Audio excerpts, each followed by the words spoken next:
With the success of 3 really good seasons of television and the anticipation of the Big Defenders crossover on the horizon reaching a fever pitch, Jeff Loeb and the fellas at Marvel Television must have been riding on an absurd high. Even the MCU itself didn't have the hot streak that Marvel Netflix was on at the time. You had Iron Man, a good, dare I say, great start, and then The Incredible Hulk, which I might defend as an unappreciated but by no means great movie, and Iron Man 2, which certainly had a couple of cool scenes. Compare that to the first 2 seasons of Daredevil and the first of Jessica Jones, Loeb has a lot to be proud of. With only 3 seasons, the universe was close to being ready for its crossover event. We had 3 prominent heroes established, the main villain group ready to enact their grand plan, and even a network of people who could easily help or hurt our heroes in the coming conflict. There were only a couple of other things left to establish, and the Netflix universe was ready for the Defenders. However, first, there was one other important thing to address. What happened to the big beautiful black man that Jessica Jones widowed before banging after he woke up from a coma induced by a point-blank shotgun blast? Surely that couldn't go unaddressed before he returned for the Defenders, so a show about him was put into production. Hip-hop journalist turned small-time screenwriter Chio Hodari Coker was brought on to be the showrunner. Now, this definitely seems like a strange choice, especially in retrospect, where Marvel seems to be in the midst of a pandemic of hiring people with little to no writing experience as showrunners for their big projects, only for them to be miserable failures. But Coker's hiring does have some logic to it, at least from an outsider's perspective. Again, he was a hip-hop journalist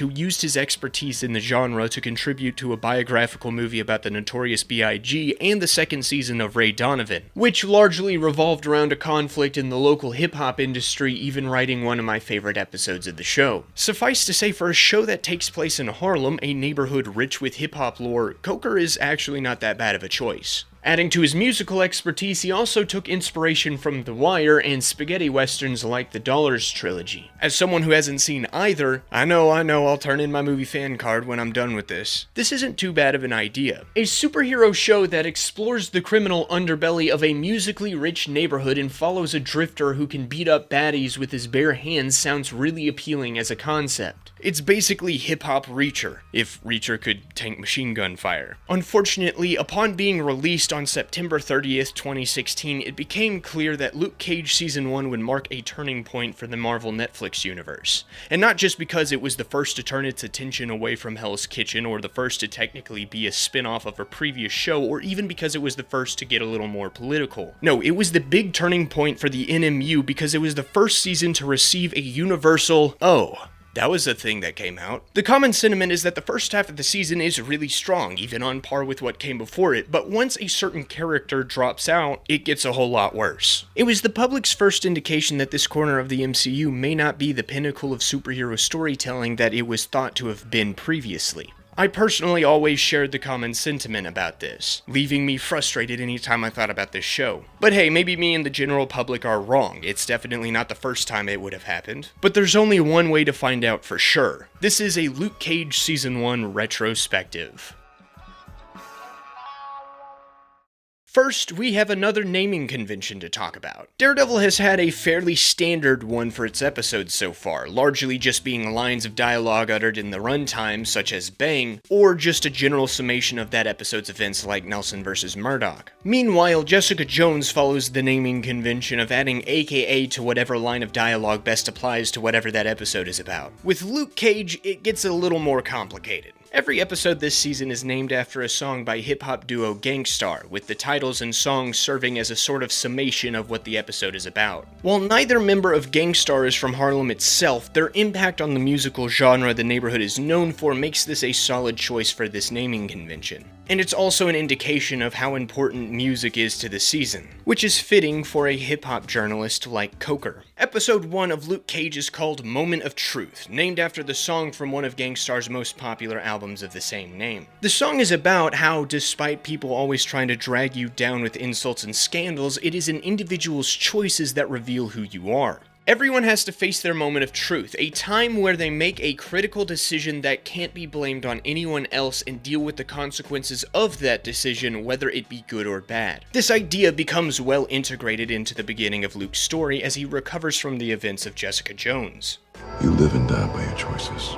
We open on Pop's barber shop, where we're introduced to a handful of very important supporting cast members as they argue about the New York Knicks. As someone who's not a sports ball person, a lot of this conversation goes over my head, but the argument does a good job at introducing these characters, primarily the few who are about to play massive roles in the immediate future. Pop, the titular owner of the barbershop, is shown to be a universal figure of authority for the youngins. And while it'll get a little fleshed out here in a bit, we already have indications of how he tries to steer the young men of Harlem in a good direction through his insistence on not swearing in his shop. Then there's Bobby Fish, a guy whose life seems to solely revolve around playing chess by himself in his buddy's barbershop. Lonnie Wilson is just there for a haircut, but it's the other two that will be important for this episode. Chico Diaz gives his buddy Shameik a haircut as they argue about the Knicks. While both are obstinate little snots, it's clear that Shameik is the stronger personality while Chico's just trying to fit in with his friend. There's a nice dichotomy between the two boys and the older men in their argument about Pat Riley. He earns the moniker The Godfather as one of the most prolific figures in the NBA, not only owning the Miami Heat since 1995 and leading the team as head coach for most of the 2000s, but also leading the LA Lakers to 4 championship wins during the famous Showtime era. Also, as of 2 years ago, Riley has appeared in approximately a quarter of all NBA finals, whether that be as a player, coach, or executive. Even as someone on the outside looking in, I can tell that this man is a legend, and yet Shameik and Chico here decide to disrespect him. This is a very nice way of quickly characterizing these two as belligerent young men who don't really respect the legacy of what came before them. Luke, who's currently working at Pop's as a glorified janitor, puts Shameik in his place a bit, and the kid demonstrates yet another character flaw, rashness, when he tries to square up on a dude twice his size. Thankfully, he regains his wits before doing something really stupid just in time for Lonnie's mom to come pick her son up. Patricia is a lawyer in training who seems to have the hots for Luke, taking the initiative to ask him out for a coffee date. But unfortunately, Luke has a second job he's gotta work tonight. Shameik continues to demonstrate his insolence by asking why a fine mama like Patricia would go for some guy with a broom. That's what you don't get, youngin'. Either you have it or you don't.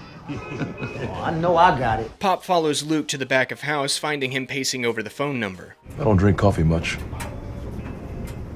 I don't think she does either. What the hell's that supposed to mean? Anyway, their conversation reveals just how deep their relationship is. Luke implicitly trusts Pop, seeing as how Pop not only knows about Luke's superpowers, but the entirety of the events of Jessica Jones Season 1. Not a problem for you, Power Man. That's an interesting name. Someone could use that at some point. Not this guy, though. He's never gonna use that. Pop encourages Luke to be more ambitious, to use his powers to help people the same way guys like the Avengers did in Manhattan. However, Luke is too hung up on his past, all the way back to how scientists had experimented on him in prison, through the death of Reva, and until the present where he's unconsciously become a fugitive from the law. All he wants to do is his grunt work and be left alone, but Pop gives him a word of advice to chew on. Past is the past. The only direction in life that matters is forward, never backwards. At the end of shift, Luke bumps into Chico as the kid runs inside to grab his bag before leaving with Shameik. Chico drops a gun, but when pressed on why by Luke, he just yells at him and leaves. Luke doesn't have much time to follow up on that since he's running late for his own night activities. He has to stop by his apartment first to presumably change work uniforms. On the way there, a random kid tries to sell him some Blu-ray footage of the Battle of New York, and the local newspaper vendor Ollie warns him that his landlord Connie Lynn, owner of the locally famous restaurant Genghis Connie's, is on the warpath since Luke hasn't paid her rent for months. He only has part of the payment now, but promises her that he'll get the rest after getting paid for the night shift. Luke's second job is at Harlem's Paradise, a recently renovated jazz and hip-hop club, where he works as a busboy. His manager, Nate, refuses to pay him tonight, but since the regular bartender Dante didn't come in for work, he offers Luke a chance to at least make some tips behind the counter. While tending bar, he meets a mysterious femme fatale. The two are clearly attracted to each other, but while they do flirt pretty blatantly, something a little more interesting unfolds, as the lady seems generally dismissive and distracted while Luke carefully tries to figure out exactly who she is. She's wearing a dress that seems a couple sizes too small, and she keeps staring up at the VIP lounge where the owner of Harlem's Paradise is currently holding a meeting, leading Luke to initially believe that she is one of his female companions. However, he also notes that she's a little older than his boss's usual female stock. The lady at first takes offense to this, but Luke uses this as an opportunity to raise her up a bit. Dumb men like little girls. Me? I ponder a woman.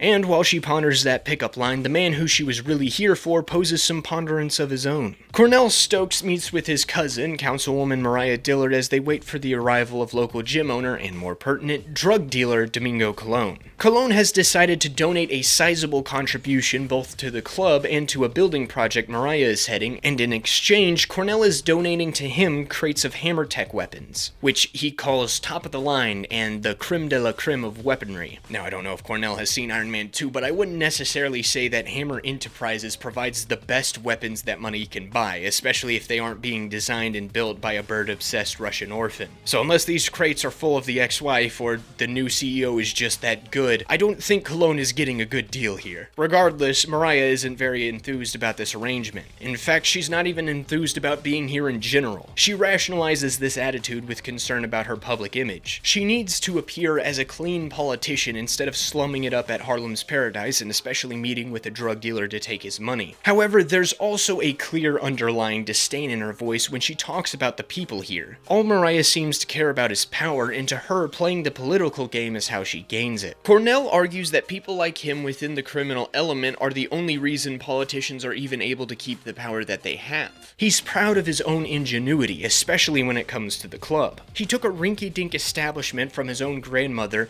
and transformed it into a Harlem hotspot. But he too seems to have aspirations of gaining power within his sphere of influence. First, he's re-establishing old connections from his grandmother's criminal empire, starting with Domingo, whose brother was a personal friend of Cornell's uncle. However, when Domingo mentions how much he loved Uncle Pete, we get a curious shot of Mariah reacting with some discomfort, which is foreshadowing a more tumultuous relationship with her dear old uncle. Cornell wants to celebrate their deal with the Colon family, but when Domingo lays out that he expects a get-out-of-jail-free card from Mariah, she resolutely denies it. She's already worried about damaging her public image just by being seen with him, so of course she'd resist the idea of committing blatant and obvious acts of corruption that would certainly end her political career. But if she doesn't give Domingo that pass, he doesn't want to engage in the deal with Cornell. It seems like both sides are at an impasse. Now, seeing as how the exchange is literally going down at this exact moment, it's a little too late for those types of reservations. This type of stuff needs to get sorted out before the day you're handing off incredibly dangerous weapons to a criminal. Fortunately, Cornell steps in to officially seal the deal. Curiously, right as the stage performer downstairs, Raphael Sadiq, starts his own song, Angel. It's a song about a broken-hearted guy finding an angel of a woman to pull him out of his funk. I guess this is supposed to correlate to Cornell being the angel who's pulling the deal that's on the verge of collapsing back from the brink and rescuing it. But again, this is happening at the same exact time the exchange is happening, so really it doesn't matter if he succeeds here anyway. Plus, he doesn't really smooth-talk Domingo here. Cornell just says that the product is top-of-the-line stuff, which sounds more like a sales pitch, and that isn't necessary since Domingo is already sold on the product anyway. That's why the exchange is happening at this exact moment. Again, I must stress that. What is needed here is Mariah deciding to agree to give Domingo his get-out-of-jail-free pass, or for Domingo to be satisfied with not getting it. Neither of which is really accomplished here. Still, somehow things work out, and Domingo decides to officially shake on a deal that is already being executed on at this moment. Again, this conversation should have happened days ago. They order some alcohol to celebrate, and their waitress Candace recruits Luke to help her deliver the drinks, as she feels uncomfortable being up there by herself. That's understandable, seeing as how the second she steps foot into the VIP lounge, Cornell's right-hand man Tone starts harassing her and doesn't stop until she leaves. Meanwhile, Cornell harasses Luke, though not in the sexual way Tone was doing, noting that he's never seen him before and asking where Dante, the regular bartender, is. Luke doesn't know and doesn't care, and after turning down a bodyguard job, he returns downstairs. Unfortunately, Cornell's deal does not go down the way he wants. A trio of masked men interrupt the exchange. One of them kills some of the henchmen, allowing his buddies to grab the cash. However, they aren't too enthused about adding murder to their robbery rap. The killer is revealed to be Shamik, while his cohorts are Chico and missing bartender Dante. The latter's particularly panicked about the dead bodies strewn about, thinking that Cornell will figure out that this robbery was an inside job and hunt them down. Shamik agrees, and shoots his friend, arguing to Chico that Dante would have snitched on them anyways. After they take the money and run, Shamik is then proven correct when Dante somehow survives getting shot point blank and decides to call up Tone to inform him of the robbery. I know Shamik said that Dante was liable to snitch, but the man had 30 seconds of precious life left and used it to sell out his boys. That is some next level pettiness right there. Tone relays the news to Cornell and they set off from the club, presumably to go to the crime scene or something, but I guess the cops got there first because they don't ever actually go there. I don't actually know where they're going in this moment,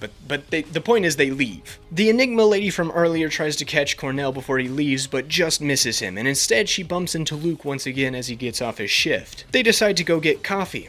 I don't like coffee. Neither do I.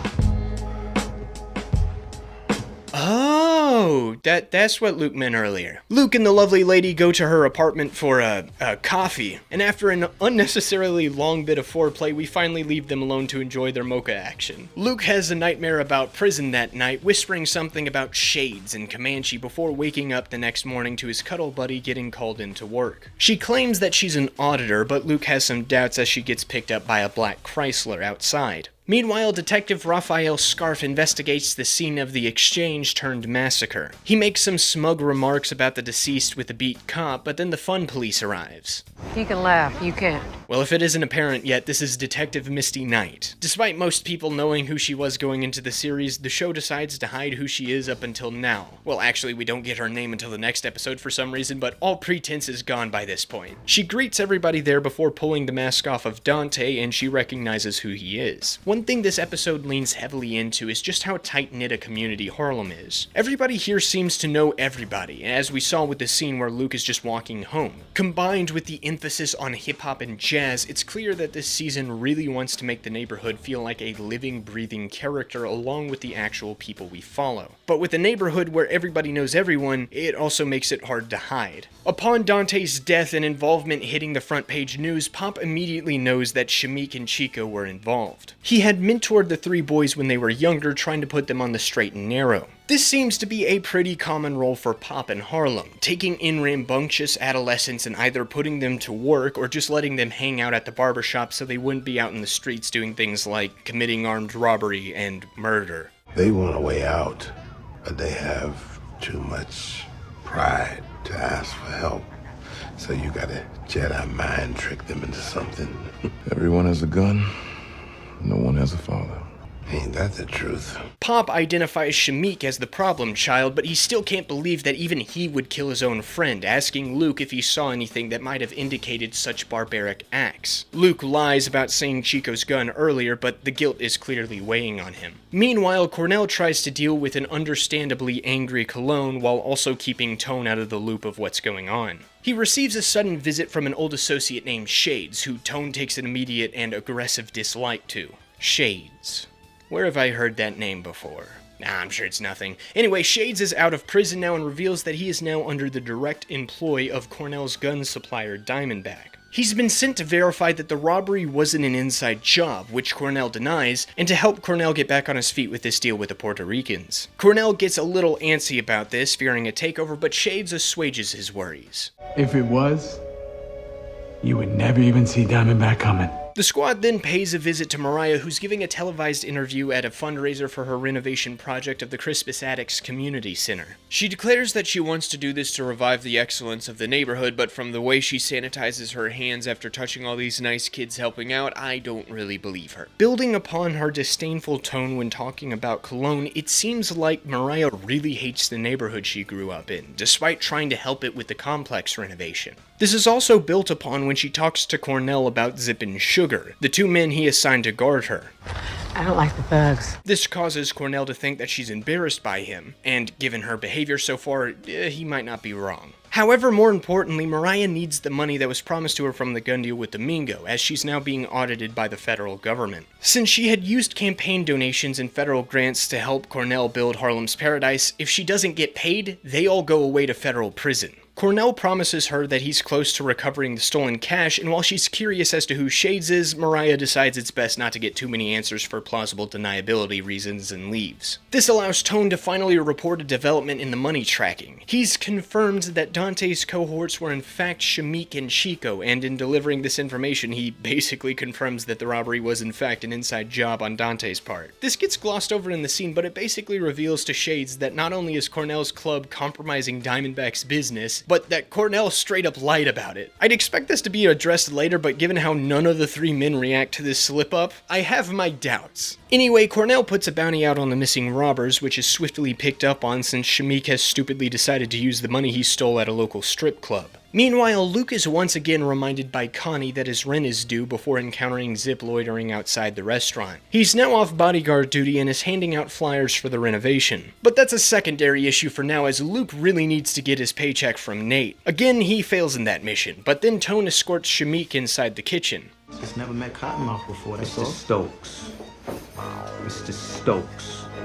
That's important. Never Cottonmouth. This is obvious trouble, but before Luke can really make a move, Shades walks in. An unneeded flashback reveals what we already could have inferred. Luke and Shades did time together. This kind of editing that takes away easy inference to make sure you get the necessary information annoys me greatly. It's really not a hard thing to deduce that these two have served time together, given the prison dream, Luke whispering the name Shades while he was sleeping, and his reaction to Shades walking in the door. Just trust us to discern that. We're not retarded. Okay, some of us are, but most of the other audience isn't stupid like us. Regardless, Luke panics and runs away, leaving Shamik in the hands of a very vengeful Cornell.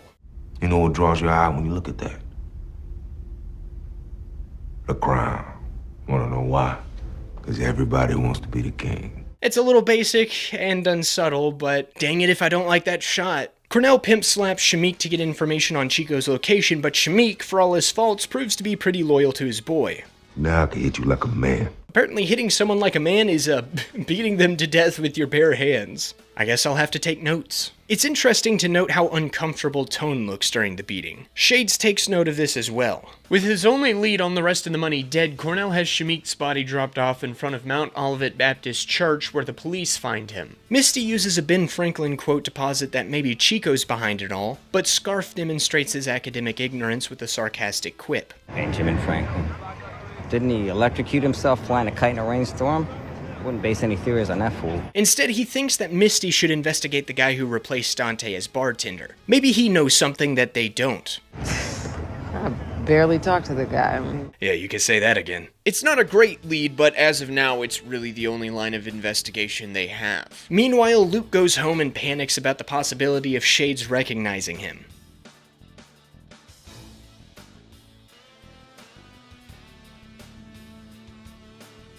Which was when he was in prison. She had advised him that he can't shut himself off from everyone. The loneliness will eat him alive, so he has to make friends. This obviously feeds into Luke making friends with squabbles in prison, but it's advice that he has yet to take to heart in the outside world, with possibly the exception of Jessica. In that instance, and the stuff with squabbles as we'll see, that friend-making stuff doesn't really end too well for him. Still, now he contemplates that advice as he also contemplates running away yet again. It is in this moment Luke faces his first moment of truth. Is he going to keep running from trouble at the drop of a hat, or is he finally going to plant his feet firmly where he is and make a home for himself? Maybe even make friends. He retrieves Reva's picture from the bathroom and tells her that he's finally ready to make his stand. Luke is able to demonstrate that decision when Zip's effort to help Mariah's renovation project graduates from handing out flyers to petty extortion. He shakes down Connie and her husband Jin, but Jin Lin refuses to send more yen to the bin to support Mariah's sin.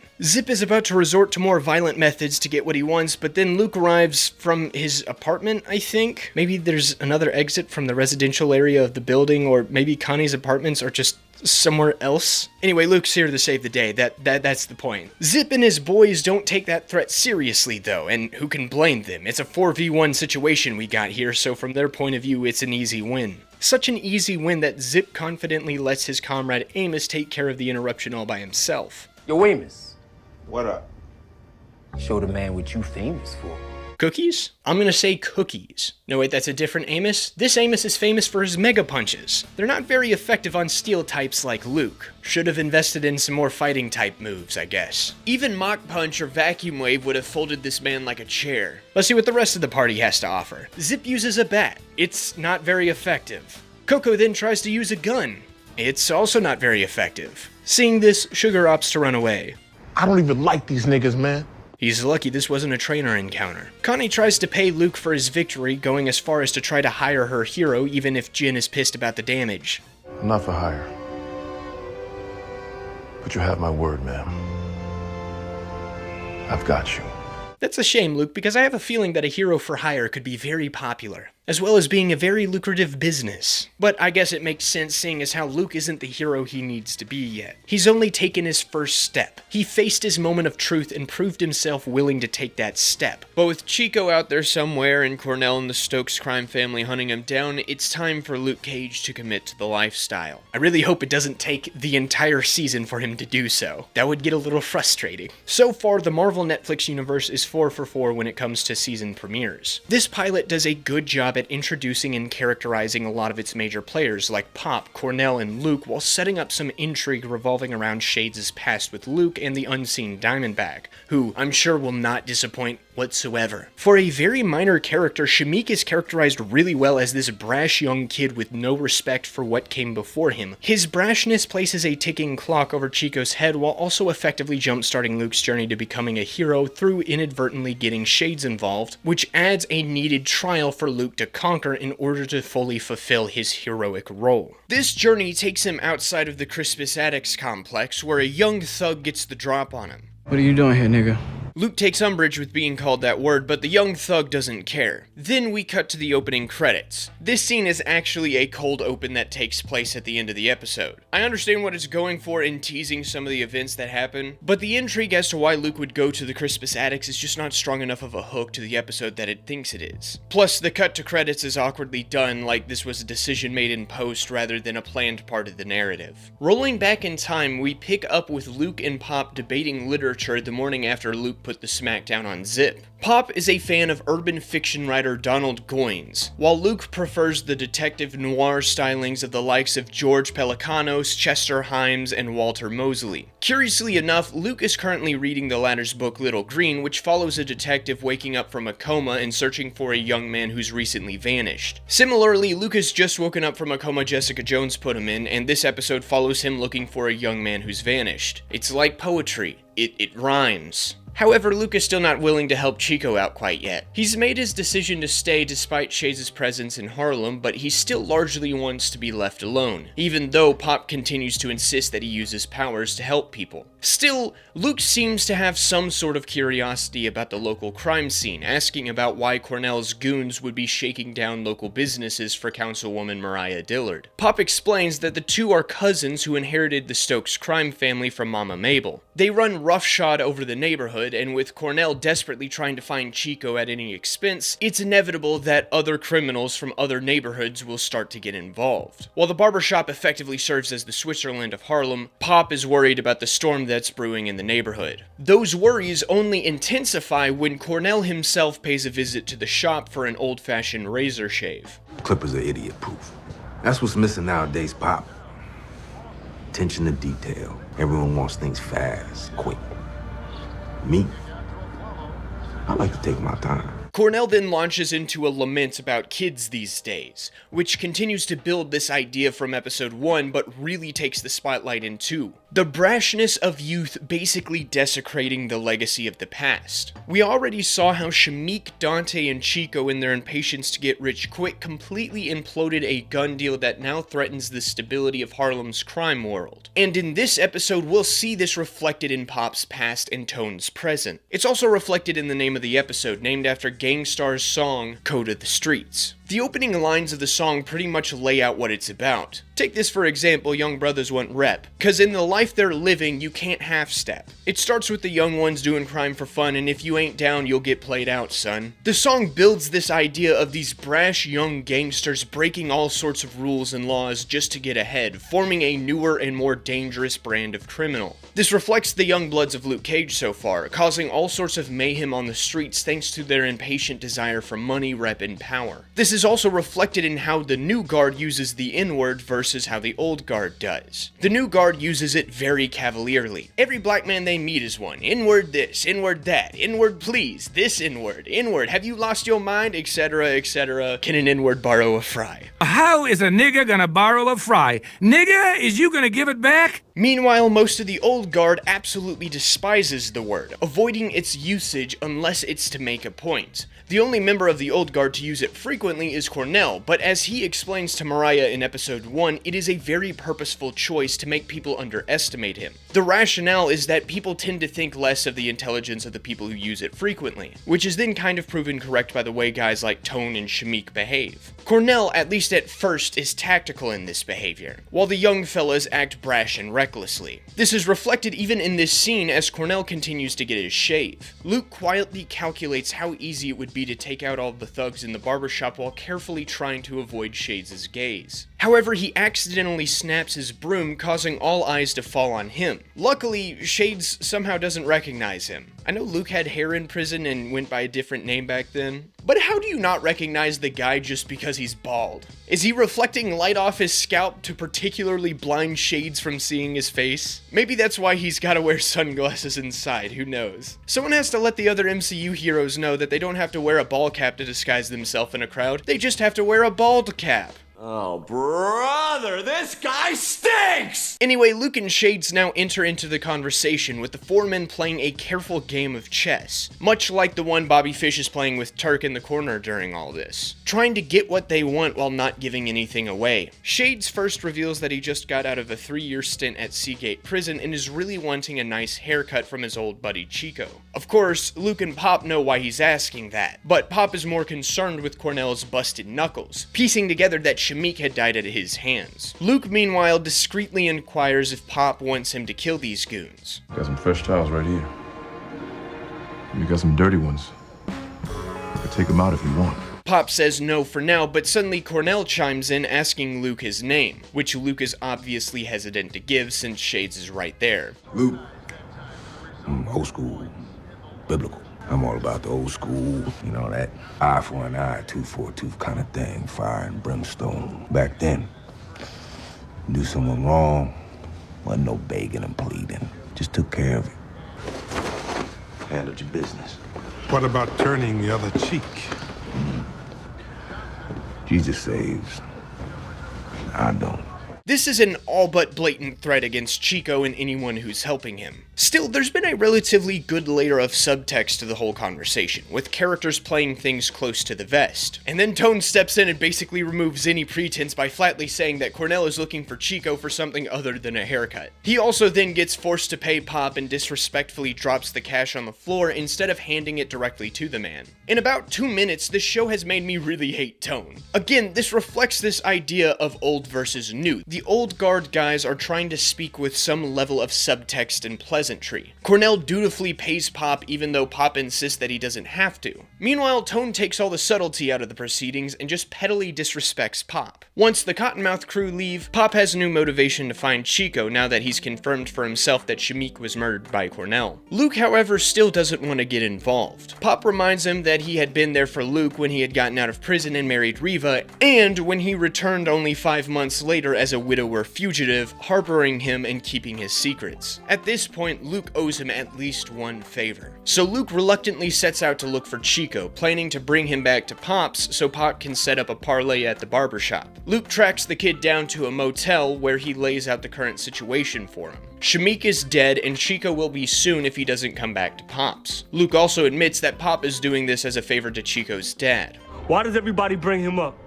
He was never there for me. I'm sick and tired of hearing about him. Still as obstinate as ever, Chico says he's staying with his money, albeit he seems regretful of that decision when Luke leaves. Meanwhile, Misty continues to analyze the robbery crime scene, allowing the pictures to speak to her and almost come to life around her, which kinda makes Scarf uncomfortable. Whatever, Horton.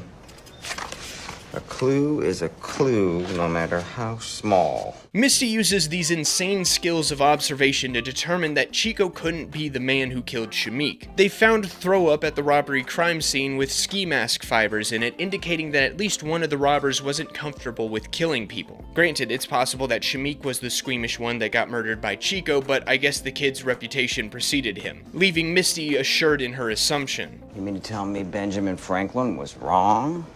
Well, in this case, it's all about the Benjamins either way. The pair then heads to visit some kids playing b-ball outside of the school. Since some of these guys have been up to no good, the cops decide to cause some trouble in this neighborhood. Misty specifically targets Chauncey, asking him for any information about his boy Chico. When he keeps his lips zipped, she proposes a game of horse in exchange for information. She also adds a get-out-of-jail-free card to any non-violent felony to the pot of persuasion. Scarf scoffs at this, which is kinda curious considering he's gonna be revealed to be dirty later. I don't know if this is him trying to pretend to be straight-laced or if this reaction is more so a projection on his part. Either way, Misty reveals that she was a basketball protege in her youth and schools the kid, securing information that Chico worked at Pop's until a couple days ago. Considering how Misty already knows Pop, Cottonmouth, and Dante, it's kinda surprising that this wasn't already a possibility in her mind. But hey, I guess she has confirmation now. Luke reports his findings back to Pop later, including Chico's decision to stay behind and run away.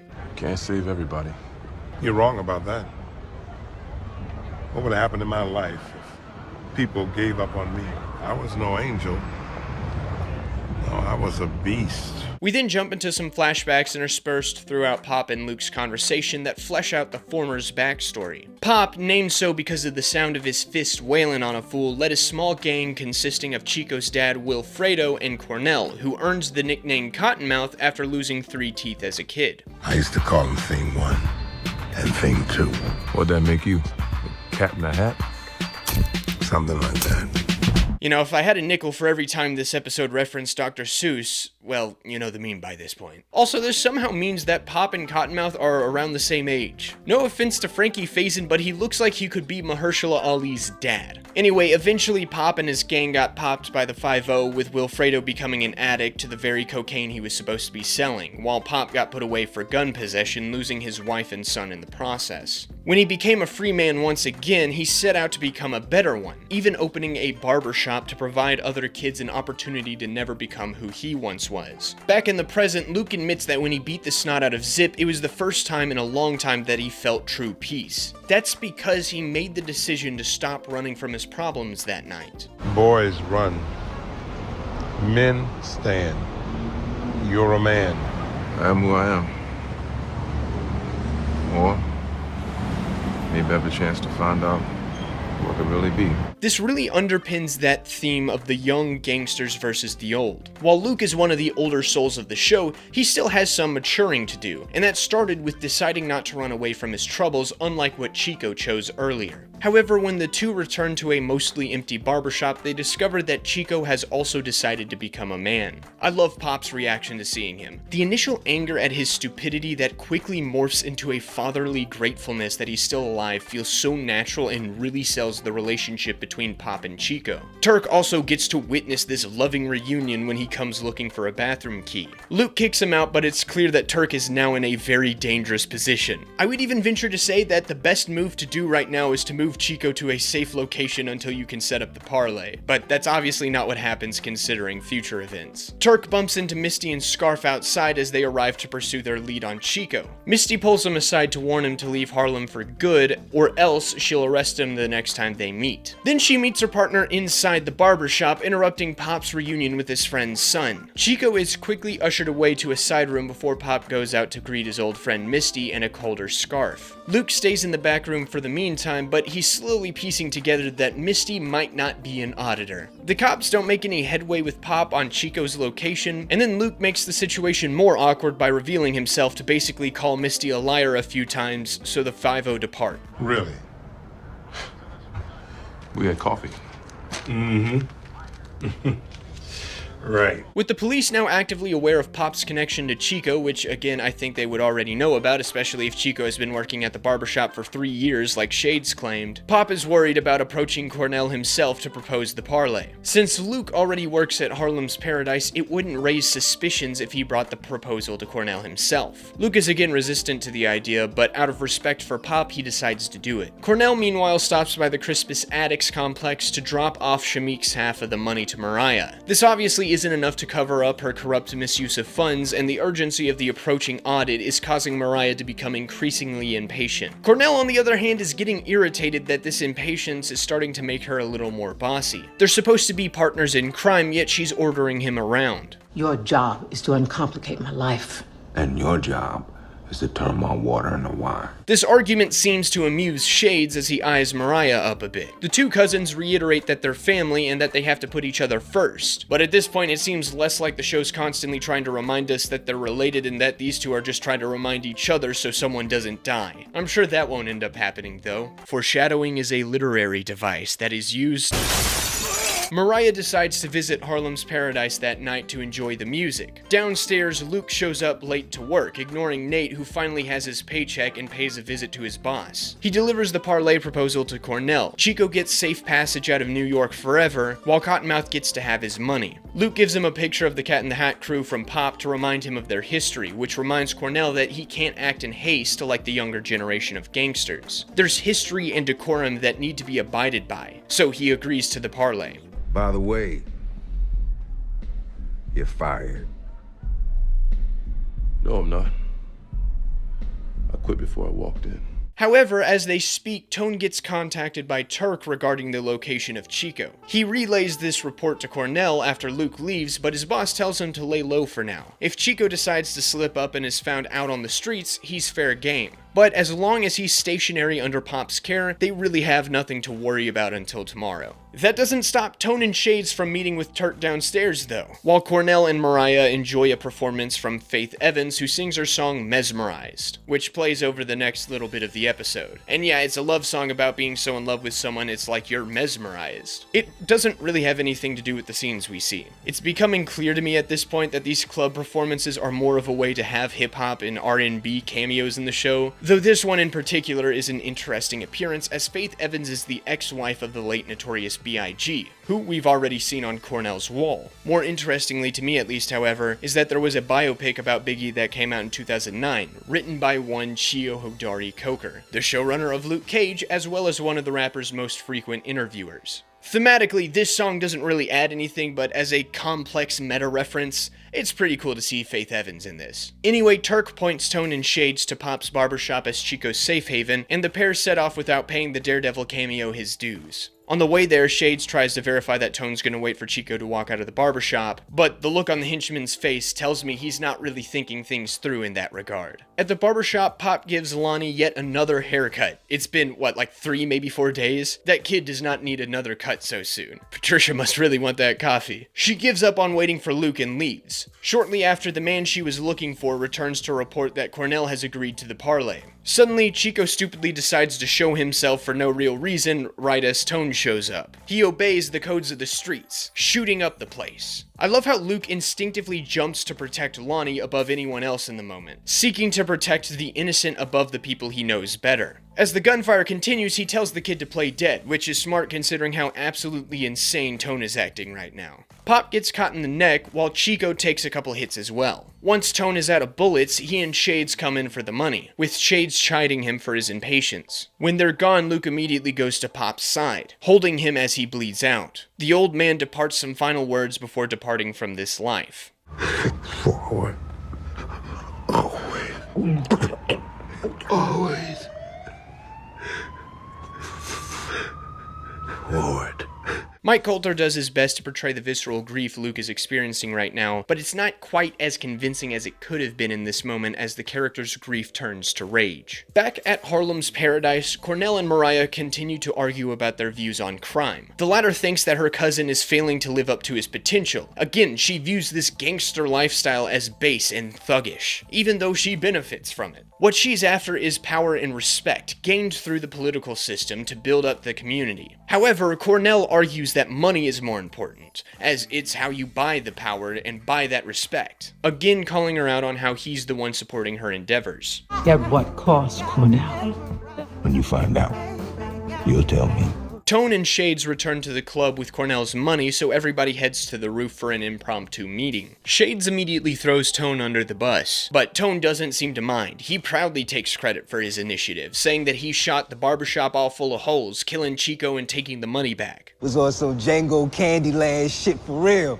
Lights, camera, action, baby. So not only are these young bloods reckless and impatient, they think they're living in a movie. Unfortunately for Tone, this ain't no movie. This is a TV show. But for the reality of the narrative, this is the real world. In the real world, there are consequences for lighting that shit up like the 4th of July, as Tone's about to find out. But first, Shades tries to scold him for not waiting for Chico to leave the shop before killing him. However, Tone finally snaps at him, saying that the Diamondback subordinate is an outsider and shouldn't get his say in how the Stokes family operates. What Chico and the others did was brazen disrespect, and the retribution to their act needed to be swift and loud. Niggas need to know you don't rob Cottonmouth. My name is not Cottonmouth. Yeah, that shuts Tone up real quick. After he calms himself down, Cornell rationalizes that Tone did what he had to do. Pop can still rebuild his barbershop, and though he won't like it, he can use an anonymous donation from Cornell. There's just one issue with that thought. Pops is dead. Shades, can you stop running Tone over with that bus so I can reveal something for once? Friggin' disrespectful. Tone tries to justify this as a casualty of war as Cottonmouth starts to get a dangerous look in his eyes. However, Turk decides that he hasn't had enough screen time in this episode yet. How the hell did you get up here? I'm Turk Barrett, baby. The door ain't been built yet that could hold me back. Now where's my money? Instead of paying up, Cornell decides to throw Tone off the roof, giving him a proper comeuppance for his youthful impatience. His short little arc demonstrates where the code of the streets can get you. You can gain rep and power quickly with these big flashy shootings and brash demonstrations of violence, but you are far more likely to end up another body on the pavement. You can collect your money from Tone downstairs, Mr. Barrett. That's enough for Turk to go back to Daredevil. Y'all Harlem niggas are off the hook. I'm going back to Hell's Kitchen where it's safe. I guess he'd rather deal with the Devilman and ninja cults than black guys throwing each other off roofs. I also guess that the director didn't really give Rob Morgan much direction in this episode. Turk feels a little more low energy than he did in Daredevil. With all that taken care of, Cornell gives Mariah the rest of her money and shoos her away. Mariah once again denounces his activities as immoral, but she still takes the cash with her. I guess no matter how much blood is on that money, it's still green. This leaves Shades and Cornell alone, with the former apologizing for Pop's death in recognition of the history shared between the barber and the gangster. Cornell accepts it and laments Tone's behavior. Believe it or not, there's supposed to be rules to this shit. This is when I was really sold on Cornell Stokes, aka Cottonmouth, as the antagonist. In 2 episodes, this show has really done a lot to make this man three-dimensional. He's ruthless and obsessed with money. He adheres to the old ways of criminal conduct, but still finds himself subject to his impulses. He'll throw his own men off the roof of his club while doing his best to remain loyal to his family, even though he has a tenuous relationship with his cousin, and lingering hatred for his grandmother, whom he inherited all this stuff from in the first place. And he proves that he truly cares about Pop by demonstrating true grief at his death. I'm so glad he's gonna be around for the whole season. He's gonna be around for the whole season, right? He's gonna be around for the whole season, right? Well. Back at the barbershop, the police have arrived to investigate the shooting. Chico seems to still be alive, being put into an ambulance, while the detectives try to interview the remaining witnesses like Luke, Lonnie, and this random kid who was watching basketball earlier. Where exactly was he when the shooting happened? Also, he looks really familiar. Where have I seen him before? The suit is literal perfection. It will be. When it fits a woman.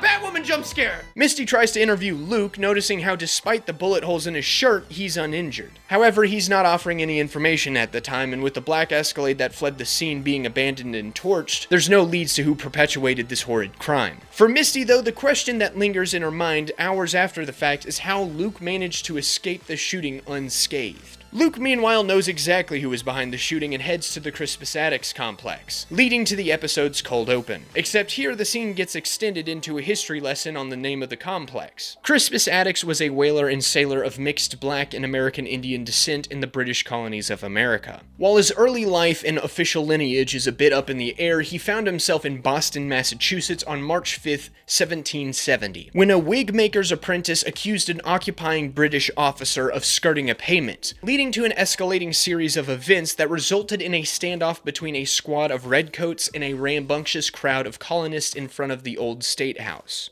According to some eyewitness reports, Attucks stood as one of the front line of these colonists, so that when shots rang out, he became one of the 5 men massacred in Boston, felled by 2 shots to the chest. While future second president John Adams successfully defended the soldiers in court, partially by painting the disruptive colonists as a motley rabble of saucy boys, Negroes and mulattoes, Irish Teagues, and outlandish Jack Tars. That's how I imagine John Adams to sound. Attucks and his fellow slain would become symbols of rebellion as the first casualties in the American Revolution, buried along such legends as Samuel Adams and John Hancock in the Granary Burying Grounds. Crispus would also later become a symbol of the abolitionist movement during the 19th century, hailed as one of the first martyrs for the foundation of the United States of America. This is the reason Luke brings him up at this moment. Crispus's death was a motivating factor in people finally becoming willing to take action against an oppressive power spreading violence and fear among the populace. Much in the same way, Pop's death has now officially motivated Luke to finally take action against Cottonmouth.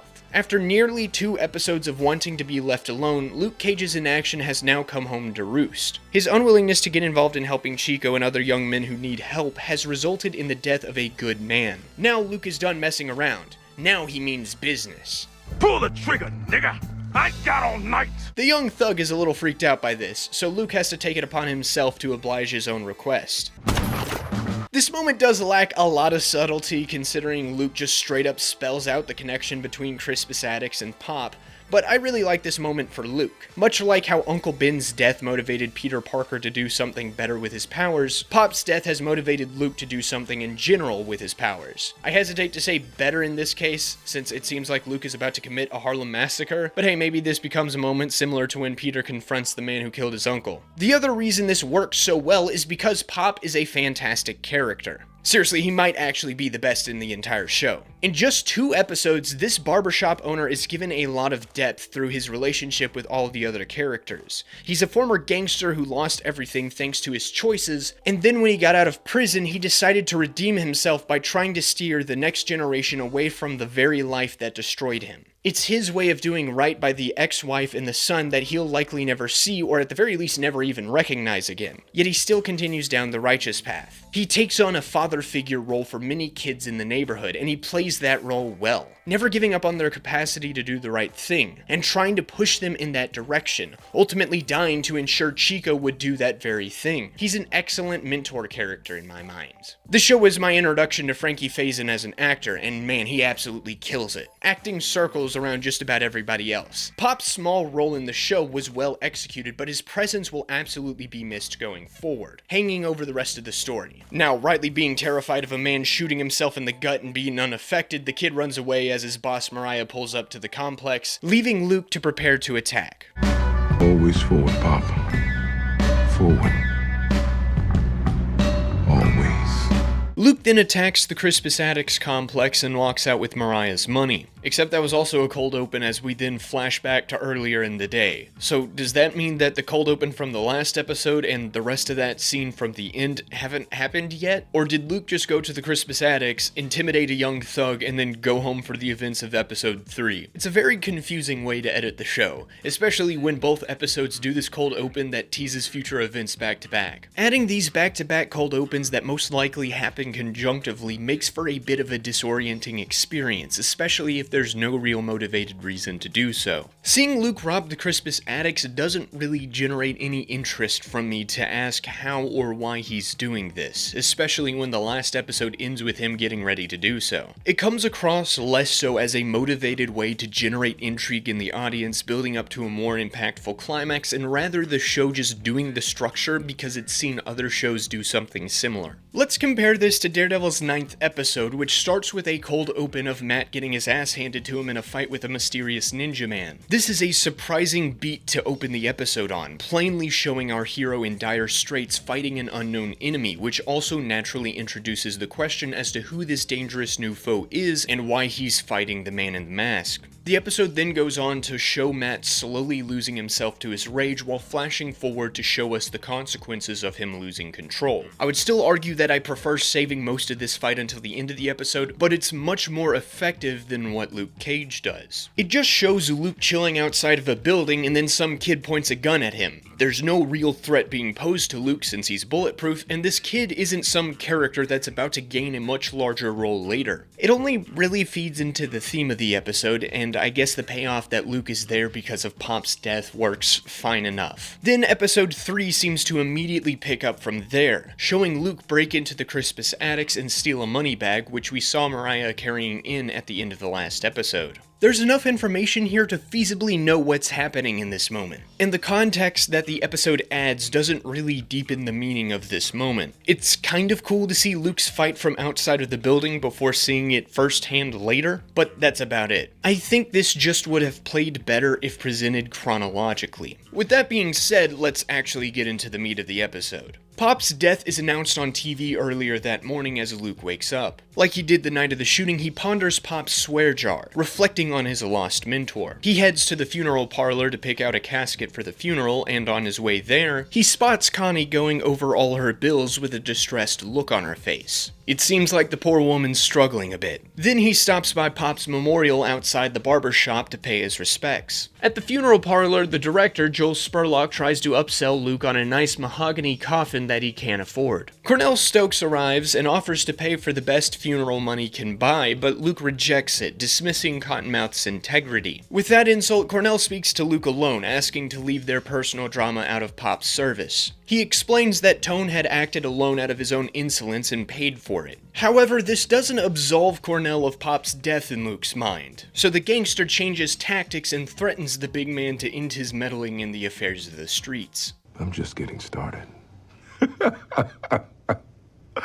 Good to know. How's the job search coming? Dishwasher.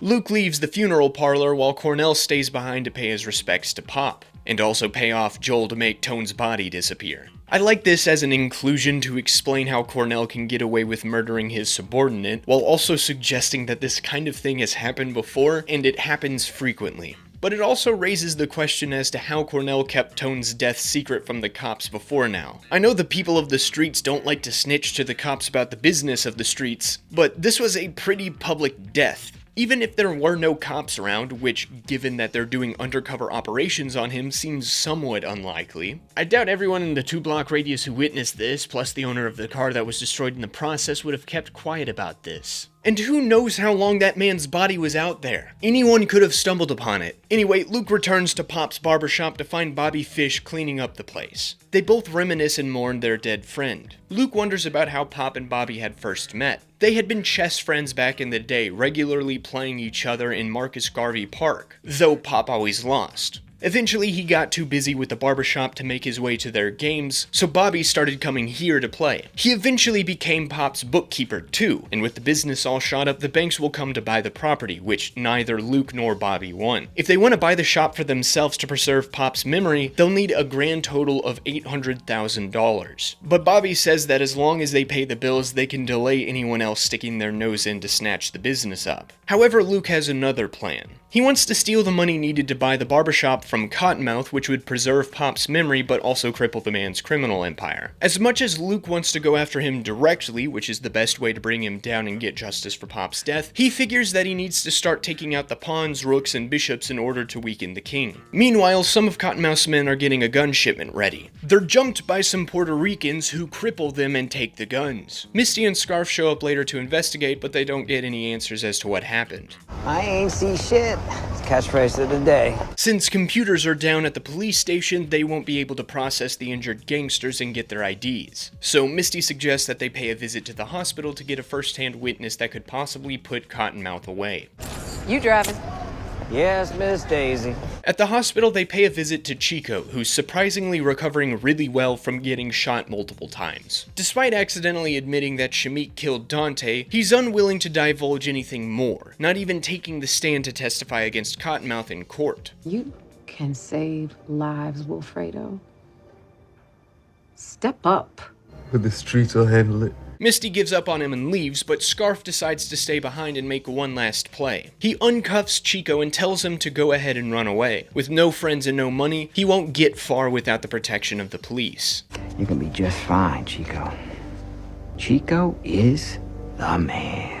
This scene sets up the general theme of episode 3. Who's Gonna Take the Weight is a song on Gang Starr's album Step in the Arena. The general concept of the song is to lay out the situation on the streets. Things are falling into chaos and the rapper poses the question as to who's gonna take the weight of responsibility and do something to fix things. Obviously, this correlates with Luke finally taking action against Cottonmouth after 2 episodes of keeping to himself, but the question itself is more so being posed to Chico. Sure, like Luke, he made the decision to stop running away from his problems, digging his heels in the sand and facing them head on in the last episode, but he still very much wants to abide by the rules of the streets. He still won't snitch to the pigs, content to let things sort themselves out without interfering. He'll have to wrestle with whether or not he's going to take the weight and actually do the responsible thing to clean up his neighborhood, or if he's just going to run away again like he was originally planning. Luke then pays a visit to the hospital. He bumps into Misty as she leaves and she starts to interrogate him. After seeing him somehow survive the shooting that killed Pop, Misty has become suspicious of him. He worked at both Harlem's Paradise and Pop's barbershop for the past 5 months, with both establishments now suffering 3 major deaths connected to them, with definitely more unconfirmed. Luke doesn't see how that's his business, but Misty very clearly thinks it is. So he decides to throw her off by calling back to how they hooked up not that long ago right as Scarf walks up.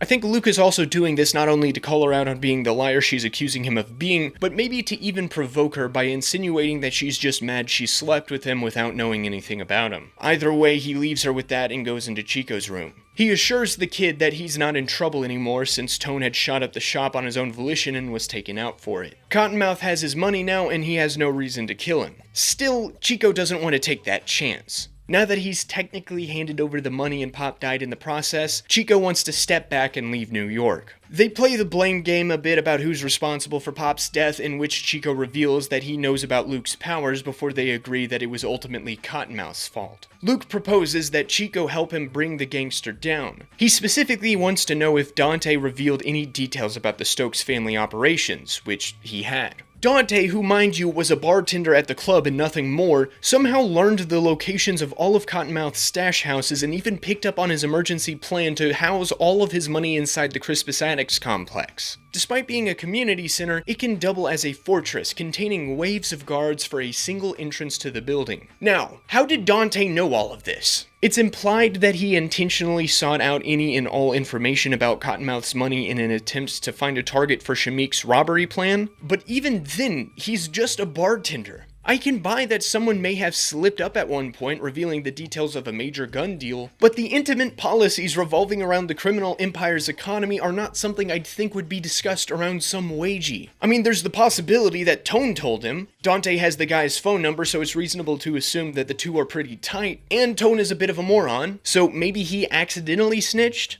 I don't know. Regardless, this information proves vital for Luke, who formulates a plan. In order to trigger the Crispus Attucks emergency plan, Luke attacks some of the Stokes safe houses under the guise of working for Domingo while Cornell listens to Charles Bradley sing Ain't It a Sin. First of all, it's a great song, but secondly, it kinda fits the situation happening while it plays. The song is about a guy trying to remain on the righteous path, but someone tests his patience by doing wrong to him, and now he's been pushed to his limit, echoing part of the reason Luke is going to war with Cottonmouth. Cornell didn't do Pop right, and now Luke is doing him in. This montage also sees the cops being one step behind Luke's rampage, yet not discovering any leads as to who's doing it. Even when they discover a witness who stayed behind, all she can do is simp after the guy who broke in. Back at the police station, Scarf tries to encourage Misty, explaining his plan to make Chico finally talk to them. However, Misty is thinking about Pop. She reminisces about how Pop inspired her to play basketball. Her dad had used to bring her to the barbershop when she was a kid, and listening to the two argue about basketball inspired her to be the type of basketball player they would praise.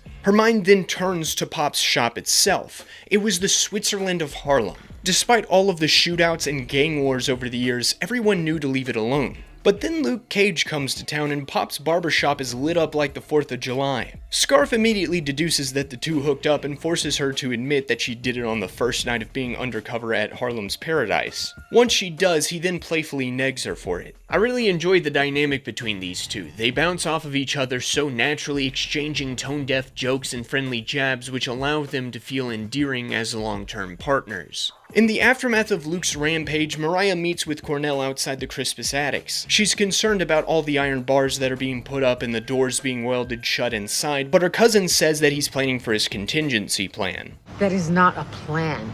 That's a reaction. Cornell's mentality about Mariah's projects is that they are only there to serve as fronts for his criminal activities, laundering his money to build his power. However, to Mariah, places like the Crispus Attics are legitimate attempts to strengthen Harlem. The only way to save Harlem is to do it legally, fortify it against the real invaders. Whatever. It's the same as it always was, and you know it.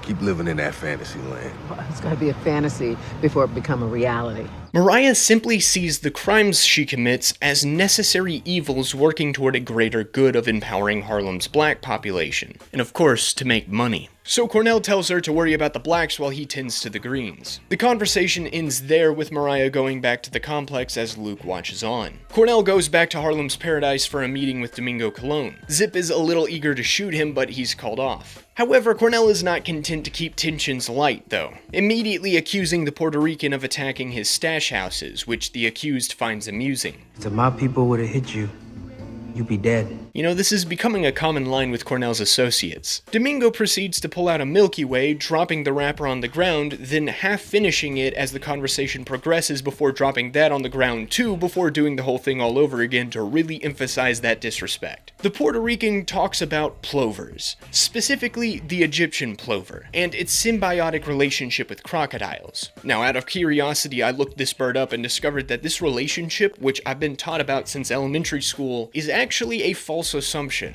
This myth originates from Greek historian Herodotus, also known as both the father of history and the father of lies, who on a trip through Africa noted an observation of a birdie called a trochilus picking food out of the teeth of a dozing crocodile. Now, given both of his nicknames, there are some questions to be had about that report, and while there were some observations noted in the 18th and 19th centuries, there has yet to be any official scientific record of this very popular symbiotic relationship. Regardless of its accuracy, this does well to illustrate what Domingo is trying to communicate. The plover is only allowed to be there by the crocodile. He can do his business all he likes as long as the crocodile decides he's not hungry at that moment. You're a plover.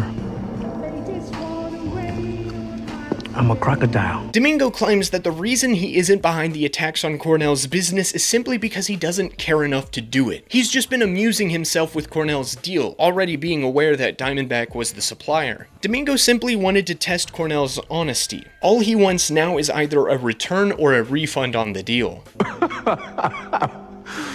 There ain't no return policy. This ain't LLB. Domingo drops another half-finished Milky Way on the ground and leaves, allowing his silent declaration of war to ring loud and clear for anyone with an above room temperature IQ. So I guess that rules out Zip. That night, Luke finally makes his move against the Crispus Attics, waiting until Mariah leaves to pop in some Wu-Tang and borrow a car door. We then get the cold open, except for the perspective being from inside this time. This is probably the closest we'll get to having an equivalent to a Daredevil hallway fight this season, and while not being as outstanding as those in Daredevil, this still does a pretty good job displaying Luke's capabilities. Unlike Matt, who really takes a beating during these big set pieces, Luke is pretty much invulnerable to anything these guys have to throw at him. This allows the fight choreographers to have a little fun with how their hero just plows through the cannon fodder. I specifically enjoy how Luke uses the car door as a battering ram and a melee weapon before burritoing a guy in it and throwing him down some stairs. I also like how he pulls a pipe from the wall to replace the car door before dishing that to challenge a horse horde of goons and then beating them with a couch. And then he just throws this guy into the ceiling to take him out. It's quite entertaining. Luke eventually finds the cash room, which is hidden behind some iron bars protecting an armed guard, who he then easily disposes of. Retrieving only one bag of loot, he takes off for the night, leaving the cops befuddled as to what happened. Misty tries to use the photos of the event to envision what happened, determined to learn that the lone vigilante is Luke, but Scarf breaks her concentration. Ah, so the bullied has now become the bullier.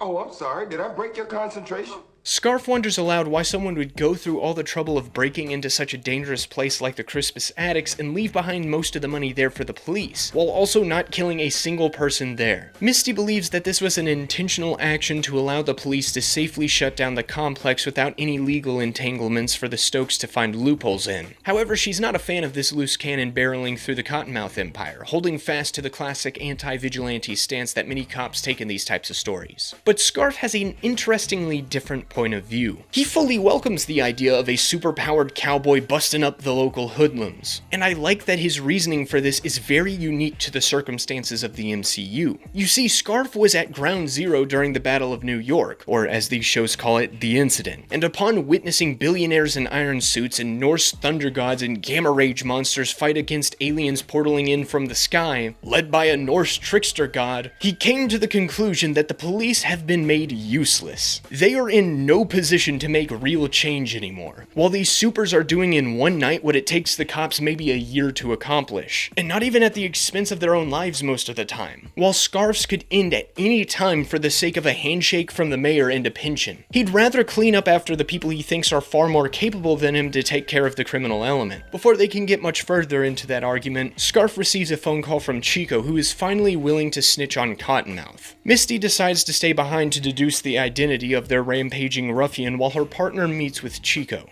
Man, I ain't see shit.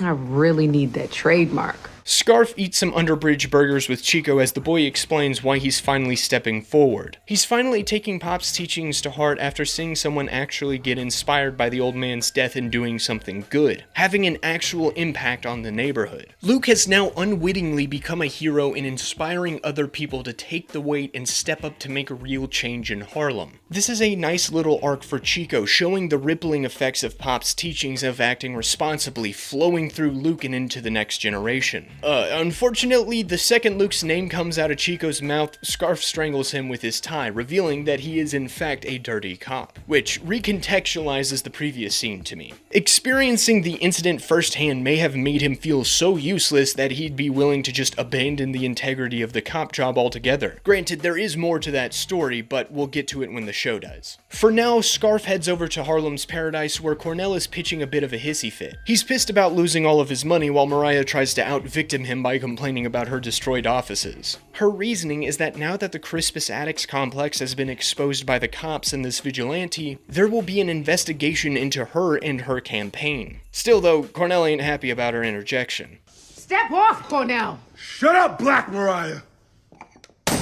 Zip interrupts the argument to announce Scarf's arrival. The detective casually walks in and makes himself at home while he's berated for his ineffectiveness. While he does have the good news of having Chico's dead body in the trunk of his car and learning the identity of the guy hitting Cornell's businesses, Scarf clearly enjoys drawing out this reveal. This is a blatant show of disrespect that we've only seen from the likes of Mariah or Domingo, namely people of close enough relation to the gangster to get away with it, or people higher in the pecking order than him. Scarf definitely doesn't fit into either category, but there's an air around him that he either knows he's untouchable or he doesn't care whether he is or not. He just simply doesn't respect Cornell enough to act like a loyal lackey. Still, he dutifully rats out Luke's identity, and he even reveals that he's been tracking Misty's phone, learning the address of Luke's home above Genghis Khani's, because it recontextualizes Scarf's nagging of Misty earlier into a deliberate ploy to learn when she and Luke did the hanky-panky so he could pinpoint the man's address. This also means that this entire time, or at least since the hospital, Scarf believed Misty's theory that Luke was involved in this business with Cottonmouth. These past couple of scenes have made me really like this character a lot. Cornell also seems to like this man a lot now. Virginia Slim. You just might prove to be useful. Virginia Slim, what's that? What else do you call a skinny white bitch? Time for me to go holler at the dishwasher. Said dishwasher pays a visit to Pop's, where Bobby is sleeping after cleaning things up a bit. God damn, Negro. You all right? What happened to you? You get hit by a bus? Swear jar. You cursed. I love how Luke is trying to honor Pop in every way, even maintaining the swear jar. He gives Bobby the money from his little heist, asking him not to worry about where it came from, which the chess master can live with. The two reminisce some more about Pop, determined to get his shop up and running again, even if neither of them are actually barbers or business owners. But that's a problem to be solved another time, as Luke has one more stop for the night. He returns to Genghis Khan's, where he gives her some of the leftover cash from his heist, simply wanting to make things right from the other night. Where'd the money come from? Doesn't matter. What matters is what you do with it. Overwhelmed with gratitude, she hugs him. Unfortunately, that money won't be enough to cover all damages, and that's because Cornell is lying in wait. The man whips out a Hammertech rocket launcher as some goofy Kill Bill music plays, and then he just straight up explodes Genghis Khan's with this stupid little smirk on his face. This is so over the top, but I kind of love it. The firefighters and cops arrive on the scene shortly thereafter. Misty tries to get all the answers she can, but all she learns is that the explosion luckily only destroyed Genghis Khan's and the apartments directly above it, with only 2 people being inside at the time. She gives the guy in charge her card just in case things change and departs to recover some footage of the attack from some nearby CCTV cameras. Underneath all the rubble, Luke lies unconscious, dreaming of his backstory. That's right, baby, this is a flashback episode. Though not in the same way Daredevil and Jessica Jones did theirs, interspersing them during relevant moments in the overall story. This episode is almost entirely one big flashback. So much so that the glimpses into present events become incredibly intrusive. We'll have like 10 minutes of backstory, and then because we need some time to pass within the flashbacks, the episode throws in a 30-second insert to present events that barely moves the needle in the story. It's like if the news kept being interrupted by a live developing story, but that story is some lady giving birth. Of course, we want to know when the lady gives birth, but the incremental updates are just reminding us that she is in fact giving birth. I would have liked it better if we had the flashbacks without the interruptions and then cutting back to the present with Luke waking up under the rubble of Genghis Khan's. I feel like I keep saying this word in relation to the editing, but there's just no motivated reason to do it this way outside of pure function. When Daredevil included a flashback, it was more meaningful than just simply giving us a scene to allow time to pass. When we see flashbacks of Elektra's youth, it intentionally correlates with her as an adult starting to realize that she is in fact the Black Sky. We see the beginnings of Matt and Foggy's friendships in direct juxtaposition to it ending in the present day. Matt's relationship with Stick is shown when the old man shows himself in the modern day, causing these memories to resurface. The frequent flashbacks in Jessica Jones are a direct response to the man who caused so much trauma in our protagonist's life resurfacing after being thought to be dead. Here, though, the flashbacks feel a little less motivated.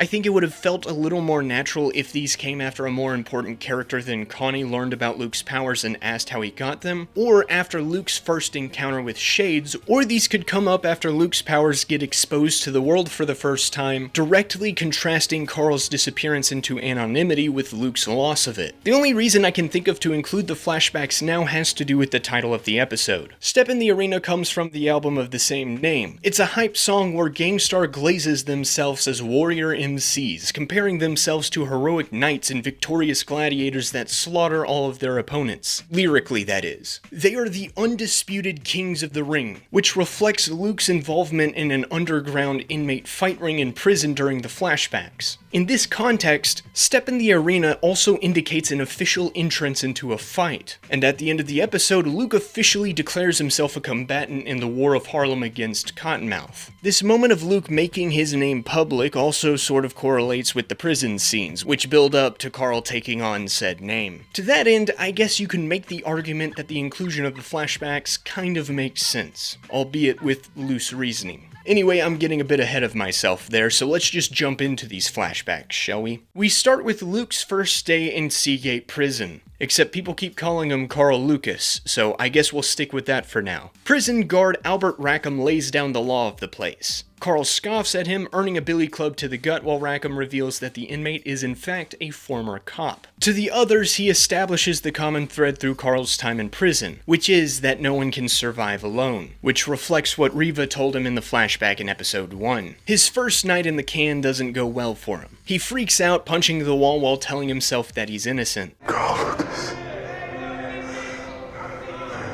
Carl Lucas. Carl shuts himself off from everyone in the prison, attending therapy sessions while quietly observing the other prisoners talk about themselves. Squabbles, for example, has found himself abandoned by his family for his many stints in the clink. However, when therapist Reva Connors tries to ask Carl about himself, he refuses to answer. I ain't the first cop to do time. And I ain't ever sent nobody to Seagate, so I ain't got that problem. But trust in places like this sets you up for failure. After the session, Squabbles tries to set him straight, saying that in a place like prison, loneliness is a very deadly thing. Not if you stay strong. And if you believe that, you're dumb. You know, strength has its limits. Everybody eventually caves. Carl doesn't care though, insisting to just do time by himself. Meanwhile, Rackham takes an interest in Carl, watching him work out with inmates Comanche and Shades. They admire the man's body, but not for the usual soap-dropping booty warrior reasons a prison inmate might do so. No, they think he's a viable candidate for their underground fight club. On top of his physique, there's very little information as to why he's here, meaning that someone in power is clearly trying to bury him where no one else will find him. This makes it easy for him to be ushered into the fight club without raising suspicions. But first, they need to test him. That night, Shades and Comanche jump Carl in his cell. Carl's able to easily fend the two off, demonstrating proficiency in some form of combat arts, all while Rackham observes. Yes, I found me a gladiator. Carl gets tossed in solitary for the fight, and Rackham makes his offer then. In exchange for fighting in the ring and earning the prison guard some money, Carl would receive prison perks like access to contraband, good food, and incredibly friendly women. However, the former cop maintains his honor and refuses. When he gets out of solitary, Carl immediately goes to attack Comanche in the yard, but Squabbles stops him, telling him that he needs to keep his wits about him in order to not lose himself in prison. The best way to stay out of the hole is to stay out of your head, especially when it's full of hate. The two eventually fall in with each other, bonding over the only thing that random dudes would ever bond over. Talking about hot babes. Beyonce? Nicki Minaj? Lisa Bonet's daughter?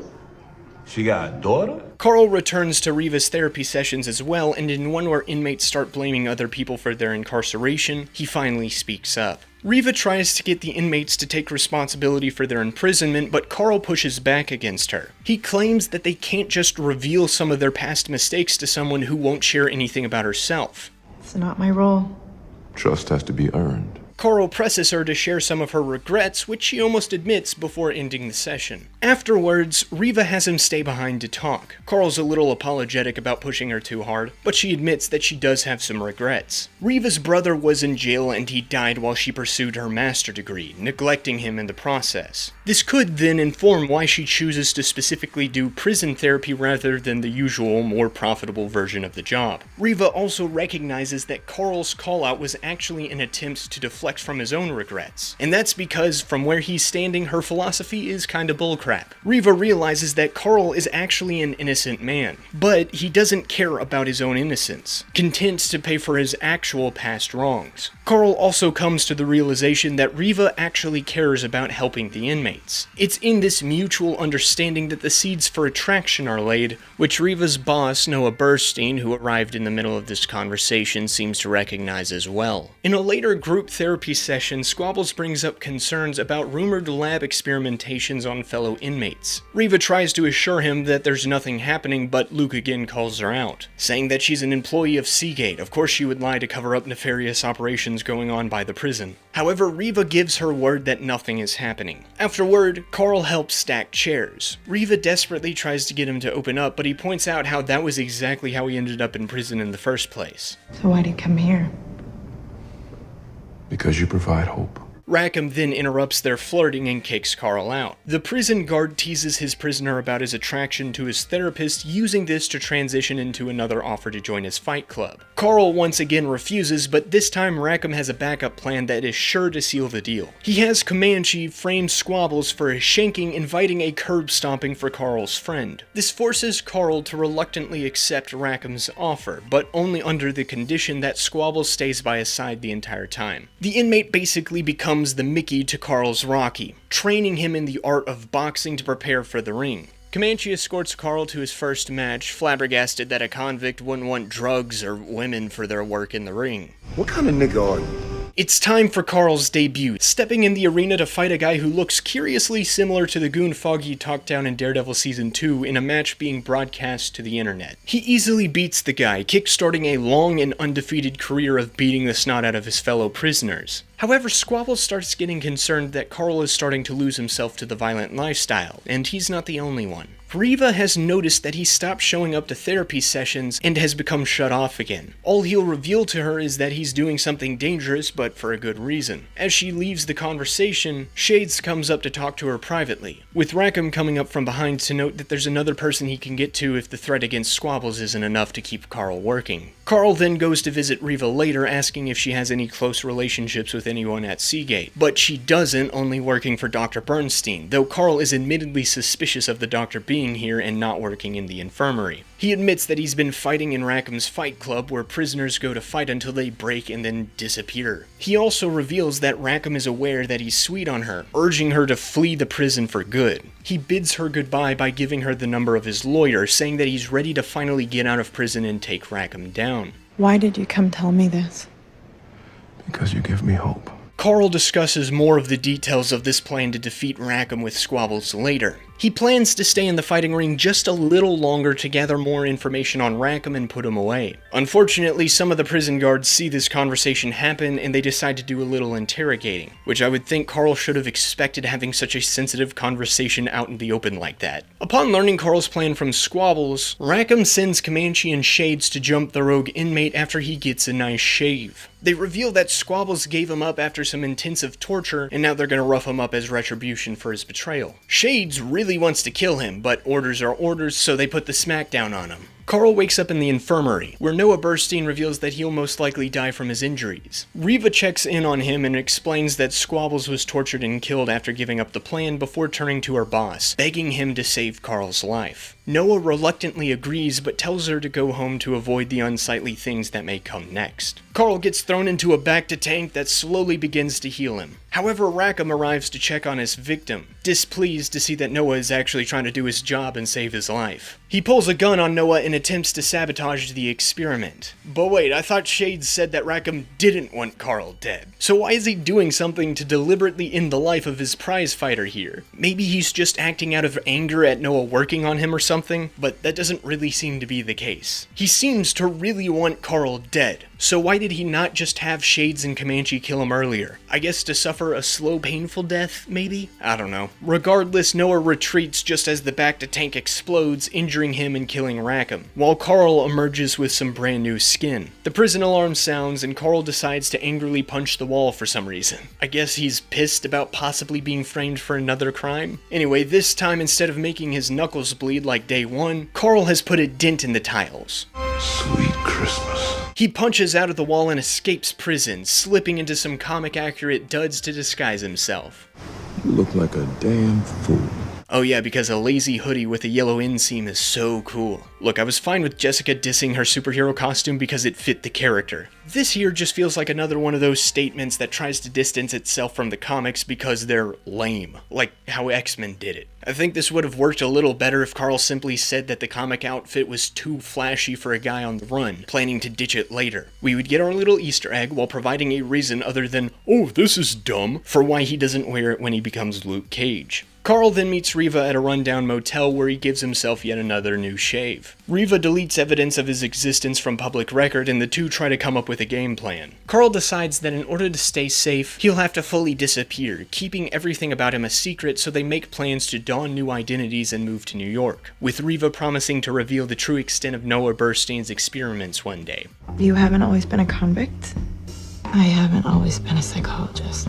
All that's left now is for Carl to pick a new name to live as. He reflects on the warnings his preacher father gave him when he was younger. Reverend Lucas would always quote Luke 4:18, which says, "The Spirit of the Lord is upon me, because he hath anointed me to preach the gospel to the poor. He hath sent me to heal the brokenhearted, to preach deliverance to the captives, and recovering sight to the blind, to set at liberty them that are bruised." This is a curious verse to pull, as I think it pretty much foreshadows Luke's superhero career. We've already seen Chico being delivered from the captivity of the codes of the streets, and we'll see Luke set out to deliver the rest of Harlem from the grasp grasp of Cottonmouth and later Diamondback, but I'd rather not think of him quite yet. Well, I guess we have the first name, which is very similar to Carl's current surname, but that's besides the point. What about a new last name? He used to tell me that no one can cage a man if he truly wants to be free.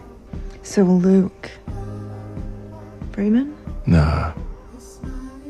It's a bit on the nose. Okay, I kinda snickered at that. In a post-Solo world, this joke hits a little harder. These flashbacks do their job well in explaining Luke's backstory, or at least how he got his powers. It helps flesh out why he's become such a closed-off person in the present, experiencing the breaking of trust time and time again, starting with whoever condemned him to prison. They also reveal the relationship between Carl and Shades, explaining why Luke is so paranoid to be around him. I really like Carl and Reva's relationship in these two. Each scene between the two naturally builds upon each other to form a nice progression from semi-adversarial to flirtatious to a genuine affection to love, while also reminding us that Reva was into some shady dealings, which builds upon her being in possession of the Kilgrave files and Jessica Jones. This also means that we're setting up some further revelations of Reva's business with Noah Burstein for later. So these flashbacks are pretty well done in fleshing out the past while also setting things up for the future. But for now, we must return to the present. Luke wakes up under the rubble of what used to be Genghis Khani's. The titular restaurateur is also somehow still alive with her leg pinned under some concrete. Seriously, how did she survive this? Luke's bulletproof, but he can't absorb explosions, and no amount of human shielding is going to protect this poor woman from this. Anyway, Luke promises to get Connie out of there, revealing his powers to her. The best way I can put this is, I'm kinda strong. I mean, I think she already knew that after the fight with Zip's crew, unless she just assumed Amos was famous for instantaneously exploding his wrist on people's faces. Luke starts digging through the rubble carefully so as not to accidentally cause a spark and blow the entire place up. Once enough is cleared, he frees Connie and moves her to a safe place before punching a hole through the rubble, which is edited together with Carl doing the same thing to the prison walls in the flashbacks. It's like poetry. Meanwhile, Misty and Scarf scan the CCTV footage, discovering that the explosion was caused by a rocket launcher, which the former is certain is the work of Cottonmouth. However, there's no solid evidence to support this. Misty gets a call from the head firefighter at Genghis Khani's, who reports Luke Cage's shenanigans. She heads for the wreckage while Scarf stays behind to covertly contact Zip, asking for a meeting with Cottonmouth. News crews have gathered at the site of the collapsed Chinese restaurant, and they, along with Misty and the firefighters on scene, witness Luke burst free from the debris with Connie. I can't believe you did this. Which is why I think you should keep what happened down here between us. Connie is sent off to the hospital while Luke gets a rudimentary checkup. He ignores Misty's attempts to question him yet again, but he decides to give his time to the news media, who are desperate to learn his name. My name is Luke Cage. And with that, Luke has officially entered into the arena against Cottonmouth as protector of Harlem. The next morning, Luke digs through the wreckage of Genghis Khani's, or more specifically, his old apartment. He finds Pop's old swear jar, but it's not exactly the thing he's looking for. However, with a phone-wielding crowd gathering, which also includes Misty, he decides to call it quits and leave. However, Misty lingers and finds exactly what Luke was looking for. Meanwhile, Cornell Stokes watches a performance from Jadina of his song Long Live the Chief, which given recent events may be an attempt to hype himself up as a reminder that he is the chief, not Luke. He calls a meeting with all of his top thugs, or for all we know, his only thugs. This ain't no social. It's what we call a State of the Union. His accountant informs him that after the raid on the Crispus Attucks, the Stokes crime family is effectively broke. All they have left is the property Mama Mabel left behind and some cash stored away. They can support themselves with income from Harlem's Paradise, but Cornell's authority is being called into question on the streets thanks to Luke's antics. However, Coco has a solution for this predicament. You remember Coco, right? He's the guy who tried to shoot Luke before at Connie's. You remember, right? We all love that guy. Iconic character that Coco is. Let's hear the wisdom he has to share. I've been reading this book. You reading now? More specifically, he's been reading a book about the political climate that created hip-hop. Okay, I'm gonna stop you right there, Coco. Random amateur historical tangents are my thing. The hip-hop genre emerged from New York during the 1970s through experimentation with preceding genres like funk, blues, and jazz. While there are some examples that some consider proto-hip-hop or proto-rap, the man who is primarily credited as the hip-hop pioneer is DJ Kool Herc. His career started during the rise of block parties in the 70s. These particular parties tended to favor genres like funk and soul because of the percussive breaks. However, since these breaks tended to be short, DJs would utilize 2-record turntables to artificially lengthen them. The story goes that during his sister's back-to-school party on August 11th, 1973, Herc decided not only to extend the length of these percussive breaks, and thus scratching the record, but he also began MCing, or what we'd later call rapping, over them, marking what most believe to be the birth of hip-hop. Now, the reason our favorite character Coco brings this up at this exact moment is because the book he's reading provides socio-political reasons for why these block parties were able to grow in popularity, including such things as white flight from New York and what social scientist Daniel Patrick Moynihan proposed as benign neglect. This effectively allowed the conditions for these Latin and Caribbean communities to come together for these block parties that would eventually birth hip-hop. What Coco is proposing is extending this same benign neglect to Luke Cage. Give him his side of the street while the Stokes crime family gets theirs. And hopefully through this benign neglect, everyone will be able to thrive. I mean, personally, I think that's a bit of a naive idea, since Luke seems pretty intent on being a hostile force who wouldn't really want to simply go halvesies on Harlem. But hey, it's a thought, at least. Let's see what Cottonmouth thinks. I don't think he liked it. Instead of benign neglect, Cornell decides to go with hostile acknowledgement. He sends Zip and the boys out on the streets to shake down and rob every business on the block to recoup the $7 million lost from the Crispus addicts, while telling the people they steal from that Luke Cage is to blame. This dishwasher thinks he can prove Harlem don't need me. See how bad he really wants to wear the crown. This is a curious line that emphasizes Cornell's core focus, power. When he tells Shameik that everyone wants to be the king, he truly believes that. He values power and money above everything else. So when some guy comes at him to cripple said power, he naturally assumes that Luke also wants it. It doesn't even occur to him that someone could simply be trying to bring him down for more altruistic reasons. Shades doesn't like this plan, fearing that Cornell is starting to lose it. But Cornell stays steadfast in his convictions. The Cottonmouth crew hit the streets to shake down poor random citizens and tell them to go talk to Luke if they have any complaints. Their final stop is Eddie's memorabilia, where Zip takes the establishment owner's bat to destroy it. He takes particular interest in the titular Eddie's championship ring back from when he was a baseball all-star, much to the embittered protest of Eddie's daughter Aisha. Meanwhile, Luke gets a visit from famous Harlemite fashion designer and tailor Dapper Dan, who's credited with bringing high fashion to the hip-hop world through working with names like LL Cool J, Salt-N-Pepa, Jay-Z, and even Mike Tyson. He's here at the request of Bobby Fish to suit Luke up for Pop's memorial service later that day. As Luke checks the fit, Dap can't help but mention his big TV appearance. Lucky. Yeah, you ain't lucky. You blessed. Luke then can't help but asking Dap about fitting Mike Tyson, leading to a brief conversation about one of the biggest and most controversial names in boxing. You can't control what people say. Just be the best man that you can be.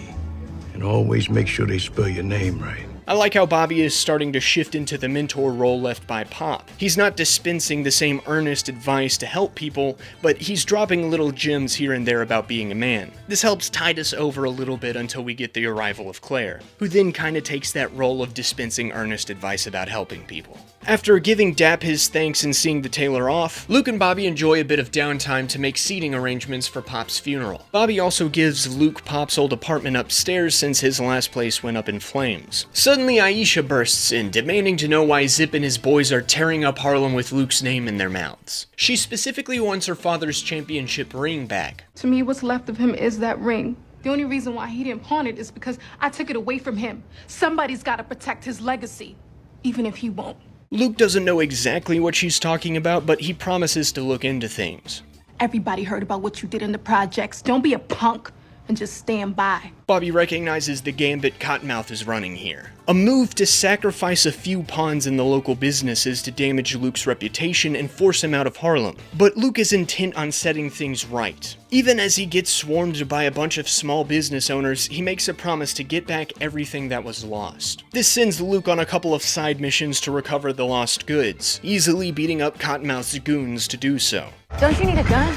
I am the gun. On his return to the barbershop, he discovers that someone else is going after Cottonmouth. Sugar has been shot, but he refuses to snitch on who did it, either to the police or Luke himself. However, some random chick is more than happy to rat out Aisha, though she won't reveal where the gun came from. Misty and Scarf then interrupt the conversation. They want to know more about this feud between Luke and Cottonmouth, but Luke remains tight-lipped about it. Misty thinks that maybe the picture of Reva has something to do with it, but when Luke tries to get it back, she refuses, saying that it's evidence. The detective warns him that if he isn't going to be part of the solution to crime in Harlem, then he needs to leave. However, Luke is determined not to leave until he does right by Pop. Meanwhile, Shades is trying to advise Cornell to chill out. The gangster is starting to act stupid in response to Luke's activities, causing the vigilante's name and reputation to grow even more. I guess this is the best time to address the song that the episode is named after. Just to Get a Rep is also from the album Step Into the Arena, talking about how young aspiring gangsters are committing blatantly heinous crimes like killing innocent kids to build up their criminal reputation. This is the first song that doesn't perfectly fit into the events of the episode. I guess it works insofar as Cottonmouth stepping up to commit more heinous crimes against the community of Harlem in an attempt to damage Luke's rep and try to maintain his own. It's not a one-to-one comparison there, but it's the best I got. Anyway, Shades proposes an alternative plan to randomly attacking the small business owners of Harlem. Just sell Harlem's Paradise for a few mil to make up for some of the lost loot. However, Cornell has too much pride in his accomplishments with the club to let it go. This place is my reputation, my blood, my legacy. Suddenly, the club gets a visit from the man of the hour. Luke gets surrounded by Cottonmouth's goons as Cornell himself mocks his vigilante activities. Cost to be a savior. Ask Jesus. Cornell thinks that Luke is coming for his crown, but Luke just wants him to leave the people of Harlem alone. Cottonmouth takes offense to an outsider of all people telling him this, so he sicks his crew on the self-appointed community crusader. Guys, what are we doing here? We've already done this song and dance before, this ain't gonna go well for you. Luke once again easily beats the crap out of them, but this fight finally helps Shades realize that Luke Cage is Carl Lucas and Carl Lucas is Luke Cage. Both he and Cottonmouth confront Cage, but Luke ignores their threats, telling them to keep his name out of their effing mouths, lest they end up like Chris Rock. Though his slaps pack a little bit more of a punch. Shades then gives Cornell the lore breakdown that we got last episode, minus the part about Luke faking his death and gaining powers since he was unaware of it. Rackham, captain of the guards. He had us work him over real good. There's no way he could have survived in one piece. Cornell is befuddled as to how they could possibly kill this guy, but Shades has an idea. There's a bullet for everyone. Diamondback taught me that. He shows off a video from Eastern Europe where a couple of guys are testing out a gun on a bulletproof vest. At first it doesn't seem like anything impressive, but then suddenly the bullet eats through the vest and explodes the guy's innards. If you wanted to kill Jesus, that's the bullet you'd use. That's why they called the Judas.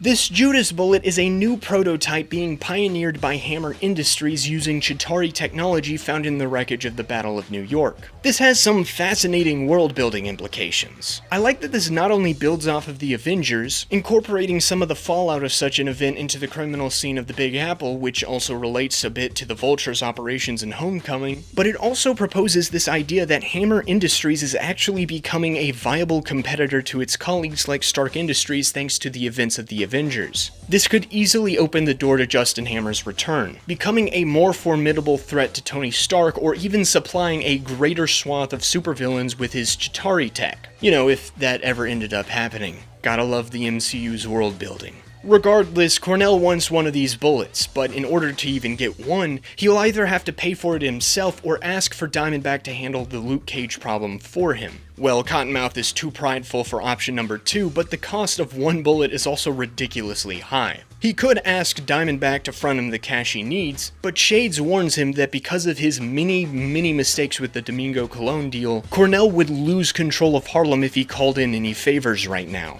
He ain't the same Diamondback. Instead, Cottonmouth decides to finish the cologne deal to secure Diamondback's confidence again, ensuring a safer loan from his boss and then kill Luke. However, first he needs to get the Puerto Rican's guns out of police lockup. This comes in when Misty arrives back at the police station. She's greeted by Captain Betty Aubrey and her Lieutenant Perez, who bring unfortunate tidings. They've gotten word through the grapevine that IA is investigating Scarf, suspecting him of being dirty. What? Scarf? Him? Never! He's such a good guy! The reason behind this is that Scarf and Misty signed into Genghis Khan's explosion 40 minutes apart. In that time frame, a key witness against Cottonmouth disappeared when he was supposed to be meeting with the detective. Completely unsupervised, by the way, which is against police code. Plus, despite being at said meeting, Scarf was able to check into the crime scene before anyone else. With an increased amount of eyes looking into the NYPD, likely because of all the corruption perpetrated by Wilson Fisk, this discrepancy raised some red flags. Misty thinks that this is all bogus, defending her partner's innocence, but when Scarf interrupts the conversation, she nevertheless chooses not to reveal the IA investigation to him. She instead leaves for Pop's memorial service while Scarf gets a call from Perez. The two meet later for a lunch break where Perez unveils the IA's investigation and that he too is a dirty cop working for Cottonmouth. The boss needs Domingo's guns out of lockup, so Perez has arranged for Scarf to pick them up from another dirty cop in evidence. Scarf, for his part, is getting fed up with Cottonmouth's antics, even proposing that they just straight up kill him and be done with it. We don't know if he's got a backup plan. Excuse me? The cops of Harlem, even the dirty ones, are fed up with this guy, and the only reason they don't dispose of him is because he might have a backup plan? We've already seen the type of backup plan this guy has, and Luke completely blew that up. I'm not saying Cottonmouth isn't a smart guy, but right now he's on the back foot with many dead, injured, and incarcerated henchmen and acting a fool. If there's any time to get rid of him without the fear of a backup plan being in place, now is it. But I guess this explanation is good enough for Scarf, seeing as how he decides to go pick up the guns. Meanwhile, Luke goes to a lunch break meeting of his own, interrupting a game Zip is playing with his homeboys. They abandon their buddy, leaving Zip to confidently shoot at Luke. I guess he forgot about what happened to Coco at Genghis Khan's. It's starting to feel like that event got Mandela affected out of people's minds. Luke wants to know where Eddie's ring is, but Zip lies, earning himself a lecture about Black history. It's here. It's all around you. If you respect yourself enough to take a look. At what? Our legacy. Luke then retrieves the ring from Zip's pocket and heads back to Eddie's memorabilia. There, he finds not Aisha, but her father, the titular Eddie. The retired baseball player is sulking around his store, lamenting about the younger generation. This is a similar sentiment we've heard from many different characters so far. There's always been gang activity, but back in the day, there was still value in your good name. Gangsters would shoot at each other one day, but the next, they'd be helping an old lady carry her groceries. However, this is a bit of a different case that directly clashes against that sentiment, which becomes apparent when Aisha gets brought up. She's still carrying on about that ring? It ain't worth shit. Maybe it reminds her of better times. Back in the day. This gets further developed when Eddie reveals that his entire memorabilia shop was Aisha's idea. Everything I touch turns to shit. In this instance, rather than the younger generation forgetting about their past, which causes problems to the older folks who do, we see the young generation care more about her history and the legacy of her family than her own father, whose disregard for even his own achievements has made a worse life for the both of them. Luke recognizes this and tells Eddie that he needs to shape up and fix his life. Your name is all over Harlem today. Not in a good way. I'm about to change that. You should do the same. Luke makes a pit stop at the barber shop before the funeral, getting frustrated with himself for letting his undershirt get shot all full of holes. Shit. Sorry, Pop. You got me. I don't really think this scene is all that needed, but I guess it's nice to see Luke still considering Pop and everything he's doing. Now we finally get to Pop's memorial service. A good chunk of the supporting cast show up, most notably Aisha, Misty, and Cottonmouth. As everyone gets seated, the latter checks in with Scarf to make sure that the guns have been secured. However, it seems like the detective has finally reached his limit with his insane boss, choosing not to respond to the text. Maybe he has a plan brewing up. Back at the funeral, Pop's estranged son, Bert, gives the eulogy. I wish we got to hear more of it, because what we got is actually pretty good stuff for a character we haven't met yet. He talks about how he's a new father now and feels like he needs his more than ever, despite believing that he didn't need him while he was alive. It's a tragic and very human thing to feel for your estranged father, and I wish we got to sit with that a little more, but instead we primarily focus on the actual characters playing a role in the main plot. Aisha plans to shoot and kill Cornell during the service, but Luke shows up in time to convince her not to do anything stupid, crushing the gun to ensure she doesn't change her mind later. Cornell follows up Bert's eulogy with one of his own. He talks about how he grew up with Pop, but eventually the guy left the criminal game, choosing to invest in the next generation. He fostered a culture of growth, trying to better his neighborhood for his own people, and Cornell promises to uphold that virtue, protecting the neighborhood from any outsiders looking to change things. Really subtle, man. Really subtle. Luke takes the call out in stride and goes up for his own eulogy. He reflects on Pop's seemingly arbitrary rules like the swear jar and the job uniform that were instilled for a reason, to show the younger generation a proper working man to look up to. Pop himself had inspired Luke to be more like him, helping those in need, which is also why he was late to the funeral. If we try to protect only ourselves without looking out for those people closest to us, then we lose. Some people saw hard rock kids. He saw precious jewels. He reminded me that diamonds are formed by pressure, covered in dirt.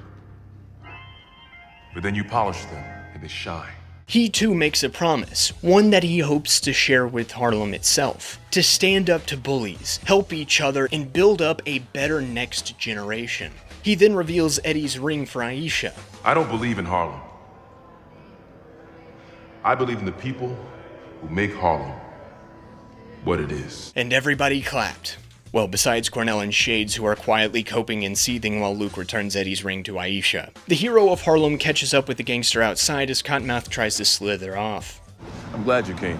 Embarrassing you in public was much better than doing it behind closed doors in your cheap-ass club. However, Cornell warns him that their war is just beginning. Misty also departs the same warning to Luke after she catches up with him on the way back to Pop's barbershop. She demands that Luke stop his pissing contest with Cottonmouth and let the legal system do its job. This war that he's incurring will destroy Harlem, so she wants him out of her neighborhood. However, Luke argues that the legal system is insufficient to deal with Cornell Stokes and his gang, only taking tiny bites out of the criminal pie while it thrives, while he is capable of making real change. This builds upon the conversation between Misty and Scarf from earlier, where the corrupt cop is making the same argument as Luke is now, which is an interesting parallel that may or may not get developed later. We'll see. Spoiler alert, it really doesn't. For now, Luke and Misty have hit a crossroads in their disagreement.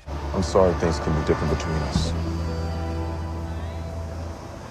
But I ain't going nowhere. Meanwhile, Claire Temple arrives in Harlem from the Daredevil show, where she gets jumped and promptly beats down the mugger. Turns out, Claire is a Harlem native, with her mother Soledad being the owner and operator of the Train Diner, which is her first stop upon getting her purse back. Soledad expresses concern about her daughter getting into fights with street thugs. If you don't fight back, they make you into a doormat. You know who taught me that? You. Things have changed up here, Mia. Things have changed everywhere. Regardless of how much Harlem has changed, Claire still believes that this is a place where she can come to where things still make sense. I mean, Turk would disagree on that. Y'all Harlem niggas are off the hook.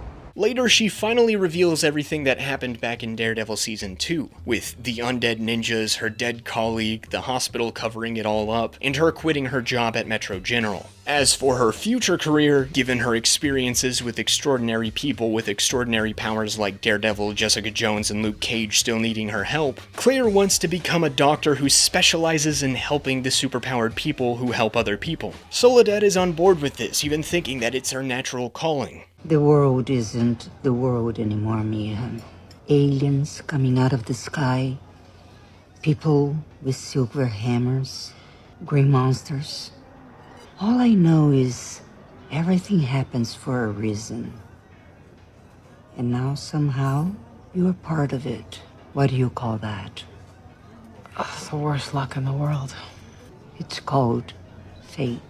After that, Claire sees the viral footage of Luke climbing out of the destroyed Genghis Khanis on TV. Luckily for her, some random guy walks up and not only identifies Luke for her, but also points her to where he's located, at Pop's barbershop. Man, if I had a nickel for every time this episode had a random NPC give a main character exposition unprompted, I'd have 2 nickels, which isn't a lot, but it's super lazy writing. And that's it for the Claire scenes in this episode. And much like her last episode in Daredevil Season 2, it feels really weird to spend all this time with her for a full episode. She doesn't interact with anyone else in the story, and they don't really give us enough to justify these 4 scenes interspersed throughout the entire episode. All that's really communicated here is that Claire is back in Harlem, her mom works here, and she's decided on her new career path. Much like the present scenes in episode 4, I think it would have just worked better to condense them all into 1 or 2 scenes at the end of the episode as a teaser for her and Luke's collision in the next. In fact, these separate scenes could have easily worked as a single conversation where Claire arrives, talks to her mom, and then sees Luke on TV, learning where he's currently living. Actually, scratch that last one, because as it turns out, her knowing that Luke is living at Pop's barbershop doesn't even matter, seeing as how he just shows up at her mom's restaurant in the next episode. I think it was pretty unnecessary to split these up into separate scenes to fill in time between the other plot threads, especially when all that was necessary to cover could have easily taken maybe a minute at max. Episode 6 starts with Luke listening to an episode of Trish Talk while he's out on a run.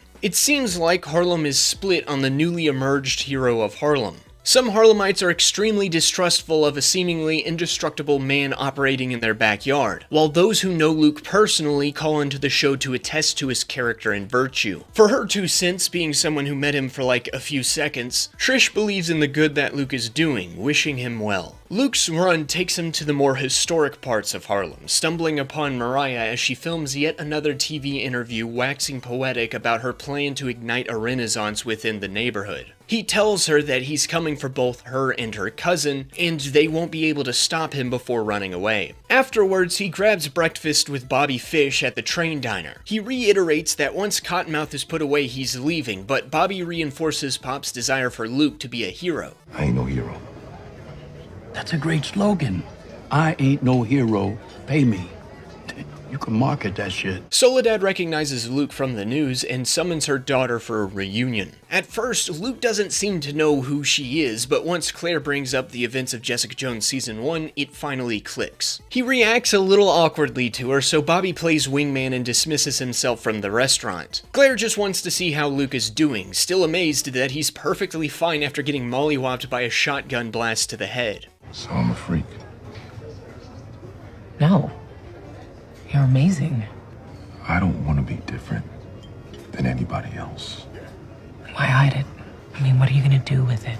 With the conversation veering in the same direction as the one with Bobby just now and countless ones with Pop before his death, Luke decides to finish his meal and leave before he gets the same hero lecture. However, Claire chases after him. Okay, to be frank, this is getting a little frustrating at this point. While I do get the point of this arc so far, with Luke becoming the ultimate reluctant hero, only allowing himself to get sucked into the hero game little by little, it's admittedly a bit frustrating to go from Luke telling people at Pop's funeral that he believes in the people of Harlem and their capability of standing up to bullies to him just perfectly being content with ditching the place once he's avenged Pop. It's especially weird how he says he wants to avoid the spotlight, yet he was willing to give the news people his name as a declaration of war against Cottonmouth. If he really wanted to keep this quiet, he would not be doing what he's doing. Meanwhile, Cornell meets with Scarf to collect his guns, but Scarf has other plans. He tries to extort his boss for an extra $100 grand before turning the guns over. While he is sitting in a comfortable position to blackmail Cottonmouth, since those guns are critical for the entire Stokes operation to continue to exist, Scarf has forgotten a couple of critical things. First, he decided to do this extortion bit in front of the warehouse in which the guns are located, meaning that Cornell has access to them whether he pays Scarf or not. And second, Cottonmouth is not one to give in to demands. The two men get into a scuffle where Cornell steals Scarf's gun and shoots him, but Scarf manages to survive long enough for a bystander to take notice of the gunshots, forcing Cornell to flee. He returns to Harlem's Paradise where he gets an earful from Mariah, who's pissed about her cousin shooting a cop and letting him live long enough to potentially bring the entire criminal empire down. However, Cornell sticks by his decision, saying that things will work out since his boys got the guns from the warehouse before the police arrived on on scene, so the deal with Domingo can finally be completed tonight. I don't want the details. I just want results. You want results.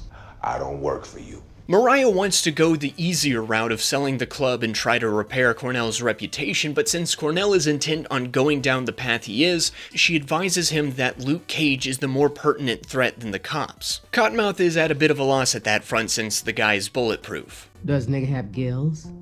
Excuse me? Drown him. Can he burn? Can you poison him? You find his weakness, and you squeeze. You sounding a lot like Mama Mabel. That statement doesn't sit well with Mariah, but she's comforted when Cornell assures her that he has Luke's kryptonite. And since he does, I don't know why he just expressed concern about Luke's powers. But weird dialogue choices aside, this serves as a nice insight to the darkness hidden behind Mariah's pristine political demeanor. Not only does she propose some cutthroat tactics to get at Luke, but she also opens it with a word that she had claimed to hate in episode 1. It's niggas like me that let you hold on to what you got. You know I despise that word.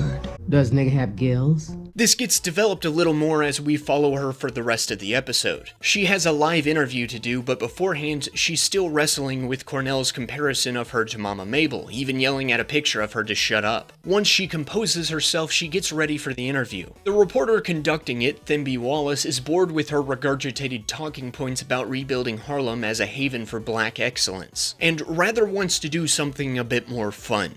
Remember when Obama sang Al Green? You want to watch me whipping Nene, Themby? Oof, those are some ancient references. My gosh, that makes me feel old. I feel my soul dying there a bit. Also, when was Obama president? The current president in the MCU right now is Matthew Ellis, as we saw in 2013 in Iron Man 3. And his administration isn't done yet until 2016, which would then transition into either Trump or some other guy for the next 4 to 8 years. Maybe Obama was a single-term president in this universe, opening the door for Ellis to get elected in 2012, or maybe he's just a failed presidential candidate in general. But that's besides the point. The interview starts pretty normal, with Themby asking Mariah about her political opponent Damon Boone, who's been leading a campaign against her corruption, but things take a turn later. And I don't just represent Harlem, I am Harlem. And we're live.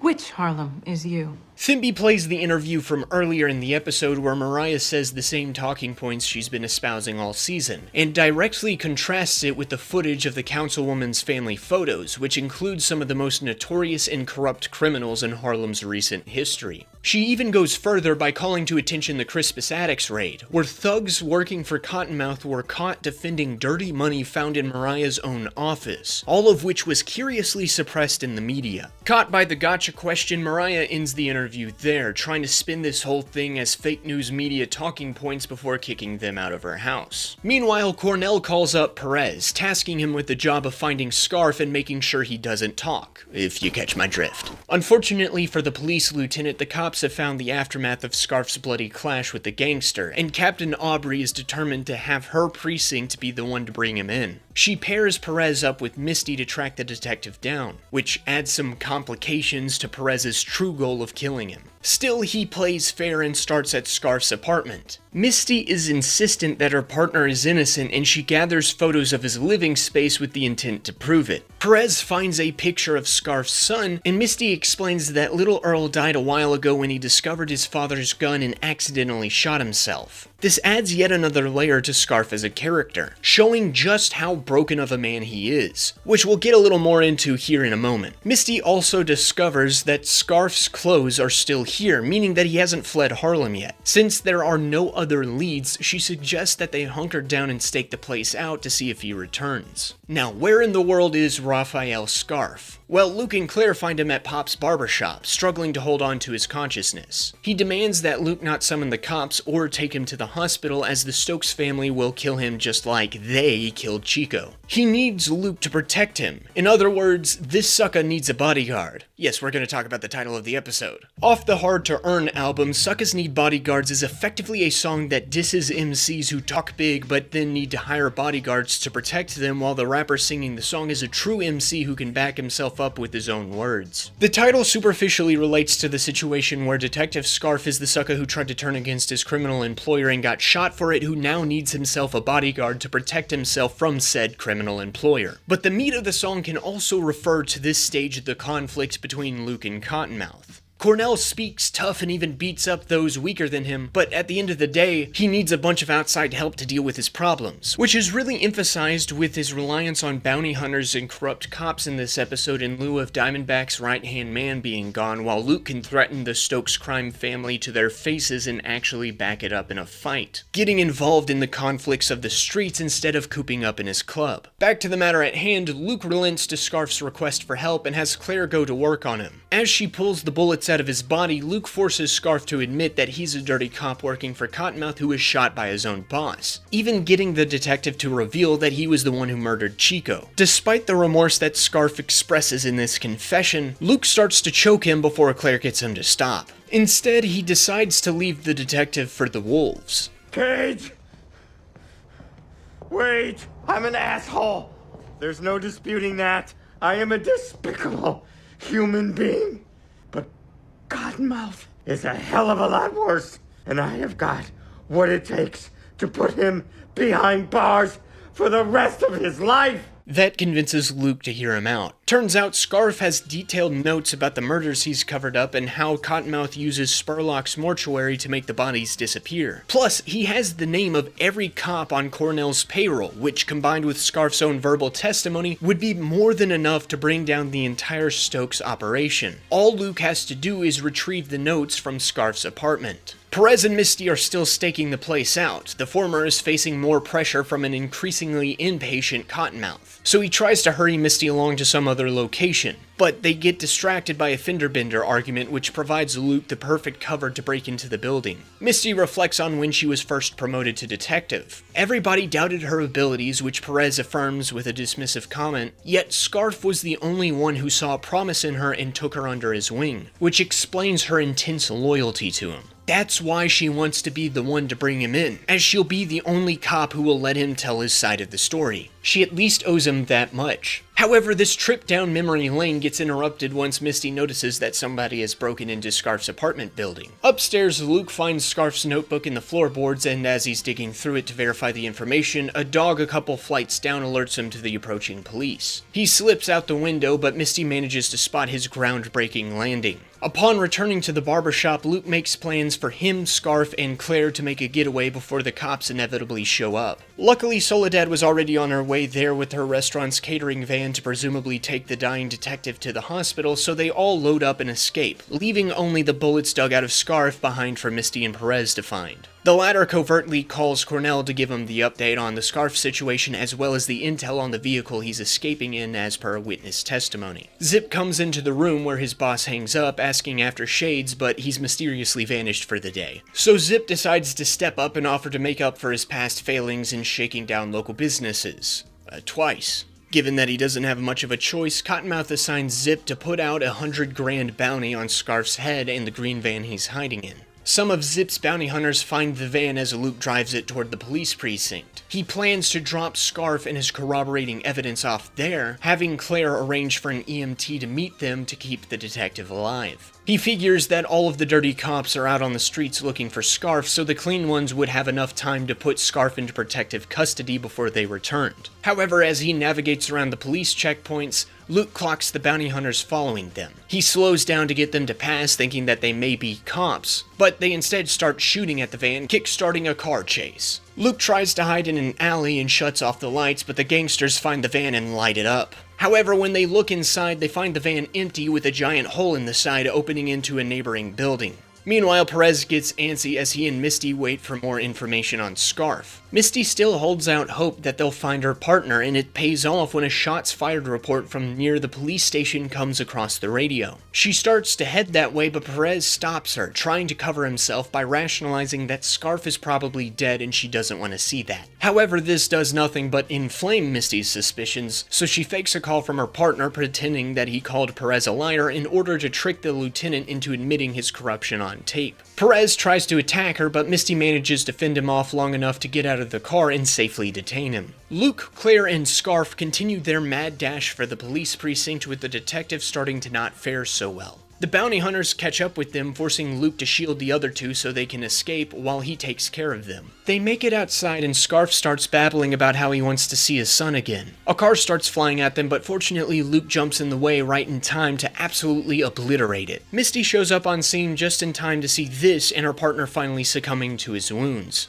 She rushes to his side and they engage in some friendly negging banter one last time before Scarf apologizes to her and dies, leaving Misty in a similar situation that Luke was in episode 2. Unlike Pop, though, Scarf was far from a perfect mentor. Instead of trying to overcome his past to prevent others from making the same mistakes he did, Scarf became broken by what he did in the past. It started with the incident where he witnessed how useless the police force was in the face of supernatural threats. He lost faith in the efficiency of his job, leading to him shirking his duties. Then his son shot himself with Scarf's own weapon because he forgot to lock it up. I can only imagine that broke him further, maybe even making him lose faith in himself. This likely put him in a place mentally where he was completely willing to work for a criminal despite clearly hating him. Perhaps that's why he decided to take Misty under his wing. She was the only thing that he could truly have faith in. That could also explain why he was against Misty doing underhanded things to accomplish her goals, like when he expressed disapproval of her offering a get-out-of-jail free pass to Chauncey. As for Scarf, I suspect that he just stopped caring about living, leading to him making concessions in his morals to the point of committing blatant murder. Maybe it was Luke's crusade against Cottonmouth actually being an effective tactic against crime that inspired him to contemplate killing his boss himself and even trying to blackmail him. Or maybe he just reached the end of his rope and decided he couldn't live with himself anymore. Which would explain why his blackmail plan was just awful. It was really bad. I find Scarf to be a fascinating character because of how his tragic backstory casts interesting interpretations onto his actions in the show. Like Misty said, he cracks a lot of jokes but never smiles. He's a hopelessly broken man who doubted the system he worked in and hated the criminal he chose to violate his morals to work for. He's a despicable man, but a very tragic figure within the story. Frank Whaley also does an excellent job in making the guy likable while portraying the subtle brokenness he hides that becomes more and more apparent as the show goes on. And I think he was able to pull some of the best performances out of Simone Messick so far in their back and forths. Up until this point, I found her portrayal of Misty Knight hit or miss, but her best moments come when she's hanging out with Scarf, making that partnership feel very real. My only complaint is that I wish we got more time in the show to really explore his relationship with Misty and his actions against Cottonmouth and how they relate to his past traumas. This is going to become a larger problem when it comes to the next episode going forward,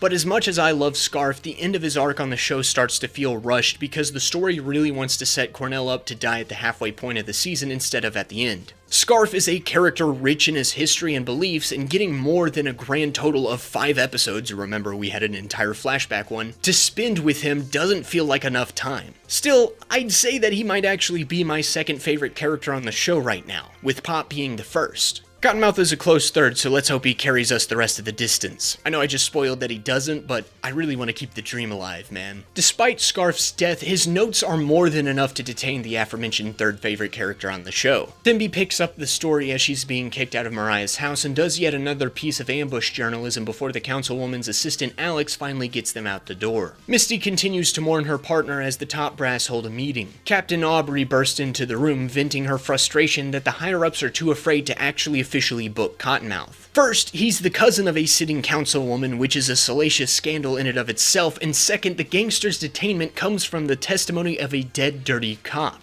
With the recent corruption scandal with Fisk, the NYPD is nervous about having yet another case of cops on the payroll of a sharply dressed comic book villain out in public. The top brass is seriously considering letting Cottonmouth go, and there's nothing Aubrey nor Misty can do about it. If only there was another dirty cop they just detained that they could squeeze for information. I said if only there was another dirty cop they just detained that they could squeeze for— Seriously, are they not going to interrogate Perez? Dude likely has just as much information on Cottonmouth that could put him away and bring this whole thing tumbling down. Heck, he's already on tape admitting that he was being paid off by the gangster. That should be more than enough to at least put Cottonmouth away for a few months. Anyway, the captain leaves her subordinate to contemplate her faith in the legal system. Meanwhile, Luke and Claire are a little more celebratory as they walk home. Luke managed to keep Claire safe while the catering van was insured, so both of them managed to make it out faring pretty well.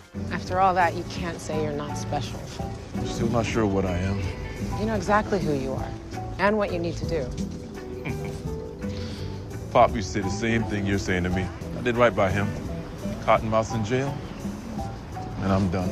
Luke is predictably intent to stick with his original plan and return to the shadows of anonymity, which I think it's a little too late for at this point in time, but Claire manages to convince him to at least test the limits of his powers to better understand them.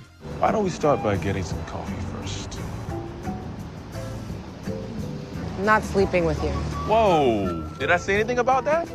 Why can't coffee just be coffee? Luke, in this show, I don't think coffee has ever meant just coffee. I think the only time I have seen anybody drink it was Scarf. And then he got shot in the very next episode. I don't know, there may be a correlation there. Just saying. The next morning, Luke stops a gun deal Zip is trying to put together. Do I even need to say it? I have no idea how Luke learned about this or why he's even here in the first place, given that the night prior he was pretty comfortable with the idea of quitting the hero game with Cottonmouth in jail. I don't even think this qualifies as him testing his powers since he already knows that he's bulletproof. This really only serves to give Zip a scene in the episode and a way for Luke to learn the bad news about Cottonmouth getting out of prison before it hits the news cycle later so he can be there for the actual release. It's a pretty weak way to handle this narrative need, but I guess it gets the job done, as Luke is not happy about his work being in vain. Inside the police station, Misty copes and seethes as she watches Ben Donovan weasel Cottonmouth out of prison. This man sure knows how to pick his clients, huh? Misty is about to confront the criminal, but Captain Aubrey stops her. Remember who you are. It's hard for her to keep her composure as Ben makes a personal attack against her. Dogged harassment of a misguided beat cop? You calling me a dog? No, I believe the brother said dogged, as in determined. Although true, the word is derived from the description of a dog's persistence. See, that's the problem with a bitch. Once they get their mouth on a bone, they can't let go. That is a multi-layered, deep-cutting burn right there. First, there's the obvious insult of calling Misty a bitch, which most women find offensive. But then there's also the insinuation that she's also a whore with the bone comment, which has got to particularly sting with her recent sexual history with Luke. Also, calling her a beat cop undercuts her authority and competence. They did not need to go so overboard with the insults, but dang, I know I'd be terrified to square up with one of these two. Although I just thought of a good jab involving the nickname Cottonmouth, but I would also rather not get beaten to death. Cornell takes the victory walk outside, locking eyes with Luke across the street as he does so. Misty also sees Luke, realizing that her trouble is only starting. As she goes back inside, someone else notices this little situation. Inspector Priscilla Ridley. Captain Aubrey tells Misty that Ridley is here to replace her as the person in charge of the precinct. Thanks to the Cottonmouth debacle, the captain has now lost her job, and she warns Misty that she'll be the next on the chopping block if she doesn't fall in line. With Scarf's corruption being revealed, there's already prying eyes watching her every move. If she's intent on continuing to pursue a man that has ducked the system once already, Priscilla will have no qualms with firing her, which Misty already seems to know as the inspector's former subordinate. Aubrey's last word of advice before she leaves is that Misty not get so consumed with her mission that she loses who she is. Once she steps out, she's quickly replaced with Ridley, who seems very enthused about reuniting with Detective Knight. This is gonna be fun.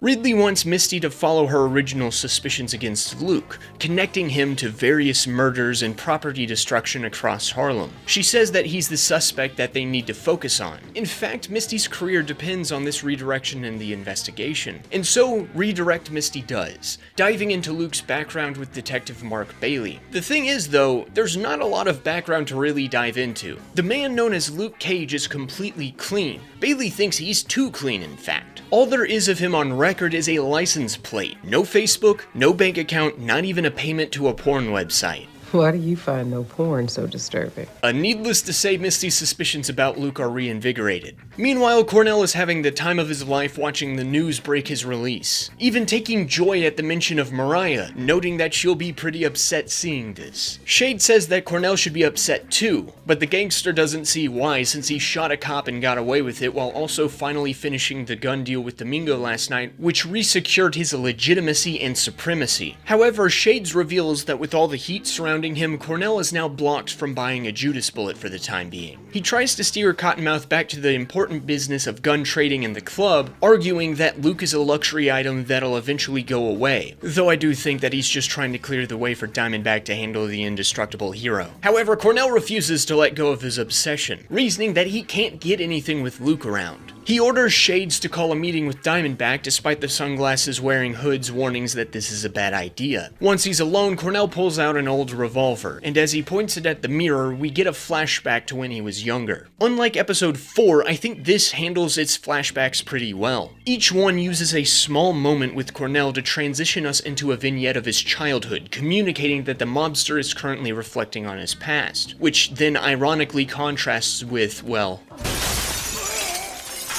given that, I think it's best to address the flashbacks in this episode now while the guy is still alive. At the point we jump in, Cornell Stokes grew up with his cousin Mariah under the tutelage of their grandmother Mama Mabel and her brother-in-law / former lover Pistol Pete, who both ruled the Stokes crime family in the wake of its founder Buggy Stokes' death, dealing in guns and girls. This first flashback does a really good job establishing the dynamics of these four living together. Cornell is a talented young musician, which Pete has taken notice of, trying to nurture that talent and help his grandnephew find an out from the crime family. Meanwhile, Mama Mabel is trying to force Mariah through law school while grooming Cornell to inherit the crime family. The two cousins effectively have the grand relative that they like, and the one they're not quite comfortable with, though for very different reasons. A young pop shows up with fellow kid Donnie to deliver some cash and valuables that they stole from random pedestrians. Pop tries to invite his buddy Cottonmouth out on the town with some light name-calling, but Pete aggressively defends his grandnephew, saying that he's going to be staying inside tonight and practice his music. Mama Mabel concurs, but only because she wants to have a conversation with Donnie. Once Pop is gone, she chastises the young man about selling drugs on the streets, which is the only trade that the Stokes family will never participate in. Donnie tries to justify his unsanctioned entrepreneurship with the success of Salvador Colon's venture into the business. Crack is the next big thing, and he thinks that the Stokes will get left behind if they don't take advantage of it. The gall of this young blood earns Mama Mabel's ire. She manhandles the boy and snips his fingers off with her plant clipper. She sends Mariah upstairs but forces Cornell to stay behind and watch. She wants to know who put Donnie up to this crack idea. But the second he looks at Uncle Pete, he gets a fist to the face. Now to me, that's a clear indication of who's behind Donnie's stupid decisions, but I guess Mama Mabel just doesn't see this and commands Cornell to take his peer outside to kill him.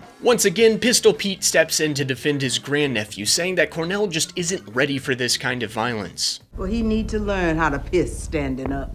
Mama Mabel turns this into a family affair by sending Pete out with Cornell to oversee his first murder. Upon returning from this traumatizing childhood event, young Cornell sits down at his piano, but his hands are shaking too much to play. Instead, Mama Mabel comes up from behind to hug him proudly. Sometime later, Cornell is one step further into his family's crime empire as a bodyguard for the prostitutes. However, on this day, he's late returning from a piano audition, leaving a ladyboy alone to be beaten up by a client. Mama Mabel scolds her grandson for shirking his duties to the family. Maybe sister needs to learn how to throw her hands up like a brother. After some more persuasion like that, Mama Mabel forces Cornell to admit that it wasn't necessarily his audition that caused him to run late, but rather a meeting Pistol Pete had with Salvador Colon in Spanish Harlem. While her grandson didn't actually hear the details of the meeting since he was busy hanging out with Domingo, it's enough for Mama Mabel to piece together who's behind the big cocaine push within her organization, assuring the poor little boy that he did good. She meets with her brother-in-law, reminding him of the promise he gave his brother and her husband on his deathbed, to take care of Mama Mabel and take care of the family. Once his secret operation with the crack is revealed, Pete claims that he was taking care of the family by securing a deal with the Colones, which would ensure that the Stokes, whose power is currently waning, get in on the ground floor of a new and promising empire. I already have everything I need.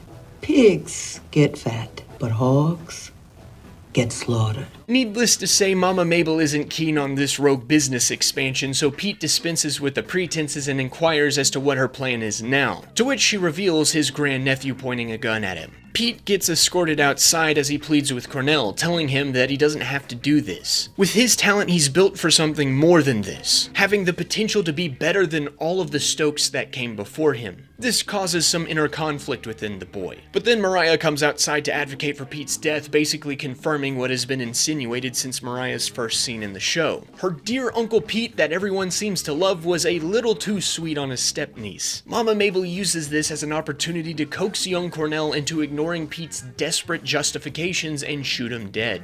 You know the rule, baby. Family first. These flashbacks are straight up some of, if not the best content in the show. They single-handedly take Cornell Stokes from a pretty good antagonist to easily the character of the season, which is a shame considering, well, you know. Right off the bat, this show does a great job establishing the complicated dynamics of the Stokes family. Mama Mabel wants to groom Cornell to be the next leader of the family business, while she wants Mariah to be sent off to law school, though that could also be an attempt to protect her from her dear grunkle. This contrasts with Pete, who wants Cornell to escape the life of crime by building up his musical acumen, while he wants Mariah close for uncouth reasons. Despite both being abusive to one of their grandkids, they do put their family first when it comes to business operations. Mabel wants to maintain the traditions of the organization, while the more ambitious Pistol Pete wants to ignore traditions to ensure the family's success, using reckless up-and-comers to do so. It's pretty interesting how this reframes the conflict between the young and old generations of Harlem as a cyclical clash. It also better informs the attitudes of Cornell and Mariah as adults. Cornell wanted to be a musician, and he had the skills to back it up. However, the only one who ever supported those dreams was Pistol Pete, whom he was forced to kill by Mama Mabel. This bred a deep resentment for his grandmother and by extension her criminal empire. This is probably why he's a little more willing to act recklessly with its assets than Shades and Diamondback are comfortable with. This also explains his obsession with music.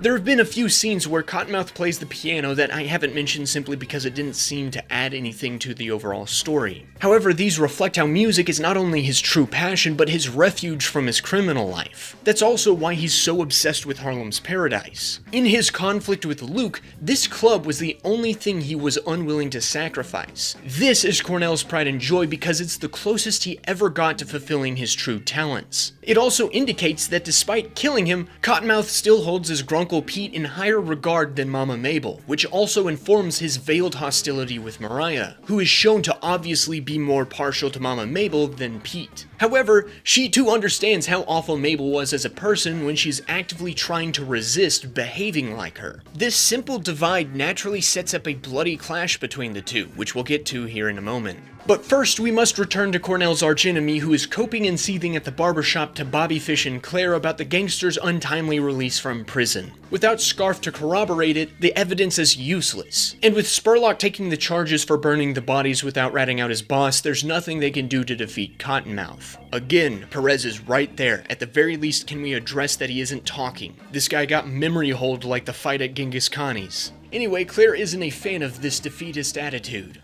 Setbacks happen all the time. You can still do something about this. Why me? Because you're not afraid of Cottonmouth, and he's obviously afraid of you. What do you expect me to do? I try to do things the right way. Cops let him go. Cops can only do so much. You have the power to do more. Claire points to Daredevil as an example of the kind of change Luke can enact with his powers. He can claim justice himself. But once again, Luke is adamant about not being a hero, which bewilders Claire. And it bewilders me too because he literally did it this morning. Bro, just commit to one or the other. Either don't be a hero and just sit on the sidelines all season, or actually commit and start doing it. You can't do this half in, half out thing, bro. So what the hell are you afraid of? Well, Luke is about to see his fears realized when the store receives a call from none other than Cornell Stokes, who proposes a parlay meeting, to which Luke agrees. Bring your apron. He interrupts some of Cottonmouth's piano playing, announcing his plan to bring the gangster in and force him to confess his crimes to Misty. However, Cornell has a different plan. He plays the backstory card, unveiling his knowledge of Luke's life as Carl Lucas thanks to Shades. That's a square-ass name, man. Oh, my mama named me that. I'd change my name to Luke Cage, too.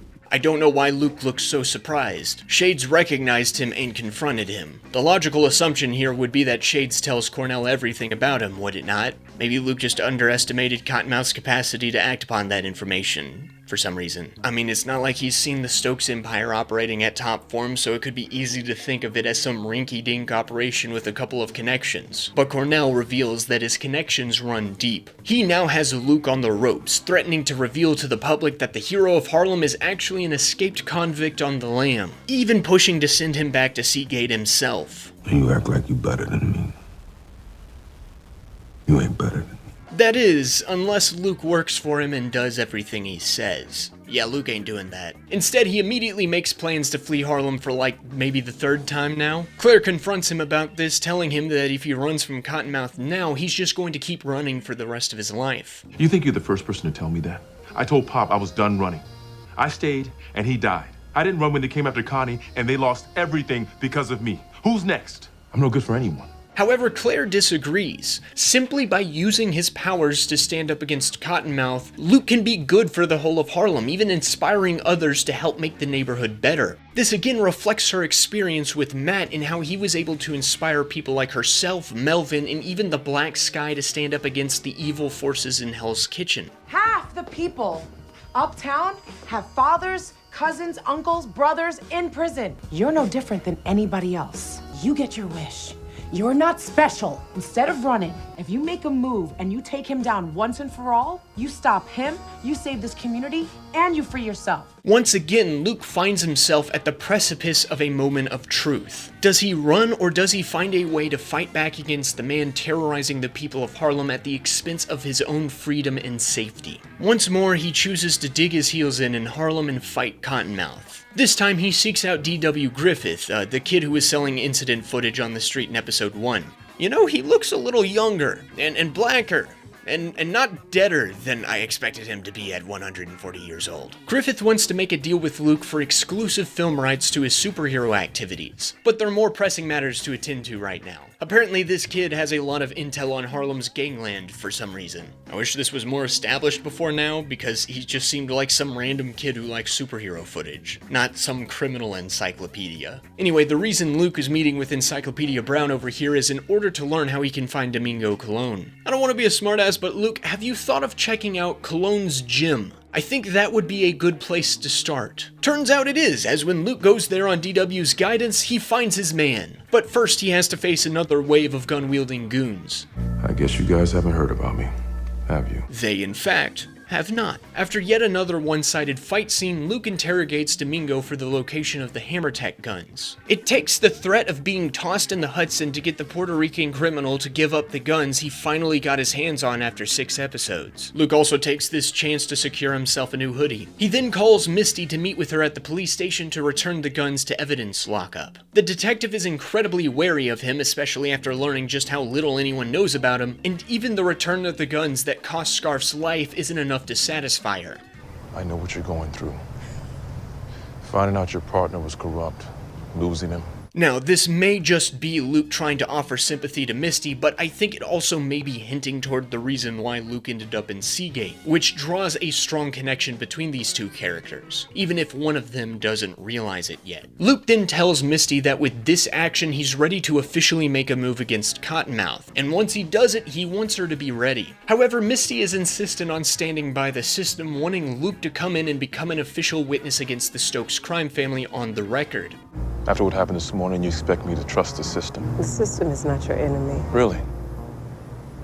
How's the system been treating you lately? Luke expresses a desire to kill Cottonmouth, but he won't do it because the gangster needs to suffer behind bars as the world passes him by, which Misty notes as coming from personal experience. I'm sure that statement won't come back to bite him at all. Luke leaves, asking Misty to trust him like Pop did, but the detective is still longing for a reason to. Misty manages to score big with the reacquisition of the Hammertech guns, but Ridley warns her that she still isn't out of the doghouse yet. Before she can make plans to get out of canine containment, Misty receives a call that will throw her deeper into it. But first, we see Luke and Claire having a walk in the park, where the former finally reveals his backstory in order to explain why he's been so dodgy about staying in Harlem. He further develops this by explaining that he was his father's father's shame. Pastor Lucas had been intent on not raising a black criminal, which is exactly what Carl became, regardless of if he was innocent or not. Now that he's out of prison, Luke doesn't want to be a hero. He just wants to figure his life out. Heck, the only reason he's fighting Cottonmouth is just because he owes Pop.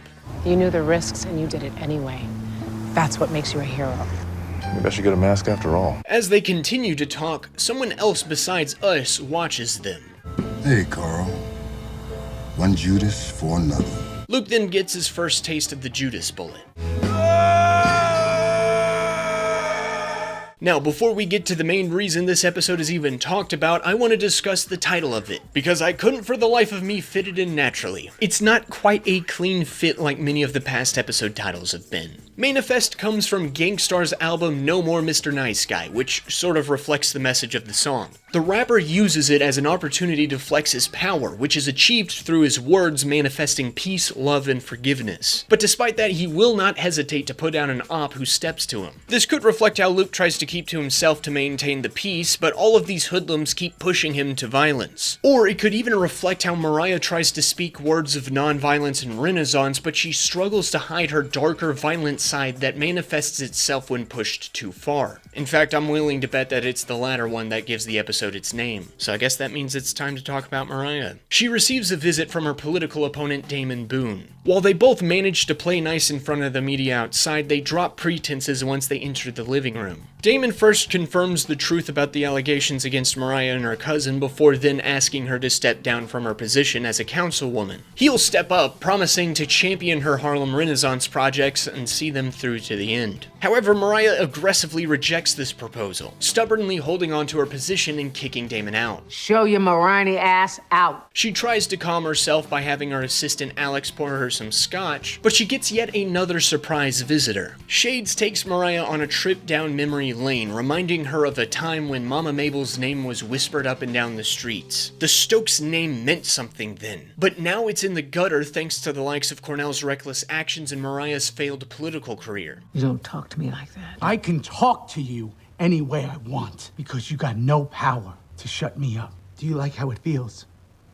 Being so powerless. Shades then plants a seed in Mariah's mind before leaving. When she works up her nerve, she's capable of some acts that live up to what the Stokes family name used to mean. The goon then returns to Harlem's Paradise where he learns about Cornell's blackmail scheme with Luke, which goes directly against Diamondback's plan for the bulletproof bulwark. Shades fears that Luke will run again, ruining said plan. But Cornell is confident that Luke will fall in line, though it's clear he doesn't really care how much he interferes with Diamondback anymore. Meanwhile, Mariah gets a call from City Council. Since she didn't agree to Damon's plan to step down and they can't afford to keep her in her position with all the heat around her, they've decided to ask for her resignation, which is the nice way of saying she's fired. She lashes out in anger, shocking herself with her own thuggishness. Looking at a picture of Mama Mabel, she tries to calm herself before going to pay her cousin a visit for one final time. Much like Shades, Mariah tries to get him to forget about Luke Cage and turn his focus back on business. Cornell is initially flippant and dismissive of her concerns, but he snaps once his cousin reminds him of the family first rule. This is where these complicated family dynamics finally reach their boiling point. He vents all of his anger about how he could have had a successful musical career instead of being the bullish thug Mariah complains about if Mama Mabel hadn't forced him into this life while coddling his cousin and sending her to law school. Naturally, Mariah defends her late grandmother, saying that the law school was merely an attempt to protect her from Uncle Pete, who Cornell still loves after all these years. Mama Mabel was always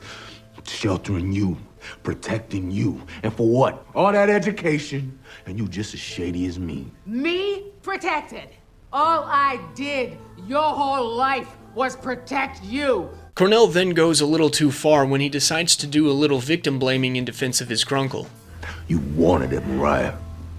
You wanted it and you know it. This fully manifests Mariah's dark side, setting her off in a flurry of fury. She bashes Cornell over the head with a wine bottle and then pushes him through the window that overlooks his club. But she doesn't stop there. She then follows him downstairs, still ranting and raving about Pistol Pete, and finishes the job off with a microphone stand. This is by far one of the most shocking deaths of the Marvel Netflix shows. Sure, we've arguably had more brutal ones like Anatoly's car door decapitation and even Louisa Thompson's mind-controlled induced suicide, but this comes as a shock because up until now, this was the main antagonist of the season. It's like if Vanessa or Wesley suddenly killed Wilson after Nobu lost the Black Sky, or if Will Simpson found and murdered Kilgrave while Jessica was doing her side quest with Luke. It's certainly a surprising direction to take this season that proved to be its first definitive fumble. Usually I don't bring up production details while I'm talking about the show itself just because I like to approach the final product as it is without anything marring my view of it one way or the other. But in this instance, it's a pretty well-known detail that the reason this decision was made in the first place was because Mahershala Ali would only agree to be part of the show if he was killed off after 7 episodes. In this moment of time, Ali was in the process of transitioning from a largely television-focused actor to a more serious film actor. In fact, mere months after this season debuted, he would appear in Best Picture winning Moonlight, earning himself a Best Supporting Actor win that he would do once again 2 years later with The Green Book. After that, he'd become a big film actor, appearing in the underperforming Alita Battle Angel movie, the chronically delayed Spider-Verse trilogy, the Obama Netflix movie, True Detective, wait, that's a TV show. What else? Raimi, Invincible, and now he's just patiently sitting in the Blade production queue. Yeah, no, that was a good decision for your career, man. In the era of prestige blockbuster television, which started up shortly after the Marvel Netflix universe got binned, this feels a little retroactively foolish. But to be fair, it's not like he could see the future. What I don't understand is why he didn't just stick it out until the end of the season. I understand not wanting to get locked into multiple seasons of television and thus sacrificing a lot of film roles to do so, but could he not just let his character die at the end of the season? David Tennant was able to do that. To be fair, Coker says that this was the plan from the beginning, but it just doesn't feel like that. What it feels like is that his writer's room was forced to squeeze an entire season's worth of story into 7 episodes and then doing a whole other season of story in the last 6. I enjoy a lot of what these first 7 episodes do, but I started to want more time to really flesh out a lot of the story and its characters. Scarf was great, but I think we could have gotten at least 2 or 3 more episodes to properly flesh out his relationship with Misty instead of leaving a lot of that dynamic up to the interpretation by people desperately trying to connect the little we get with Red String. Even Cottonmouth, who gets a lot of really good development in this episode, needed a little more time to get more rounded off as a character. He's introduced as a cunning gangster who's only the middle rung of the ladder, but then he quickly devolves into an impulsive thug committing foolishly destructive acts to combat Luke. I like this as an arc because it justifies either Mariah or Shades or even Diamondback killing him as tensions rise. But in my opinion, it all happens too fast. I really wanted a few episodes where Cottonmouth's genius as a planner gets to shine, especially to justify why the dirty cops are too afraid to make a move against him. Perhaps we could have had an episode where instead of being murdered by Scarf, Chico comes forward intending to make a statement against Cornell, forcing him to come up with a plan to mobilize his dirty cops and his people to figure out where the boy's being holed up. Maybe with Luke guarding him. Cottonmouth cunningly figures out Chico's location, but Luke defeats all the goons he sends before the gangster initiates a backup plan to take the kid off the chessboard for good. We could really lean into the chess game motif that is called upon multiple times. Cornell can make multiple intelligent plans that fall through simply because he's not aware of Luke's existence or powers, which would make his complete breakdown in composure feel a little more natural and his death a little more earned. This is just one of the ways I think the season could have, and in my opinion should have, stretched the story out to allow more in-depth development on its story and characters. That being said, I do really like Cornell's death scene in isolation. It works as a payoff to the simmering hostilities between the two Stokes cousins that get further explained through the flashbacks. It's very clear that the family first rule is the only reason these two continue to work together, meaning that one would inevitably kill the other, or did they just have to cut things off for good? Also, having one of Cornell's family members kill him serves as a nice poetic bookend to his character, with his criminal career beginning with him killing a family member and then ending with one killing him. It coats his entire life in tragedy, as it was this family that upended and ruined his chances to become someone truly great instead of another gangster that will likely just become another footnote in the history of Harlem crime. There's also the ironic element of Cornell's true passion being music, but it being the very thing that kills him. His insistence on not selling Harlem's Paradise basically serves as the final straw that would ultimately ruin the criminal empire vampire his grandmother built. But then there's the very literal element that a mic stand was used to bash his brains in. This scene also works well for Mariah, as it is the official awakening of her dark side. Her inner Mama Mabel finally comes out, something that she has so resisted all season up to this point, which again I think would have worked better if this had been given more episodes to properly build up to, especially since we're gonna spend the next few episodes of her denying this dark nature. There's also some nice wide shots that frame Mariah inside of the Biggie painting, which foreshadows her takeover of the crime family, which is pretty cool. I like this scene for the characters involved, I just wish this happened a little later into the season. Now, I usually do a breakdown of any major character that dies before the end of any of these Netflix seasons, but I think I've covered most of who Cottonmouth was at this point. I'll only add that this episode absolutely solidifies him as the standout character of the show. Yes, I still love Pop, maybe even a little more than Cornell still, and yes, I really like Scarf. But the flashbacks here do such a great job at taking this character and fleshing him out into one that is truly great. This is not the life he wanted, and it's one that he actively fought against living. Unfortunately, he chose to keep living it while internalizing his grievances, leading to his own demise. He may have been a cold-hearted murderer who really enjoyed inflicting pain on his enemies, but there's also such a well-portrayed humanity in him, like when he mourns Pop's death or when he reflects on his past. I also love how he just constantly laughs, whether that's at his own jokes or at people threatening him, as if to either convince them or himself that those threats don't worry him. If his arc wasn't so rushed, I'd be tempted to put him on a platform with Wilson Fisk, Kilgrave, and the Punisher as an S-tier Marvel villain. Mahershala Ali absolutely nails the role and continues this trend of the best performance of a Marvel Netflix season coming from a prominent antagonist. He has such a great screen presence, and it's completely understandable why he went on to win 2 Oscars after this, even if they were for 2 movies that I really wasn't that big of a fan of. However, Shades is more impressed with Mariah's performance right now, absolutely pleased with her inner Mama Mabel. I didn't want this. Deep down, I think you did. He starts to prepare to clean up the murder, but then he gets an idea. An awful idea. Shades gets a wonderful, awful idea. Look what Luke Cage did to your cousin. Shades coaches Mariah through covering up her crime. He's gonna take care of most of it, but she needs to change out her blood-stained clothes so Spurlock can cremate them. I have no idea how he's gonna do that since he's currently taking the rap for hiding bodies. Maybe he's just that good, or he has like pyrokinesis or something. As Shades goes through his plan, Mariah seems to slowly recover from the shock of patricide. Still, he needs to take charge in this moment, and then she can become the domineering bitch that we all love to hate. That's the last time you will ever call me a bitch. Hey, it's his words, not mine. Once Mariah leaves to take a shower and change clothes, Shades throws on some dishwashing gloves and begins punching Cornell's deceased face over and over again.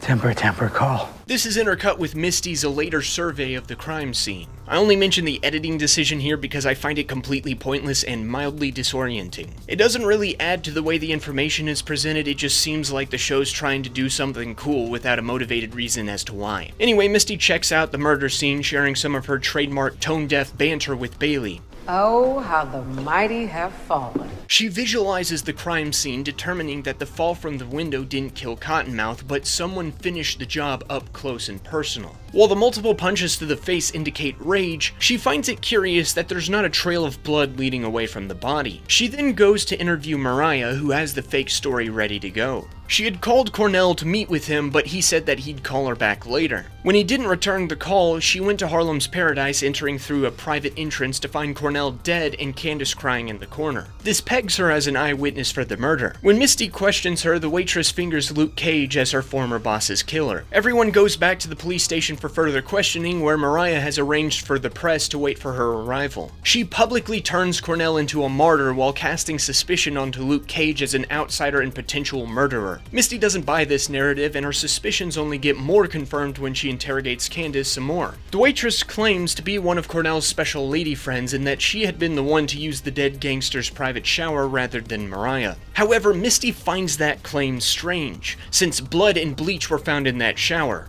Even more strange, Candace doesn't seem to know about Cornell's private entrance and still refers to him as Mr. Stokes rather than a more familiar name that a lover would use. Before Misty can get much more out of the poor woman, Ben Donovan shows up to volunteer himself as her counselor. Candace doubles down on her accusation of Luke. She claims that she witnessed Luke standing over Cornell's body while wearing bright yellow dishwashing gloves before he fled the scene. Ben then escorts her out before Misty can learn more. Outside of the interrogation room, Mariah has Alex send her now viral speech to her campaign supporters and donors in hopes of turning around her failing political career. Misty sarcastically compliments Mariah on her crocodile tears. She tries to fish for any evidence that would clash with Candace's testimony, but the councilwoman doesn't fall for it. Still, she's shaken up enough to withdraw her voluntary witness statement and hide behind her lawyer. She spots Inspector Ridley watching and decides to provoke Misty with a mention of Scarf before she heads out. Ridley steps in before things get violent, getting pretty friendly with the councilwoman before sending her off. In fact, they were sorority sisters in college, so obviously she refuses to believe Misty's theory that Mariah is the guilty party, even if the reasoning is sound enough to provide valid suspicion. The killer was close enough to Cornell to kill him in his own club without breaking in and getting shot, something very few people could do. Mariah was also the one who called the press to publicly blame Luke Cage, adding motive to opportunity. However, Ridley counters that regardless of her old sore's guilt or innocence, Mariah isn't going anywhere while prime suspect number 1 has gone ghost. Finding Luke Cage is the police department's first priority, but where exactly is he? Well, he was bleeding out on the ground last we saw him, and he is currently doing the very same thing. As Claire tends to his wounds, he tries to catch a glimpse of the shooter, but he sees nothing. Claire gets her buddy Manny to borrow an ambulance to escort Luke to somewhere where she can work on fixing him. There's no exit wound, which means she'll have to dig the bullet out of his gut. Since we, the audience, have been privy to Shades' little show and tell, we know that the reason the bullet is still in there is because it exploded into a bunch of little pieces. Before the group can get to their destination to discover this for themselves, the mystery shooter swaps his sniper rifle for a grenade launcher and blows up the spot. Wait, that sounds familiar. I guess it's time to address this episode's title. I'm getting very lazy with the transitions to these sections, aren't I? Blowing up the spot is from Gang Starr's album Hard to Earn, being an absolutely brutal diss track on all the rap duo's ops. They say that they're so superior as MCs they can slaughter anyone who dares challenge them with mere words. This could possibly refer to the tendency of our mystery shooter to incessantly yap, primarily relying on Bible verses and film quotes to provoke Luke. The title could also just reflect how he's the new main antagonist, blowing up Cottonmouth's spot because he's dead now. He's now here to take over the role and do it better than his predecessor, or at least try to. Or maybe this is referring to how Mariah and Shades are blowing up Luke's spot by effectively slaughtering his reputation in the media with some well-worded accusations. Take your pick on this one. Anyway, somehow all 3 occupants of the ambulance survive this, and Manny has the other 2 flee while he stays behind to probably file a less suspicious accident report to the cops. However, the shooter is waiting for Luke and Claire outside, giving us the official debut of Cottonmouth's replacement as the main antagonist for Luke Cage Season 1. Can you dig it? Carl, come out and play. Well, that was a pretty weak introduction. Don't get me wrong, having our new primary villain shoot our protagonist with impenetrable skin with a bullet that bypasses said impenetrable skin is certainly a striking way to come into the story. And having him then engage in a manhunt where our protagonist is basically slowly dying is not a bad idea. But could you have used dialogue that doesn't make me cringe so far into my seat that I become a half-human, half-furniture mutant? I get that the first line is a reference to the Warriors in an effort to hint to Luke at his shooter's true identity, likely calling back to frequent visits to the drive-in theater back in the day, but making it the first line this guy exchanges with our hero is incredibly lame. Imagine if the first conversation between Matt and Fisk in that condemned building started with Wilson answering the phone and saying, who the devil is this? I don't know, I went with a shaggy voice. I don't care how well written the rest of this man's arc is, I wouldn't be able to take his role as the main antagonist seriously because he failed his first impression with the hero. That's basically what happens here in Luke Cage. Before this riveting conversation can continue forward, the cops start arriving on scene, forcing the shooter to flee, with Luke and Claire following suit. They escape into an empty women's clinic nearby where they can properly look at the damage done by the Judas bullet. Luke gives Claire a necklace he's been wearing this whole time, I guess, which contains Reva's flash drive, before the nurse starts working on the wound. She wants to give him some anesthetics, especially after seeing him react painfully to the sterilization process. I can't be compromised. Innocent people could die. I can't risk it. All right, Macho Man. Actually, it's Power Man. The next complication comes when Claire tries to probe into Luke's wound to retrieve the bullet. Turns out his soft tissue is almost just as impenetrable as his surface. Even Luke can't seem to break through. The best they can do right now is use an ultrasound machine to find the location of the bullet, learning the true deadly function of the Judas. The exploded bullet shrapnel is now trapped in Luke's gut, moving deeper and deeper into his body. Luke's phone then receives a call from Misty Knight, who demands that the not-quite-so-bulletproof hero come down to the station to answer some questions about Cottonmouth's death. Seeing as how he wasn't even aware the gangster was dead, I think it's safe to say he didn't do it. Still, Misty tries her best to convince Luke to come in, while her new partner Bailey traces the call before Luke catches on and hangs up. Bailey is still able to get the general location where the hero of Harlem is holed up, so Misty heads out, making him promise to keep this quiet. Much like with Scarf, she wants to bring Luke Cage in herself, and Bailey reluctantly obliges her request. Luke starts to get ready to flee in anticipation of Misty's arrival, but Claire decides to take a look at some samples of his soft tissue. She finds that these skin cells are simultaneously super elastic and energy absorbent, meaning that while they tank plenty of potential trauma, once something gets through, they'll quickly snap back together. It is this abnormality that is trapping the Judas shrapnel in Luke's gut and forcing it deeper into more dangerous locations. I'm enjoying this further exploration of Luke's powers. Like I said, when something similar happened to Luke and Jessica Jones, I find the implications of certain powers incredibly fascinating. Once again, we're examining the greater nature of Luke's powers, which are now adding complications to what could have been a more routine removal of foreign objects from his gut. A surgery on a normal person to deal with this type of injury could have been done with relative ease, but Luke's powers are making that procedure more difficult, if not completely impossible. It's actively increasing the risk of death to Luke. Much like in Jessica Jones, we are seeing how incredibly useful powers can be an active detriment to his life. Misty arrives in time to see this damage, and upon hearing that they were in the flipped ambulance, she determines that Luke is innocent, since he has a very public alibi. There's one issue with that, though. You see, earlier that night, Shades had planted the dishwasher gloves he used to beat Cornell's face in at Pop's barbershop to be found by the police when they go to search for their #1 suspect. He returns to Harlem's Paradise, where I guess the police crime scene has just disappeared. You know, usually when a body is found, that location is shut down for at least a day or two, I think, but these guys got everything unpacked and then repacked overnight. It's actually insane that Mariah murdered Cottonmouth, then teamed up with Shades to cover it up and frame Luke for it, then called the cops, who then thoroughly investigated the crime scene,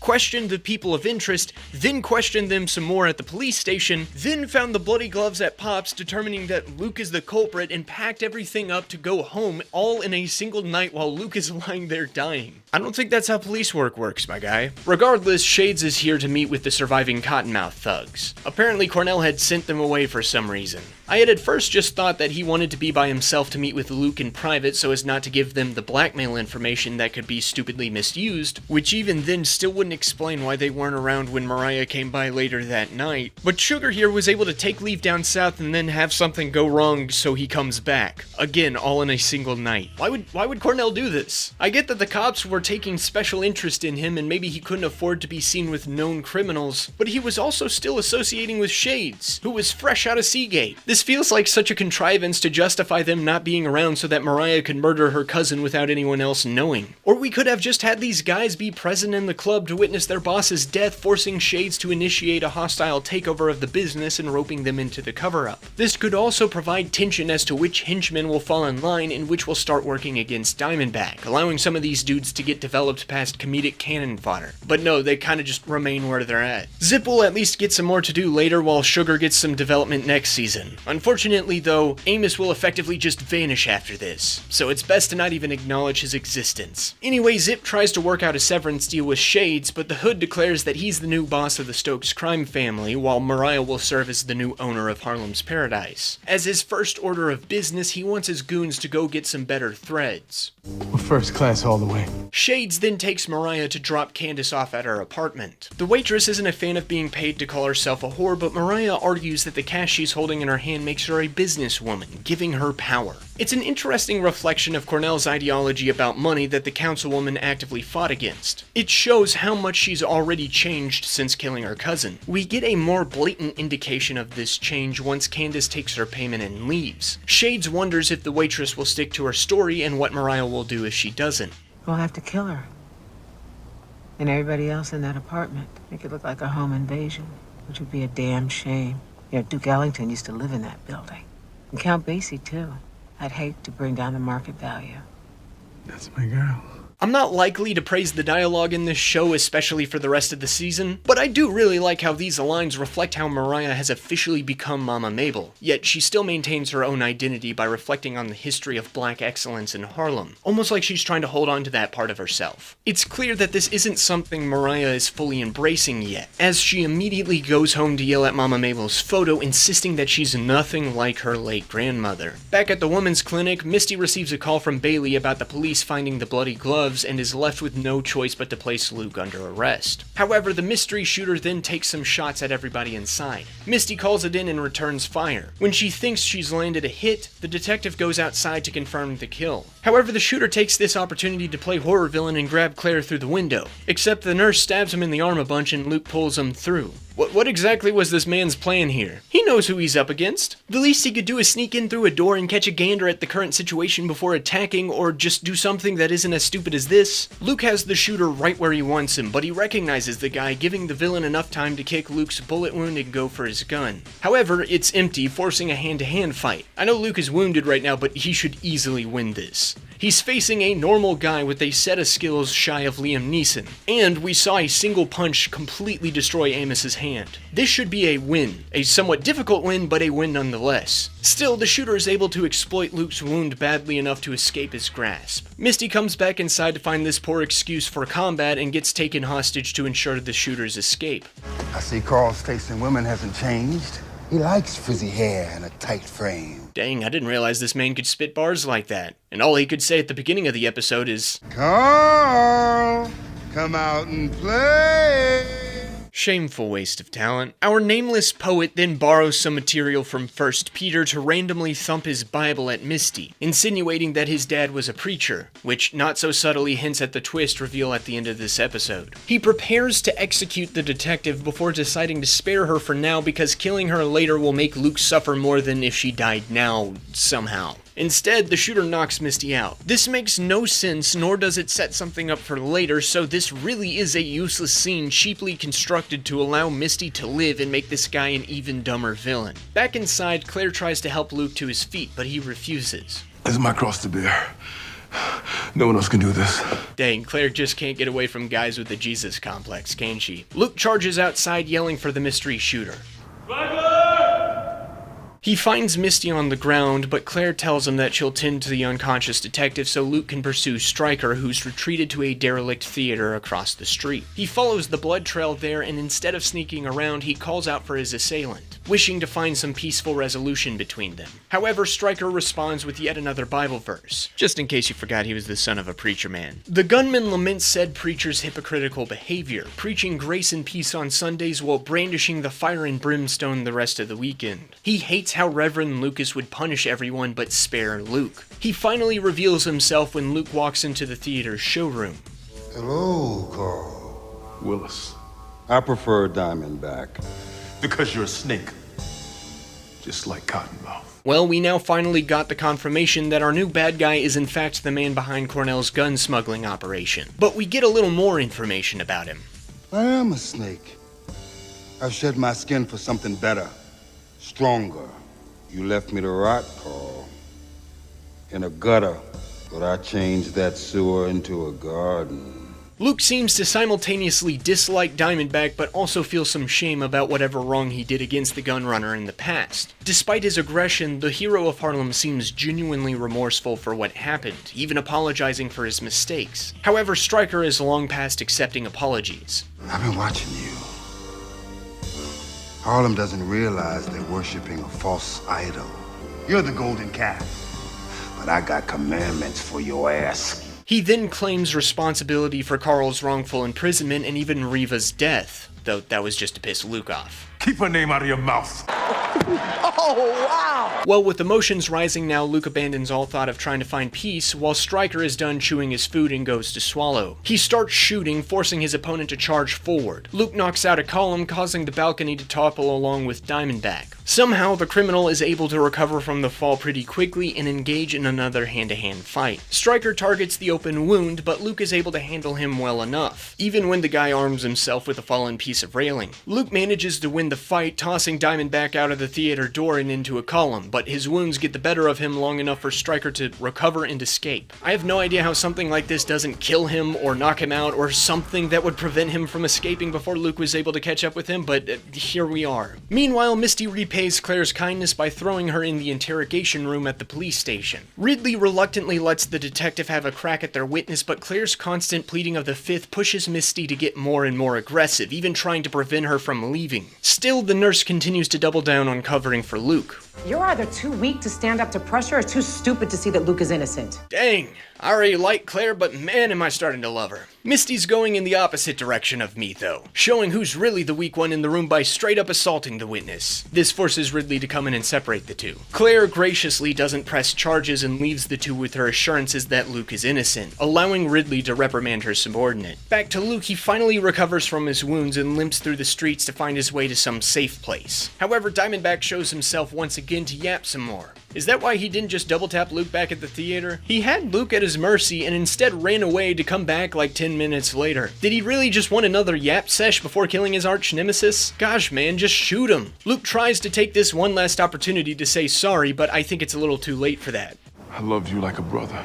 Nigga, I am your brother. Stryker shoots Luke one last time, sending his brother stumbling into the back of a garbage truck that promptly drives away as he just watches. What is even happening here? How did the drivers of this garbage truck not notice the guy with a big-ass gun standing behind them, much less hear the freaking gunshot? These guys are just casually driving away like they're trying to maximize their hours worked here. And then Diamondback just watches them do this. This man's entire goal right now is to make sure Luke dies. Could he not just jog after the garbage truck to make sure the job is finished? Or maybe if he's feeling a little tired, he could just shoot out the tires. He didn't have a problem blowing up an ambulance earlier. Luke is right there for the taking, and Diamondback just watches him make the slowest getaway of all time. This wouldn't be a huge problem if he just assumed Luke died. 2 Judas bullets to the torso would do it, though he could have ensured that with a headshot, but that's besides the point right now. The issue is that the entire plot of the next episode revolves around Stryker trying to find his brother to confirm his death. He's right there, you could have checked yourself, holy crap, man! Look, Diamondback has a very messy introduction, but frankly, this wasn't the massive nosedive that I remembered it being. Don't get me wrong, the stuff with Willis Stryker is some absolute garbage, but at least we got some interesting exploration of Luke's powers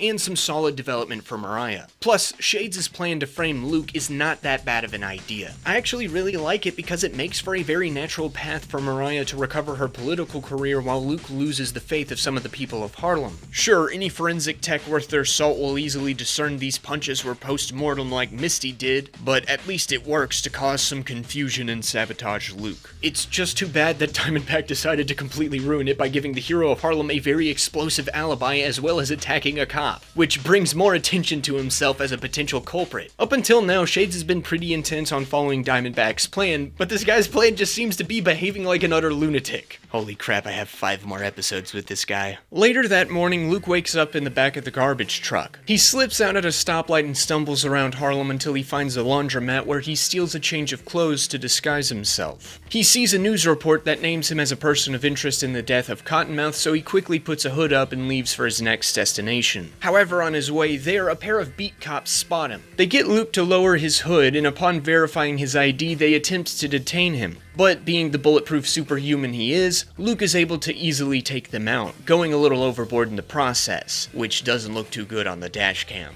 Hey, at least he has some easy transportation now. He makes his way to the train diner where Claire is doing a little research on his powers. She tries to access some of the Burstein files on Reva's flash drive, but they are unfortunately encrypted. When Luke arrives, she examines his wounds, which have become infected. Claire's tried to research his powers in order to help him, but besides finding some similarity to his cell makeup to Avalon shells, she really can't do anything more. She suggests that they go speak to Burstein himself, and while Luke is incredibly hesitant to revisit that part of his life, the two don't have much of a choice but to have a road trip. They borrow Soledad's car and head down to Georgia. As they get close, Luke starts to experience more and more pain from his wounds. At this point, I'm surprised he hasn't died yet. It took less than a day for Scarf to die from his wounds after having 2 or 3 bullets removed from his body. Meanwhile, Luke has 2 exploded Judas bullets inside of him, with his own skin driving shrapnel deeper into his vital organs while also engaging in 3 different fight scenes. And he's going on 24 hours at this point with only some stomach pains and pus to remind him that his life is in danger. I get that he's resilient, but he really should be dead after all this time. As he considers his death, Luke contemplates the big revelation that the guy we just met last episode might actually be his brother, rejecting the idea that his father would commit infidelity. I get that this is existential for Luke here, but it probably would have helped if we didn't just meet Diamondback to make this revelation feel more weighty. Anyway, the duo finally arrives at Burstein's house, where the doctor is shocked to discover that his former patient is not only still alive, but is a walking success of his experiments. What's up, Doc?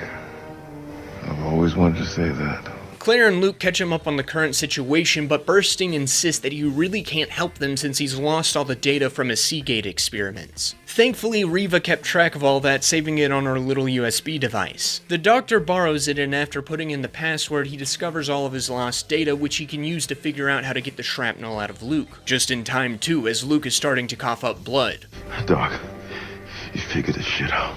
Burstein takes Luke to a shed in his backyard where he reveals that Seagate had completely covered up his experiments after the accident, so he stole every piece of equipment he could before getting kicked out. He also reveals that Luke was already in line for the testing program before Riva begged him for the fast track due to the injuries, which sets up some questions about Luke's late wife that we'll save for later. First, we have to figure out how to get through Power Man's skin. Burstein posits that Luke's DNA was the X factor that allowed the experiment to succeed to begin with, so he needs to recover a blood sample to confirm it. Well, because his skin is unbreakable, Claire decides to go through the throat, piercing the mucous membrane. As he comes up with a plan, Burstein explains what his Seagate experiments actually were about. He had originally set out to create artificial skin for burn victims. Using a genetic engineering process called CRISPR, he'd fuse the subject's DNA with another strand, abalone shell, to gain its attributes.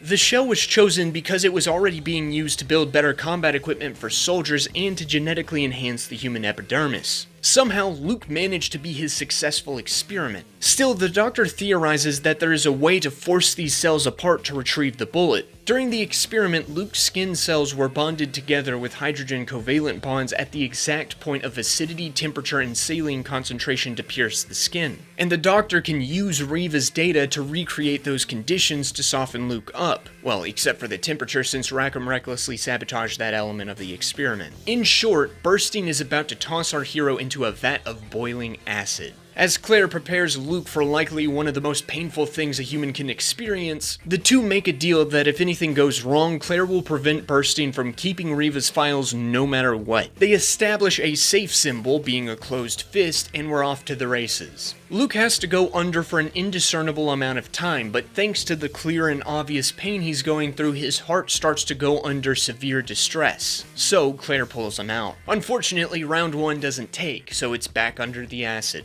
This time, Burstein makes him stay under for a longer time, pushing Luke to go into cardiac arrest. He raises his fist before flatlining. All this stuff right here is probably the best part of the episode. Yes, it's largely just exposition dump after exposition dump, but I find myself enjoying learning more about how Luke's powers work, and how he even came to get these powers. Add to that, there's a lot of suspicion being thrown Burstein's way, with Riva catching some strays as well. It builds upon what was set up in episode 4 to make Luke confront his past in the next one.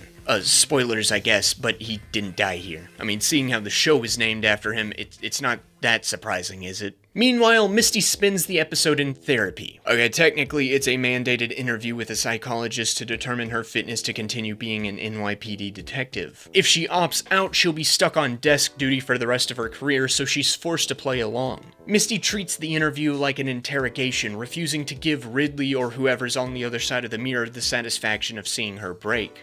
Like I said, this is not an interrogation. I'm not here to break you.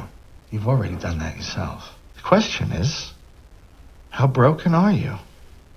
And can you be fixed?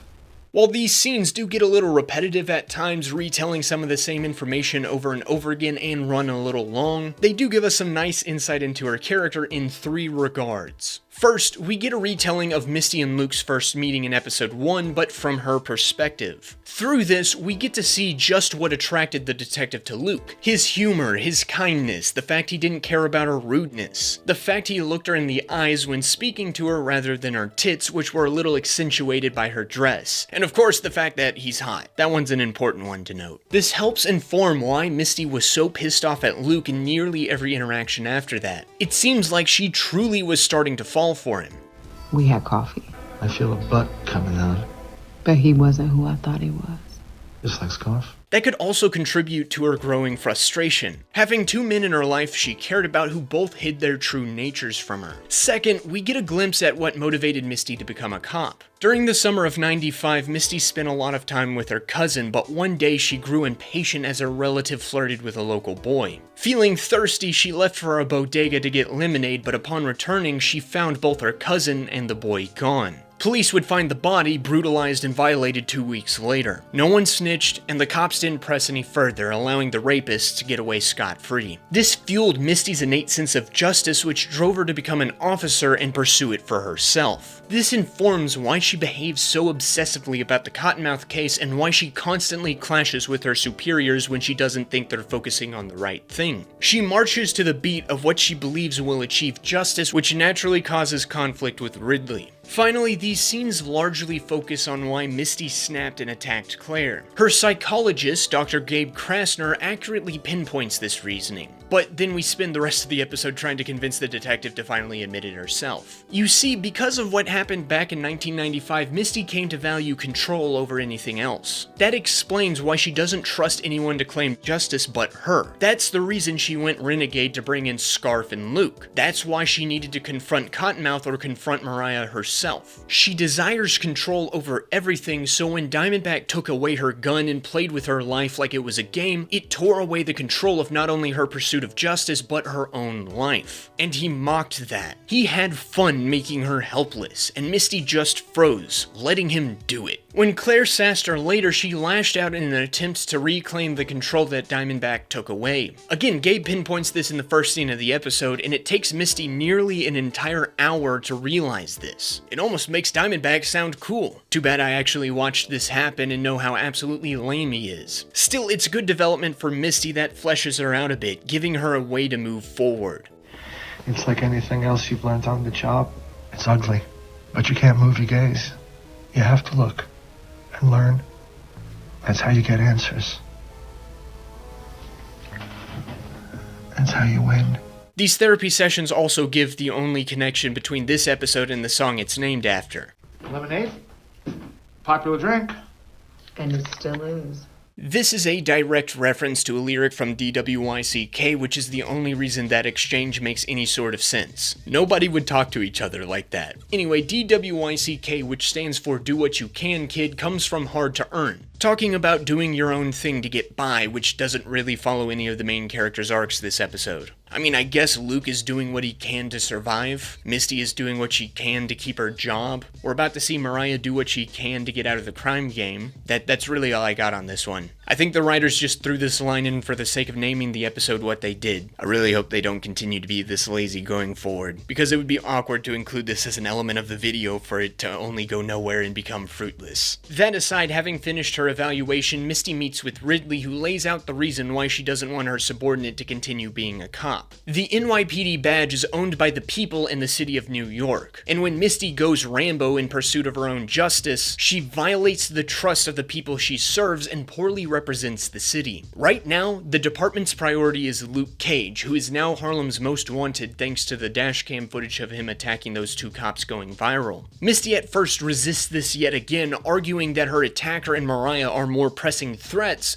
but eventually falls in line to keep her job, making a good case for herself.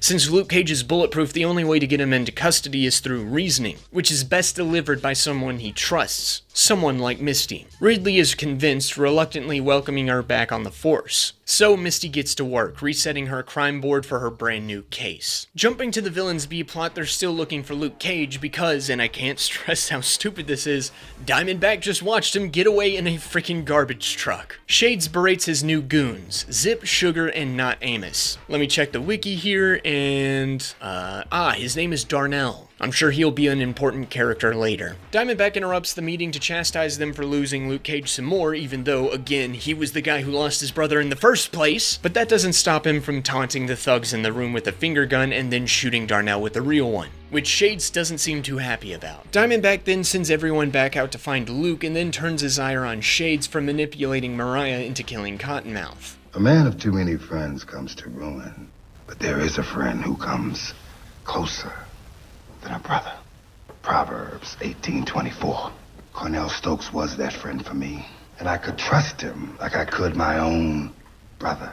That's cool and all, but it would have been nice to see this so-called friendship on screen to make Diamondback's anger here feel a little more felt. Especially since we've spent the first half of this season building up how Cottonmouth was basically Stryker's doormat instead of his friend. Toward the end of his life, Cornell was explicitly working against Diamondback's plans, but sure, they were best friends, I guess. Shades tries to justify Cornell's murder by saying that the guy was starting to lose it, which he was, and thought that Diamondback had trusted him to take care of Cottonmouth. I trusted you to take care of it, not him. Stryker puts a gun to Shades' head, asking for a reason not to kill him, which Zip of all people provides. Killing Shades won't get Diamondback any closer to finding Luke. Sure, but it also wouldn't hinder the search, and it would rid Diamondback of someone who may prove to be a problem later. Still, I guess Zip's logic is convincing enough, as Diamondback yaps some more about his favorite books. The 48 Laws of Power. Do you want to know what the 49th is? Luke Cage ain't dead until you find his goddamn body.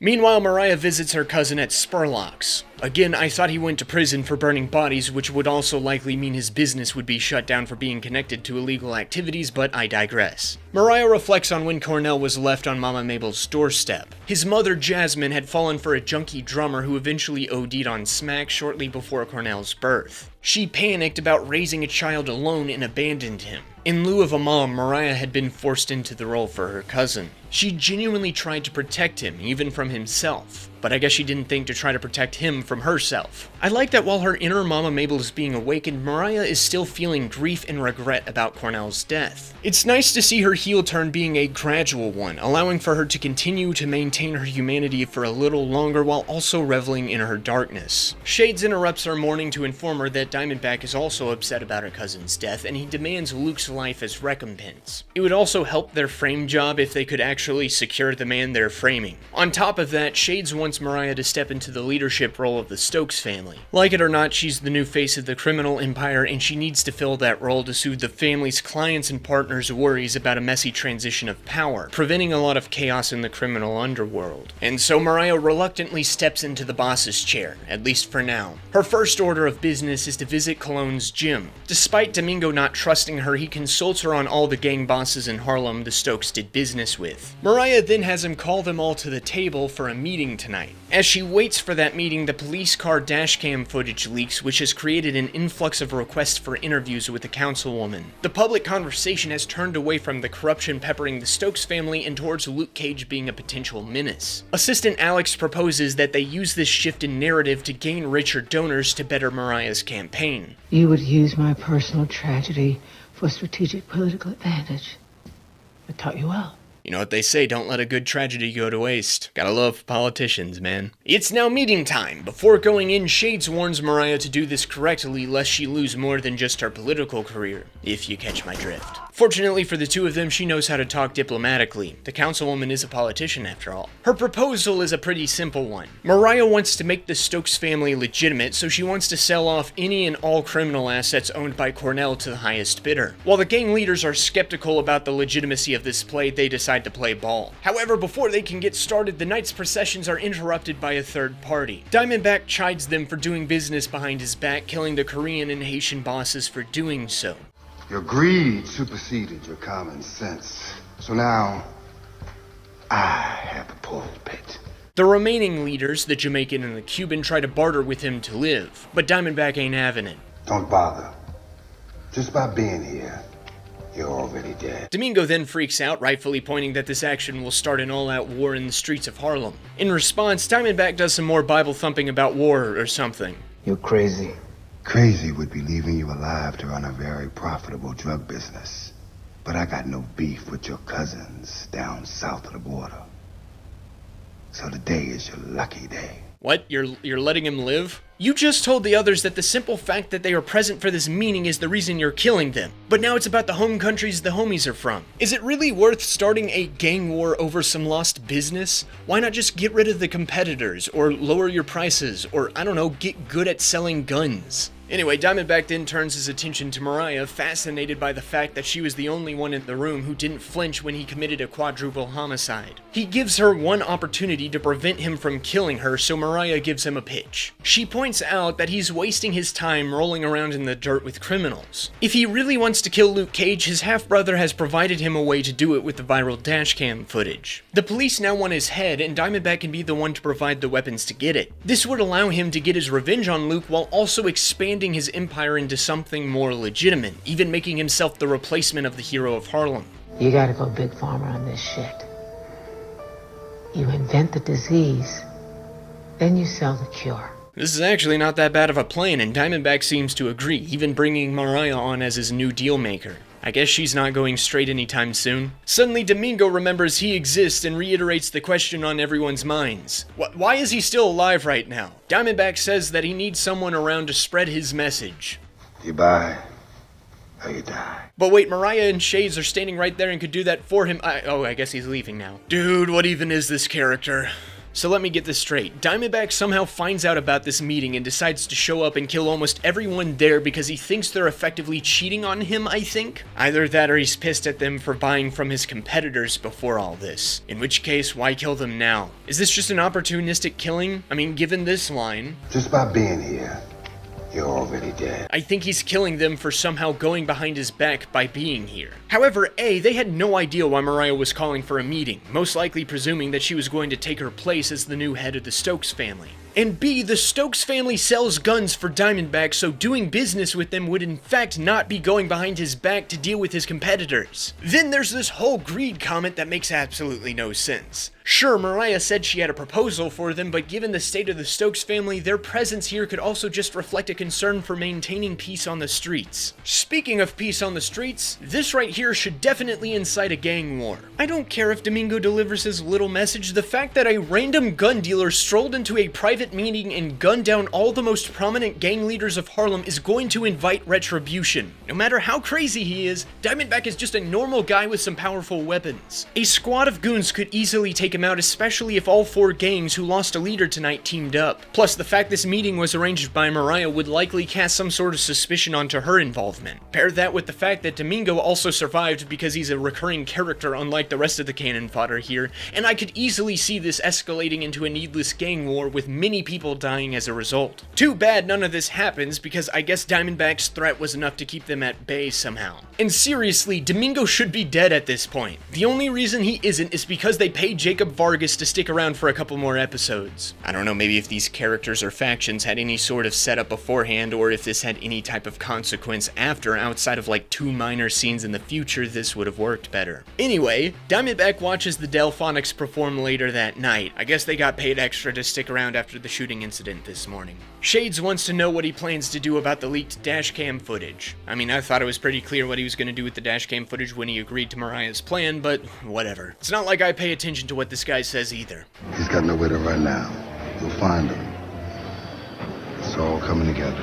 What, Diamondback? What exactly is coming together? You didn't plan this. In fact, your plan failed. You wanted to kill Luke in the streets and failed to do that due to your own stupidity. This is some Thrawn levels of copium right now. Bro, we talking about it's all coming together. The only thing coming together is my fist with some drywall if I have to listen to this guy any longer. Episode 10 starts with Mariah meeting with Diamondback at a warehouse on the docks. Instead of having her usual chauffeur escort her here, Mariah has to drive herself because this is a super secret location where Diamondback keeps his Judas bullets. These are a new model that he plans to mass produce for his anticipated market. Each individual bullet is smaller and less powerful than what he used on Luke, but they can be used in machine guns, which would maximize its effect greatly. He's ready to start selling his product to the cops, which is super surprising considering it's currently implied that this is the morning after he agreed to Mariah's plan, if Misty and Luke's scenes are anything to go by. How in the world does he have these ready to go at such short notice? He'd have to notify the people who make the bullets, wait for them to make the bullet, then wait for those bullets to arrive. That's not even accounting for the fact that these are made out of Chitauri metal, which I really doubt is in high supply.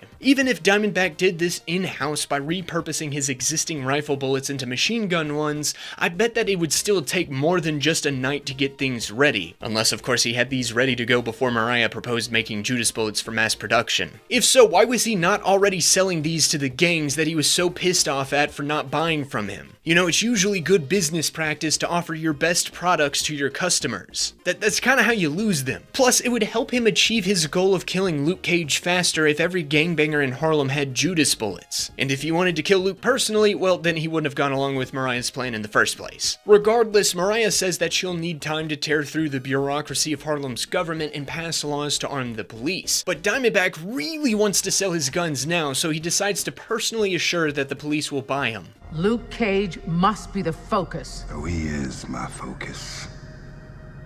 Always. He sets his sights on Officer Albini, who enjoys the love of the community that morning. While he's looking for a present to buy his wife, Diamondback sneaks up behind him wearing some Nintendo Power Gloves and kills the poor guy in one punch. Then he walks away from the crime scene screaming that his name is Luke Cage. This murder sends Harlem up into a tizzy. Most of the cops go on the warpath, determined to hunt down and maybe even kill Luke no matter what. They take to the streets, roughing up anyone they can find for information on the bullet-resistant renegade. Mariah obviously isn't happy that her neighborhood is now being brutalized as a result of her new bedmate's actions and confronts him about this. When justice is done, it is a joy to the righteous, but terror to evildoers. You quote the Bible like you actually believe in God. And you speak to me as if you're not actually in the presence of death. Okay, admittedly, that was a pretty cool line. If he had more dialogue like this instead of...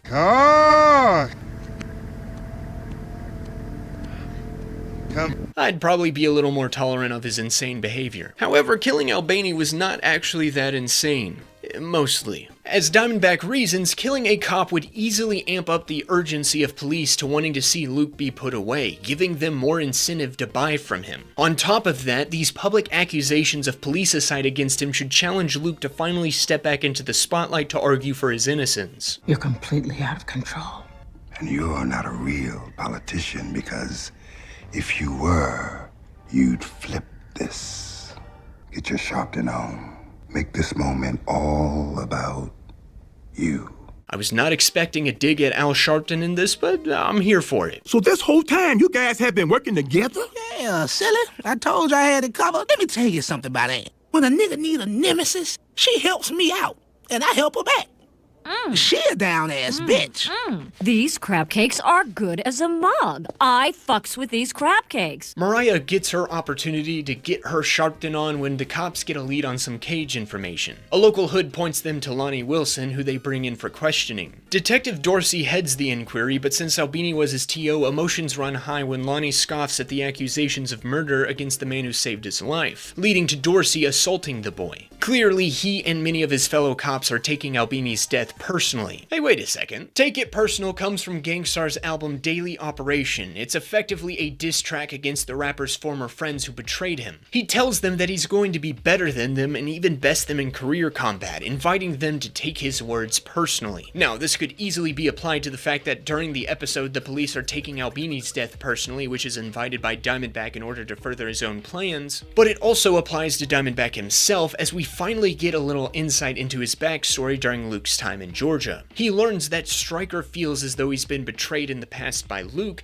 and he's taken that personally. So personally, in fact, that he's actively trying to ruin his reputation and then kill him. You could almost argue that his frame job on Luke is also inviting him to take the action personally to provoke the bulletproof bulwark into falling into a trap. I'm so glad we got an easy one after DWYCK. Now, while most of the police act in a similar manner to Dorsey in this single-minded pursuit of Luke, Misty finds herself skeptical as she analyzes photos of the crime scene. The evidence of the crime certainly points to a superpowered assailant, which is supported by some of the eyewitnesses, but there's something off about the whole thing. Primarily, why would someone cover their face with a hood to commit murder and then loudly announce his own name? See, that's the insane part of Diamondback's plan right there. Misty and Bailey decide to look further into it. Ridley, facing an increased pressure from upset cops, seemingly being led by her Sergeant Jake Smith, gets on Misty's case about finding Luke, but the detective is pretty quick to break her promise from the last episode and delves into her own investigation, running facial recognition software on footage from Albini's murder. Frankly, I'm surprised no other cop has thought to do this before getting all worked up about Luke Cage, but hey, I guess they're just as reactionary as the whole of the internet. The facial recognition software only gets a partial match, but Bailey has a friend in Intel who could have more success. His contact ends up having more success, accurately identifying the real killer as Willis Stryker, who curiously has a sealed juvenile record. If Misty wants to learn more about this guy's background, she'll have to find the correct court date and location of the trial that put him away. Surprisingly, that doesn't take her too long, somehow stumbling upon a case from Savannah, Georgia in the late 80s to early 90s in mere hours, if not minutes.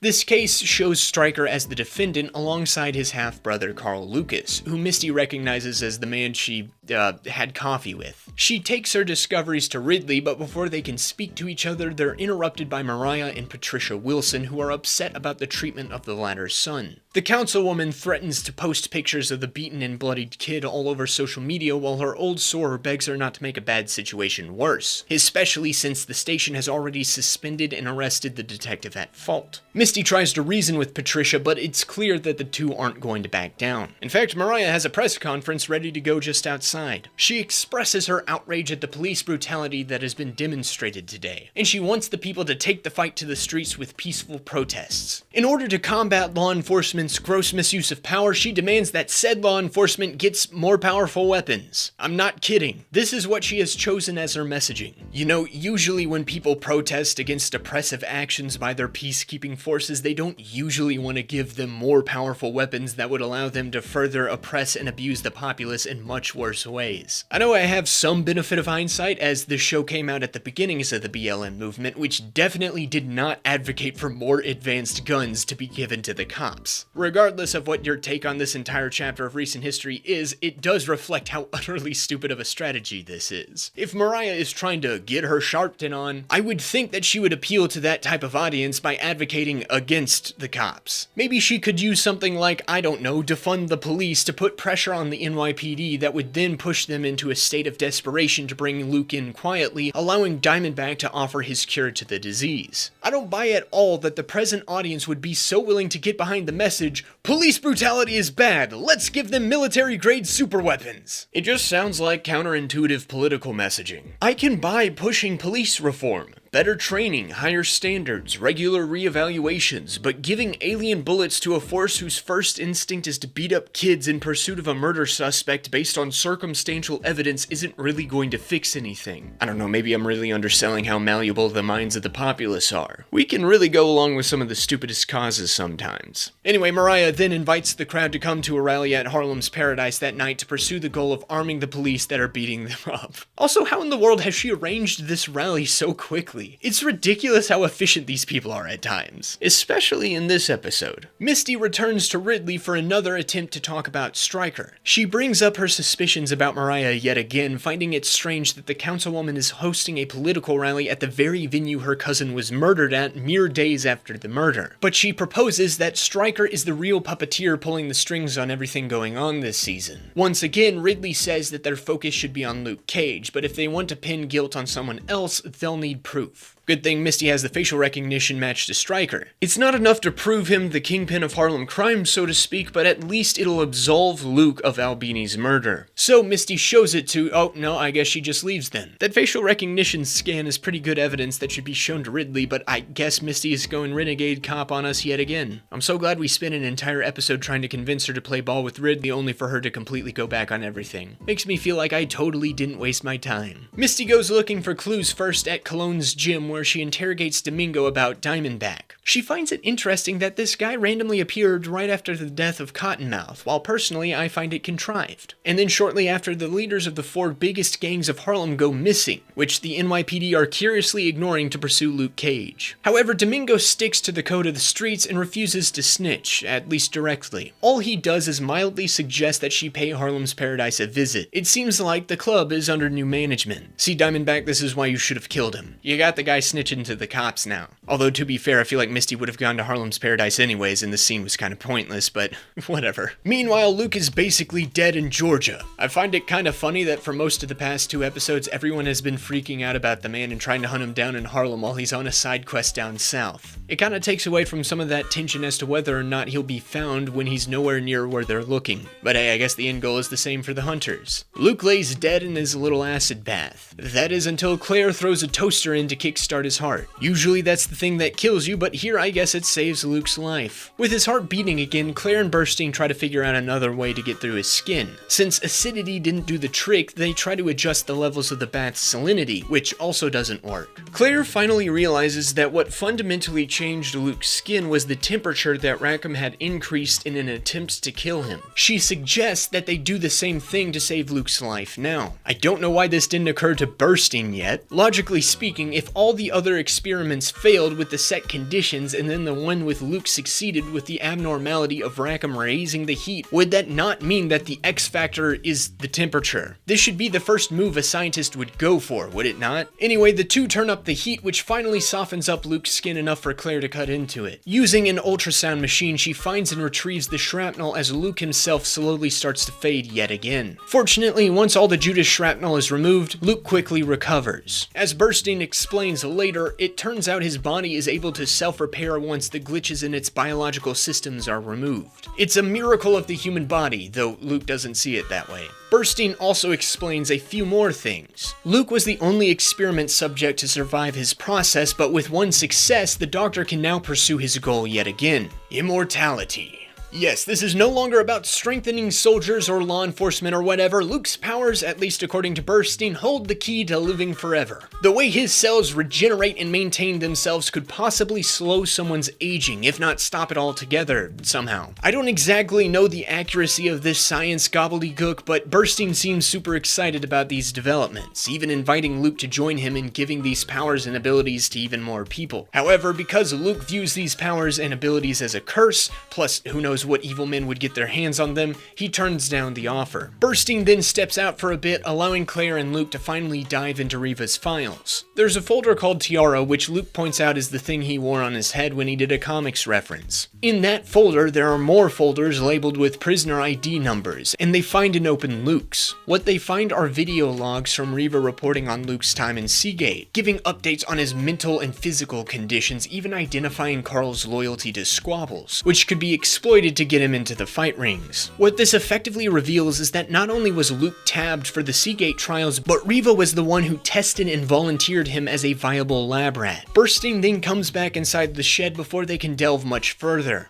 You weren't supposed to see that. He's forced to admit that Riva was in on the experiments all along. Her therapy sessions actually served as evaluations of the prisoners to discern which of them were most psychologically positioned to survive the experiments. Burstein then berates Luke for still mourning Riva, as the psychologist knew the risk of everything she was doing and accepted it. What Luke needs to accept is that he is the future of the entire human race. However, because Burstein keeps calling him Carl, Luke snaps, destroying all the equipment in the shed and storming out. The good doctor tries to convince Claire to stay, but the nurse says that she would have killed him instead of wrecking the place if she had been the one with powers. I think that's a no, man. She then chases after Luke, leaving the shady doctor behind to recover what he can. Turns out his hard drive managed to survive Luke's temper tantrum, and Burstein himself had copied all of Riva's data onto his computer before losing the flash drive. That's probably not going to bode well for the future and definitely not lead to an abandoned plotline at all. Luke and Claire then pay a visit to Seagate, or at least the road across the bay from the prison. The former is still processing Riva's betrayal. In lockup, she was the only one who grounded Luke, preventing him from losing his sense of self. There were certainly indications that she truly cared about him, but maybe even those moments were coded in lies. Luke has now come to only love the idea of his late wife, not the woman woman herself. All his powers have brought him is, ironically enough, pain and strife. Yet again, he considers walking away from the conflict in Harlem, but he feels a responsibility to deal with Diamondback.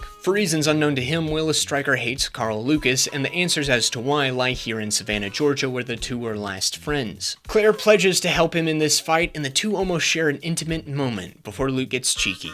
I'm driving. They head into town to the old Mount Calvary Baptist Church, where Reverend James Lucas built his congregation after returning home from World War II. Now the building is abandoned and defaced. In what I think is a pretty interestingly edited and shot sequence, Luke revisits some memories from his youth. The first memory is him eavesdropping on his mother, Etta, chiding Reverend Lucas for not paying enough attention to his son. Dana Stryker catches him, telling him not to listen in on grown adults. There is clearly some tension between her and Etta, but young Carl Lucas takes very little notice of this. The next memory sees Carl going to visit his father at the church, but he knocks over some Bibles outside of the Reverend's office, prompting Miss Stryker to pop out while buttoning up her dress. We transition into a cat fight where Etta fires Dana from her role as church secretary. Miss Stryker threatens to reveal something about Willis, but Carl's mother shuts her down with the threat to withhold tuition payment for a private school. I do really like the way these were shot and edited together. It's pretty striking, but it also does a good job capturing how jumbled these little moments are coming back to Luke. Moments that seem fairly innocuous to him as a child, but so obviously indicate the truth of Diamondback's claim. James Lucas had an affair with his secretary, Dana Stryker, and impregnated her. Willis Stryker is the older brother of Carl Lucas. Etta was thought to be barren for such a long time, which I'm sure partly motivated the Reverend to commit his acts of infidelity. However, when Etta finally gave birth to Carl, it was seen as a miracle. Carl Lucas was showered with so much attention and love, while Willis Stryker was tucked away in the darkness of his own father, and he took it personal. He came to hate Luke because his own dad hated the idea of him. For some reason, Reverend Lucas, who's alive and well right now, gets a pass from his son's ire, but I guess that's a question to ask Diamondback. Regardless, the buck stops with Luke. I am my brother's keeper, whether I like it or not. It's on me. He finally returns to Harlem that night, where D.W. Griffith informs our hero that there's an anti-him rally happening at Harlem's Paradise, which Luke decides to attend. How in the world did he get here in time? It's like a 12-hour drive from Savannah, Georgia to Harlem without stopping. Claire and Luke would have had to leave pretty early in the morning to get here for this rally, and given everything they've done this episode, I doubt they didn't leave any earlier than lunchtime. This isn't quite the late-stage Game of Thrones teleportation levels of ridiculousness, but this episode is really folding events together a little too quickly for my taste. Anyway, the two are here now, and it's time to attend a political rally. Mariah continues to gin up the outrage mob, still somehow spinning Lonnie's beating into being Luke's fault. In the brave new world these people live in, populated with superpowered menaces like Luke Cage, Jessica Jones, and Kilgrave, the police are woefully ill-equipped to handle them. That's why the detective beat a kid earlier today. Not his low impulse control that prevented him from doing his job instead of taking his frustrations out on a boy who was simply trying to protect a man he thought was innocent. Also, this sign is amazing. That is all. Reverend John Pope then takes the mic, allowing Mariah to go and mingle in the crowd. She finds Damon Boone waiting for her. He accuses her of desperately trying to revive her political career using Lonnie as a distraction from her corruption. He also knows how stupid the accusation against Luke is, finding it curious that the man who destroyed Cottonmouth's operations is now a wanted man by her hands. In other words, he sees right through her ploy, and somehow only him. You can't be trusted. Who needs trust when you have power? Luke and Claire finally arrive, as does Misty, who sees Stryker watching from the balcony. She makes her way through the crowd to get to the stairs, which Diamondback takes notice of and retreats to Cottonmouth's office. Luke takes notice as well and follows the detective just in case she needs backup. Curiously, Candace comes out of the office as Misty goes inside, where Diamondback is waiting for her. She tries to initiate an arrest, but Stryker decides to resist.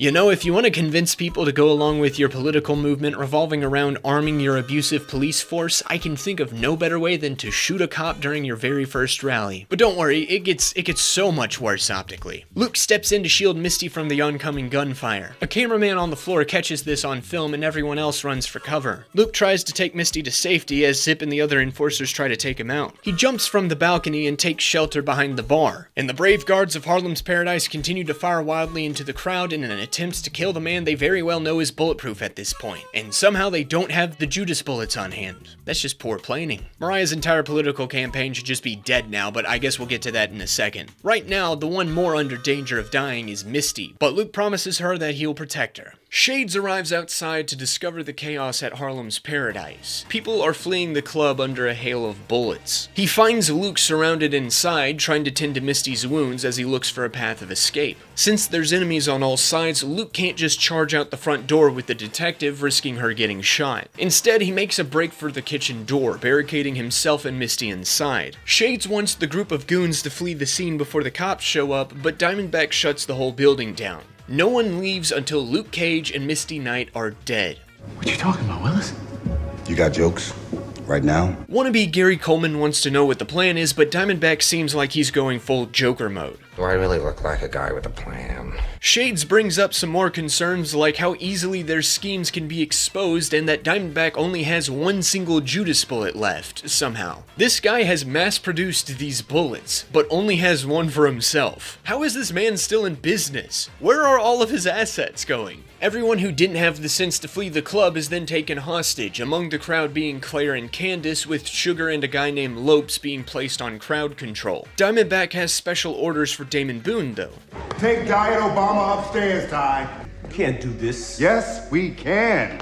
He then assigns Zip to grab him a special key to get into the kitchen. With all the gears now in motion, Willis has an aside with Shades, demanding to know why he's getting insubordinate all of a sudden. The sunglasses-wearing thug brings up valid concerns that his boss shot a cop in front of a bunch of witnesses while Luke Cage was seen protecting her. However, Diamondback argues that people don't have all the information right now, as they will just remember seeing Luke going King Kong with a bitch while shots were fired. No one on the outside knows much past that. As to how he's going to achieve that and go on from there, he's literally just going to make it up as he goes along. In the kitchen, Misty is slowly bleeding out. A bullet has nicked an artery in her arm, and she'll likely die soon if she doesn't get out of here. However, with Diamondback likely having every exit to the building covered, they won't be going anywhere anytime soon. I will say, I'm surprised that the kitchen of a dining establishment doesn't have an exit to the outside. That feels like a bit of a safety hazard to me. Anyway, Luke does his best to suture her arm, and then he starts to look for another place to hide before Diamondback inevitably finds a way in here. Fortunately, Harlem's Paradise was once used by actual gangster Lucky Luciano for speakeasies and bootlegging during the Prohibition era, with many of the secret nooks and crannies from those days being still around. The waitstaff used to use a hidden storage room in the kitchen that only they knew about to slack off and have coffee with their co-workers. As Luke moves Misty down the stairs, he decides to finally start asking all of her questions about Willis Stryker. Really poor timing on her part, but I guess she may not live long enough to get the answers she wants, so fair enough. Luke comes clean about everything he knows and about the crazy guy trying to kill him, that he's Diamondback, Cottonmouth's gun supplier, and his half-brother. He manages to get Misty squared away in the storage room just as said half-brother receives his key. A freaking rocket launcher.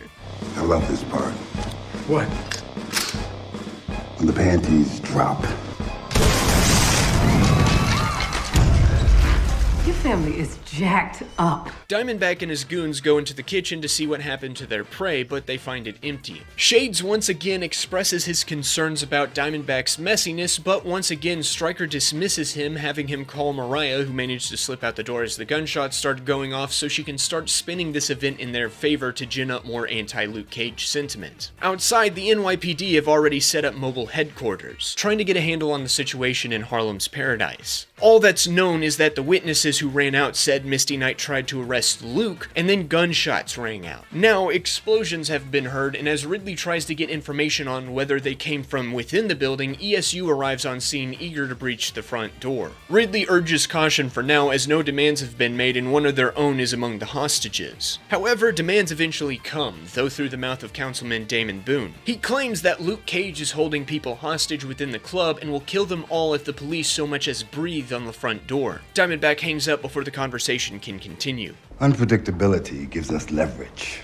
Boone then tries to negotiate his usefulness to Stryker in an attempt to de-escalate the situation. But it's clear that the grand plan here is to escalate things to small-time terrorism to provoke the police into getting their trigger fingers itchy. Diamondback then makes the councilman a drink before expounding on his backstory. He first shows off a Bible, one that was gifted to his mother by Reverend Lucas. Being invited to read some of the good word, Boone discovers that it's been marked up more than that of a Baptist preacher's, which I guess makes sense considering who originally owned it. Stryker then treats Boone to some of his mother's favorite music as he continues to reflect on his past. She was a secretary for a big-time preacher, a bold, charismatic man who Love to talk loud and dress fancy. Like you. Exactly.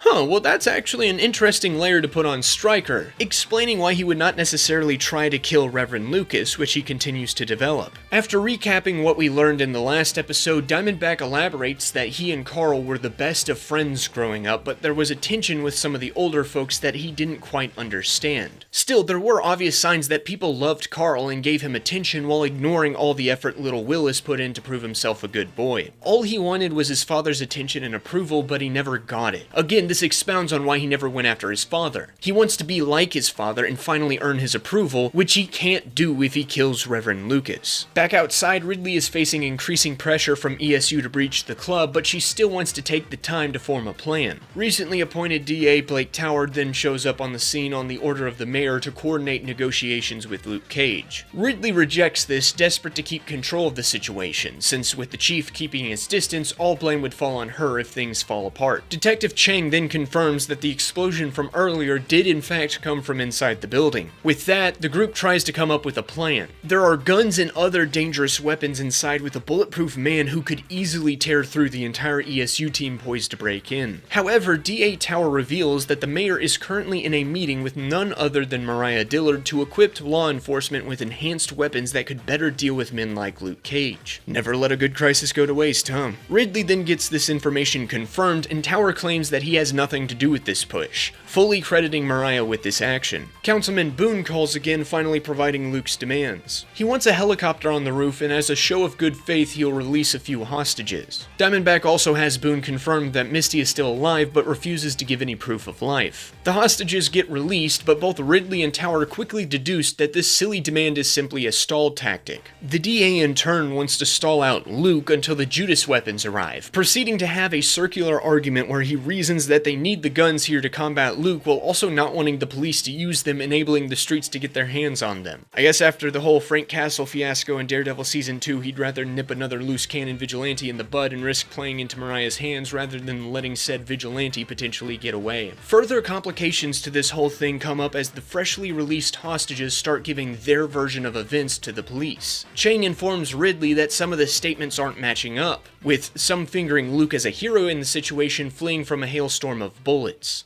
We might have this all wrong. However, for now, Ridley needs to get clearer bearings on things before she can determine the true events happening within the walls of Harlem's paradise. Down below, Luke gives Misty a tourniquet to stop the bleeding in her arm. The detective attempts to call Ridley on the outside, but the signal in the storage room is borderline non-existent. She tries to convince Luke to go upstairs and save everyone else, but her noble attitude is quickly revealed to be a farce to keep a strong face as Luke commits to saving her first. I don't want to bleed to death on the floor like a scar. Not on my watch. As he treats her, Luke elaborates on his relationship with Stryker, saying that his half-brother is framing him with the hostage situation just like when he framed Luke to put him away in Seagate, and Misty promises to help clear his name when and if they get out of here. She regrets not trusting him in the past, but she still worries about Luke getting antsy to go upstairs and throw hands, thinking that him playing hero may not be the smart move. Another hero type. You sure? Looks to me like that's what you've always been. Upstairs, Claire has noticed that Candace has hurt her ankle. She convinces Sugar to allow her to tend to the injury. It's only a sprain, but as Claire examines it, she gets to know her patient. Thanks to the current situation with Cottonmouth's goons trying to kill Luke and Misty, Candace has come to the realization that the woman who paid her to lie to the police about a murder was not in fact a good guy. Imagine that. She expresses regret for framing an innocent man, and Claire convinces her to help save Luke as penance. The waitress reveals that there's a hidden storage room in the basement that only she and Luke would know about, since they are the only members of the waitstaff in the club right now. Claire then has Candace fake a faint, claiming it to be a diabetic attack. She wants to go down to the employee lockers to retrieve her insulin, so Lopes takes her down to retrieve it. Claire trips the goon, knocking him out with a fall down the stairs. You'll live. She heads down to the basement and starts knocking on the wall with a wrench, catching Luke's attention. He punches through, reuniting the two as Misty passes out from blood loss. Claire corrects Luke's shoddy work at treating the wounds. Yeah, you're lucky she didn't lose her arm.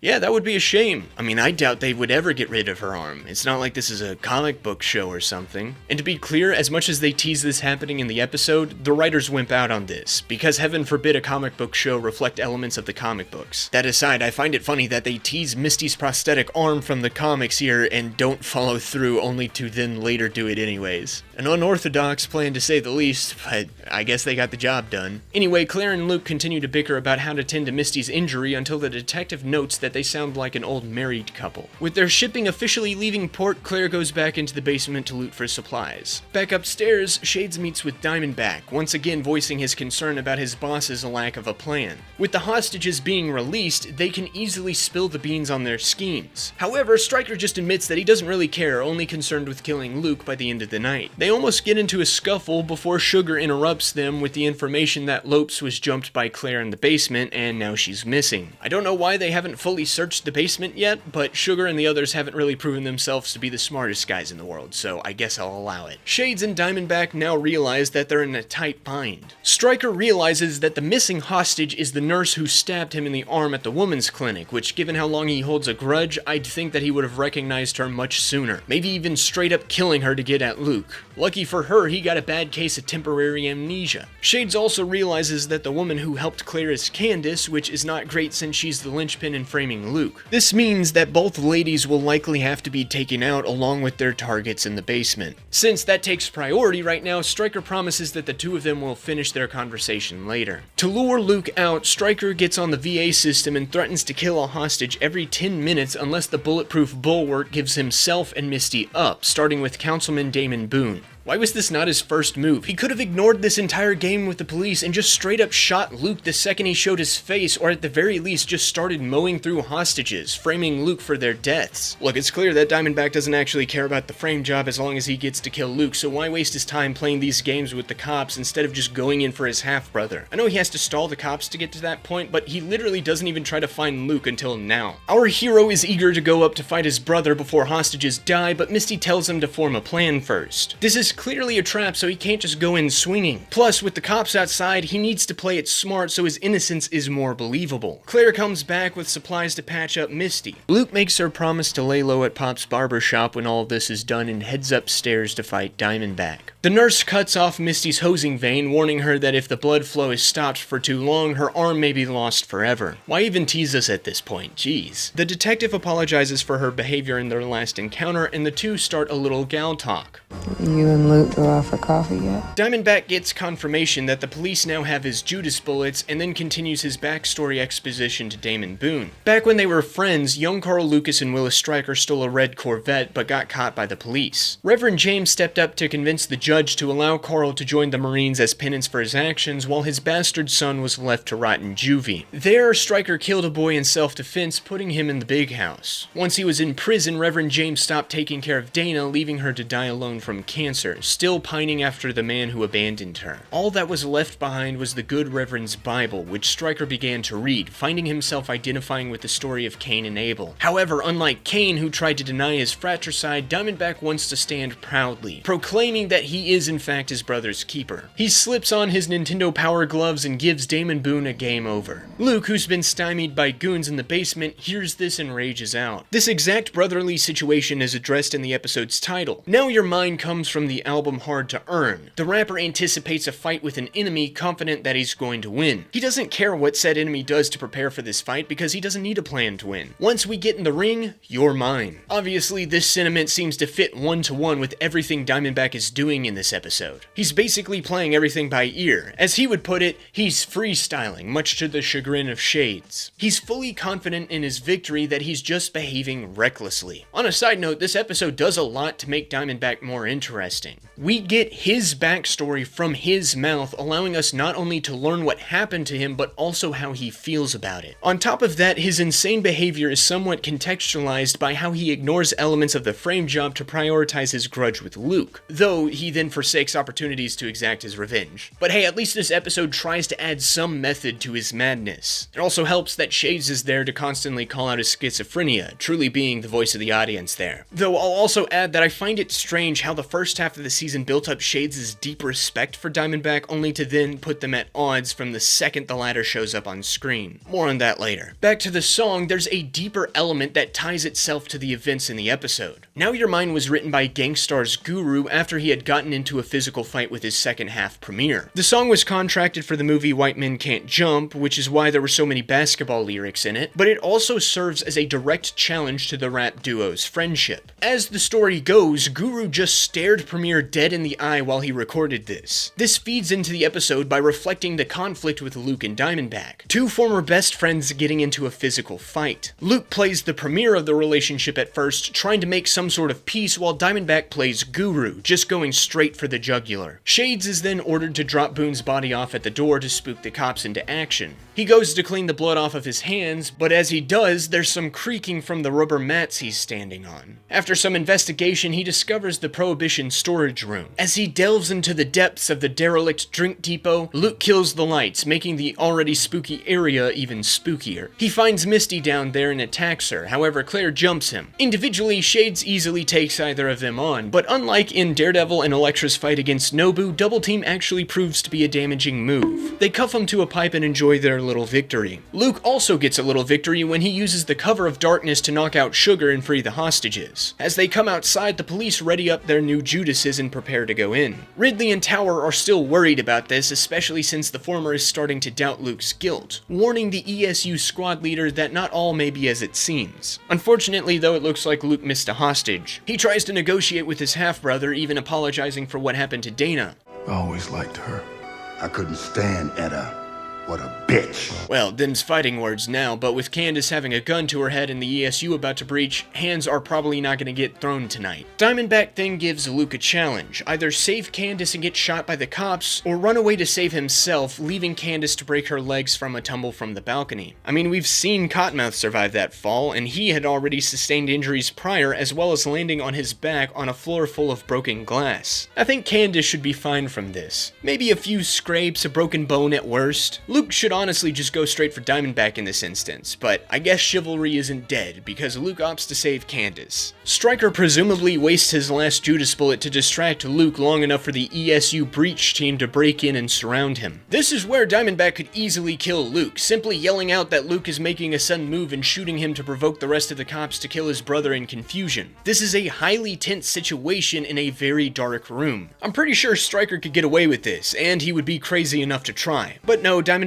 ignores his core character motivation to retreat into Cottonmouth's office to do something, I guess. I don't actually know what he was planning to do here, but luckily enough, Zip is waiting outside of Cottonmouth's secret entrance. What was Blood doing out there, and how did he know that Diamondback would be in here? Bro's acting like he had stage directions or something. Or like, I don't know, he read the script. This allows the main villain to escape the scene, leaving Shades, Sugar, and Luke to be arrested. Ridley oversees Misty getting carted off to an ambulance. The detective insists that Luke is innocent in all this, and for the first time, Ridley chooses to trust her instinct, though she still needs to verify. Misty's about to be shipped off to the hospital, but she wants to linger and make sure justice is served. This is when Luke is let out of Harlem's paradise. The crowd starts voicing their support of him. Claire's about to step out of it, but Luke stops her, keeping her from breaking her promise, and gets ready to step into the police van. But first, the cops chain him up for safety purposes. As they do so, Misty walks up to loudly claim victory over Luke, using the exchange to cover up some kind of subtle hints as to how he can escape. That is to say, if he's going to break out of police custody, he should do so en route to the station rather than trying to break out of a building full of cops with brand new Luke Cage-killing guns. Luke takes these hints to heart and breaks out of his restraints on the road. This is made all the easier by the fact that nobody sits in the back to guard him. You think ESU would be in the back with those guns pointed at him? That's what I'm saying!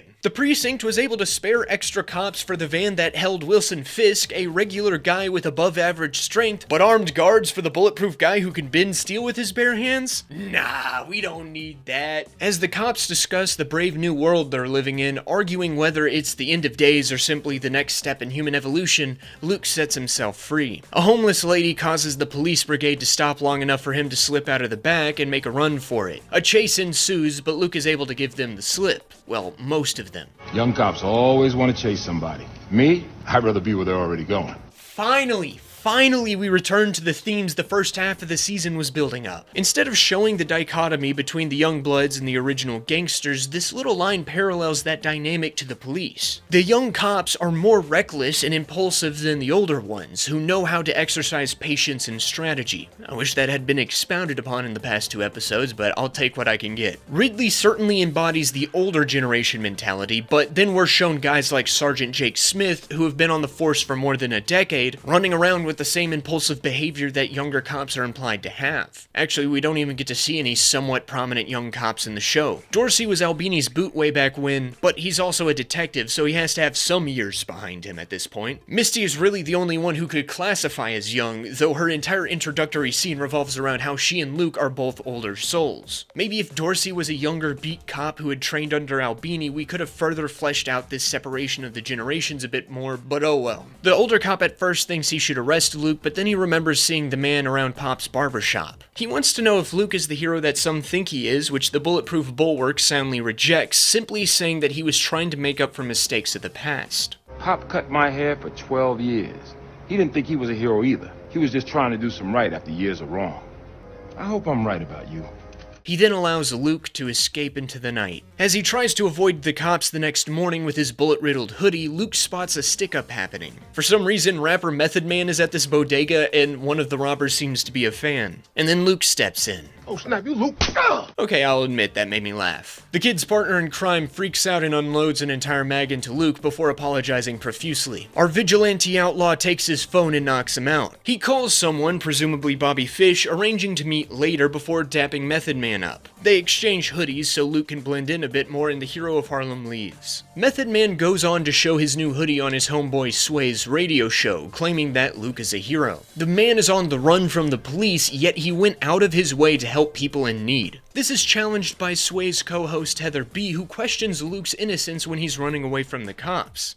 Bulletproof always gonna come second to being black. HB, you should know that. You from Jersey. So this episode delves a little bit more into the racial politics of America more than the previous ones, particularly for this scene in the following montage where the people of Harlem wear bullet-riddled hoodies in solidarity with Luke to stick it to the cops. That is probably the most direct allusion to the real-life incident of Trayvon Martin and the beginnings of the BLM movement in the show. I know many people have an aversion to direct addresses to the contemporary political landscape in America and their more fantastical stories, which is fair enough. However, while these scenes don't particularly add anything to the core story of the episode, they do work to capture the larger sentiments of Harlem turning against Mariah's propaganda and for Luke, laying the groundwork for him to officially become the neighborhood hero. And because the general culture of Harlem has been so strongly established in the first half of the season, I can buy that these types of conversations would happen, especially in the aftermath of the cops shaking down citizens to find Luke a couple episodes ago. It doesn't feel as intrusive as it could have been, and it works to build up the world of Harlem where our villains can take advantage of racial tensions with police to further their own goals. Plus, this sort of thing has been prominent in Harlem for decades now. It's not like they could just ignore it, but I digress. With more and more hoodie-clad kids taking to the streets, the police try to search known hangouts of their dense-skinned desperado. This includes Pop's barbershop, where Bobby Fish is listening to the radio. He gets sick of all the postulating of the grander cultural impact of Luke's existence and changes channels to a jazz station right as Sergeant Jake Smith breaks in with his squad. Bobby shoos them away and they leave after finding no one else in the building. Jake is a little confused why Bobby is playing chess against himself, but Bobby says he likes to practice to learn every possible strategy a real opponent will use. Sounds pretty typical of him. Luke watches Jake and his men leave before slipping in the back of the barbershop. Bobby berates him for coming back instead of going on the lam with his hot nurse girlfriend, who, come to think of it, kinda broke her promise by not being here right now, before asking what his plan is. The end goal is the location of Diamondback, but he's in the wind right now. What Luke needs to do is find the right piece to lead him to the king. Shades is in police custody right now, Mariah is actively gunning for him, plus she's a high-profile politician, so it'd be hard to get close to her. Misty is also just as tricky since she's part of the police force trying to hunt Luke down. However, Bobby proposes a more unconventional source, his buddy Turk. He calls up his chess partner to set up a fake sale for some Air Jordans later that night. As Turk makes his way to pick up the new shoes, Luke yoinks him off the street to interrogate him. He really wants to kill the Daredevil dropout for inadvertently inadvertently getting Pop murdered by ratting out Chico, though to be fair to Turk, he couldn't have guessed that Tone would just shoot up Switzerland. Luke restrains himself for now and throws Turk into a dumpster. He starts to crush it until the thug divulges the location of Diamondback's warehouse on the waterfront, which he was at earlier that day. The reason is Stryker had summoned him there as he prepared to go dark. With the chaos at the club and the sale of the Judas bullets to the cops going through, he wants to return to the shadows, liquefying his assets and becoming a bit more mobile. However, business must still be done, which he plans to use Turk's many underworld connections to sell his wares. Zip interrupts to relay the information that some sensitive files have disappeared from Diamondback's home. He's also wearing shades in an attempt to replace the thug as his boss's right-hand man. Stryker ain't having it, even choking the kid out for his own entertainment. I had you, didn't I? I couldn't resist. Man, Turk is regretting being here, isn't he? Y'all Harlem niggas are off the hook. Diamondback likes Zip's ambition, though, but he warns his subordinate not to be like Shades, who started asking too many questions and tried to outshine the master. Stryker even compares Shades to Icarus. Do you know who that is? Yeah, the first with Kendrick, right? No. Yeah, I think Zip's got a long career ahead of him. He certainly proves it when he immediately questions Diamondback's plan to bail Shades out of jail before immediately capitulating to the plan anyway. Like I've said many times, this kid is an idiot. Seeing that this has nothing to do with his business prospects, Turk decides to leave. As Zip escorts him out, he tells the boy that his father would be rolling in his grave right now if he saw his son being another man's bitch. He was a man on these streets. He was a boy. Zip gets belligerent with him, but does nothing about Turk's statement. At least he's getting some development finally. So you know what that means in this show. He falls right back in line with Diamondback, who prepares a brand new weapon for Luke. Zip, however, is sent to wait for Shades to get out of holding. Right now, he's still being processed as Misty watches. Ridley chastises her for not being in the hospital, but Misty is intent on proving Luke's innocence. But also Ridley makes a really good point. She was on death's door in that basement, and now she's just up and walking around the next day. Heck, she was up and at him that very night. What, was she injected with the super soldier serum? How's she up and walking around right now? But back on the Luke front, most of the police don't see him the same way Misty does. Ridley compares the nervous behavior of a man lower on the totem pole of guilt like Sugar to the calm confidence of a string puller like Shades to illustrate how the actions of Luke Cage determine his guilt to the police more than his word that he's innocent. The cops are now following the shoot first policy, leaving Misty helpless in the detainment process. Instead, the detective wants to take a crack at Shades, but once again Ridley commands her to get some rest. The inspector herself will take on the sunglasses-clad goon. However, when she faces him in the interrogation room, Ridley tries her darndest to get him to rat out Diamondback, but the only name he seems to know is Lawyer. It's like he's a Pokemon or something. But you know, Shades has some fun with it. I was in the club. I saw what happened. I know I did it. We can protect you, but I need a name to verify. He goes by Lawyer. Turns out Lawyer is actually a her, as Shades finds out when she shows up to bail him out. Misty confronts him as he leaves. You got this all figured out, huh? No. Actually, I don't. Shades' confusion only gets amplified when Zip picks him up outside and takes him to an abandoned warehouse. It doesn't help that the two guys accompanying them are new hires that he doesn't recognize. Zip doesn't do much to improve things with his snide remarks as they file onto a service elevator. He finally verbalizes an inquiry about where Diamondback is. You are just full of questions. Matter of fact, That's right, the reason Diamondback bailed Shades out of prison was to kill him for questioning his decisions in the club last night. I wish this felt a little more earned since the conflict between Shades and Diamondback hasn't really been built up all that much. Like I've already said, they've been at odds since the very second Stryker stepped on screen, which again directly contradicts the more amicable one they were implied to have earlier. This doesn't feel like a deteriorating relationship boiling over into violence, it feels like something that should have happened way sooner. Heck, Diamondback had already threatened to kill Shades in episode 9 and only stopped himself because Zip interfered, providing a frankly weak reason to do so. Speaking of which, yeah, Zip saved Shades' life, and he's not only completely on board to kill him, but he seems to actively hate him, even trying to fully replace him. While yes, he has shown a hungry ambition before this, his behavior in this moment seems more akin to Tone's aggression against Shades than him trying to pursue his own goals. skulls. I don't know, maybe this is just him putting on a tough guy act, mimicking what he's seen others do before since he's too dumb to come up with anything original. I think this would have worked a bit better if the relationship between Shades and Diamondback on screen better reflected the respectful one they seemed to have in the first 7 episodes, and if Zip seemed a little more conflicted about killing the man whose life he had saved merely days before this, or at the very least seemed a bit more neutral. Maybe the reason he saved Shades was to get in good with him to put himself in a better position to replace him when the time came, or to turn against Diamondback when Shades inevitably turned against him. He could have been hedging his bets and following the whims of his ambition, but a lot of this isn't fully fleshed out, so I guess we'll never know. It's not like it matters either, since Shades steals one of the new hire's guns and shoots the 2 filler characters before taking Zip to the roof. He interrogates the young thug as to who ordered his assassination, and the kid effortlessly admits that it was Diamondback. Shades laments how Zip's father Romeo would have been disappointed by his behavior. You're the second person who told me that today. I'm my own man. Shades. Tell him yourself.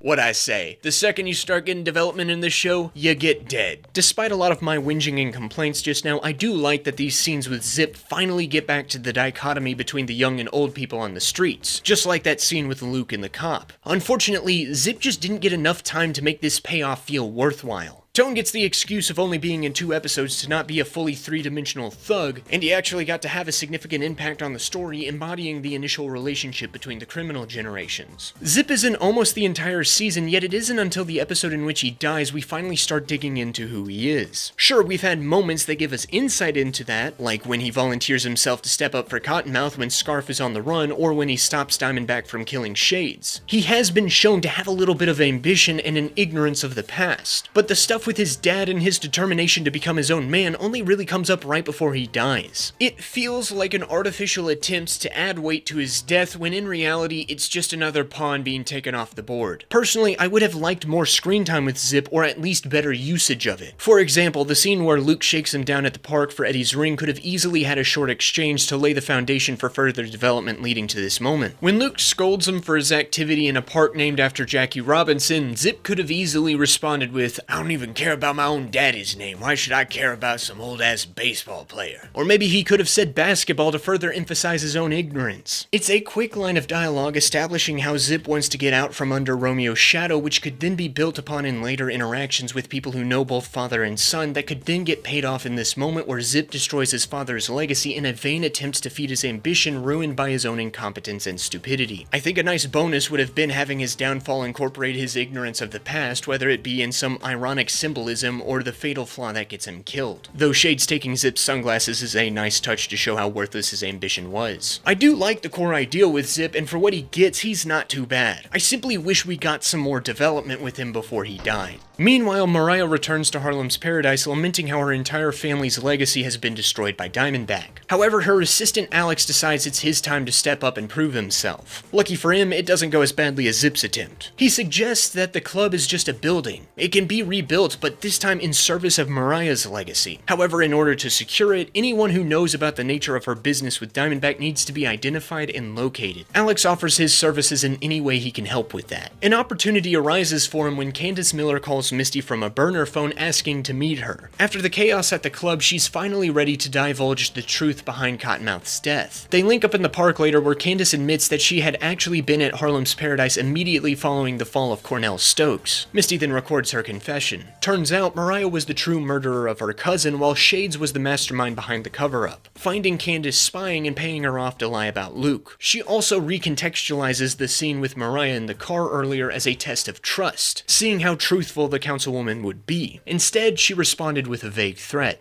You never really know what anyone is capable of. This line instilled such fear in the waitress that she was unwilling to turn against Mariah. Misty promises that she'll not only protect Candace, but nail Cottonmouth's real killer. She gives her new witness a burner phone with only her contact on it. They head off to the train diner to make it Candace's new safe house, with Misty warning her not to tell anyone else of her new location, like how she told her friend Leslie about the meeting in the park. Unfortunately for her, Leslie told Alex about the meeting, who is now watching them leave. However, he loses them in the New York traffic. When he reports his failure to his boss, boss, Mariah is surprisingly complimentary of his work, saying that the simple knowledge of Candace's transgressions is enough for now. Once he's gone, Mariah receives a call from Diamondback, who reveals that he's now killed Shades on top of Damon Boone. Of course, he's not currently aware of his attempt on Shades' life failing, but this still works to check Mariah's obstinate attitude. I've taken Shades and Damon Boone off the table so you can grow. That's a pretty thick slice of bullshit there, counselor.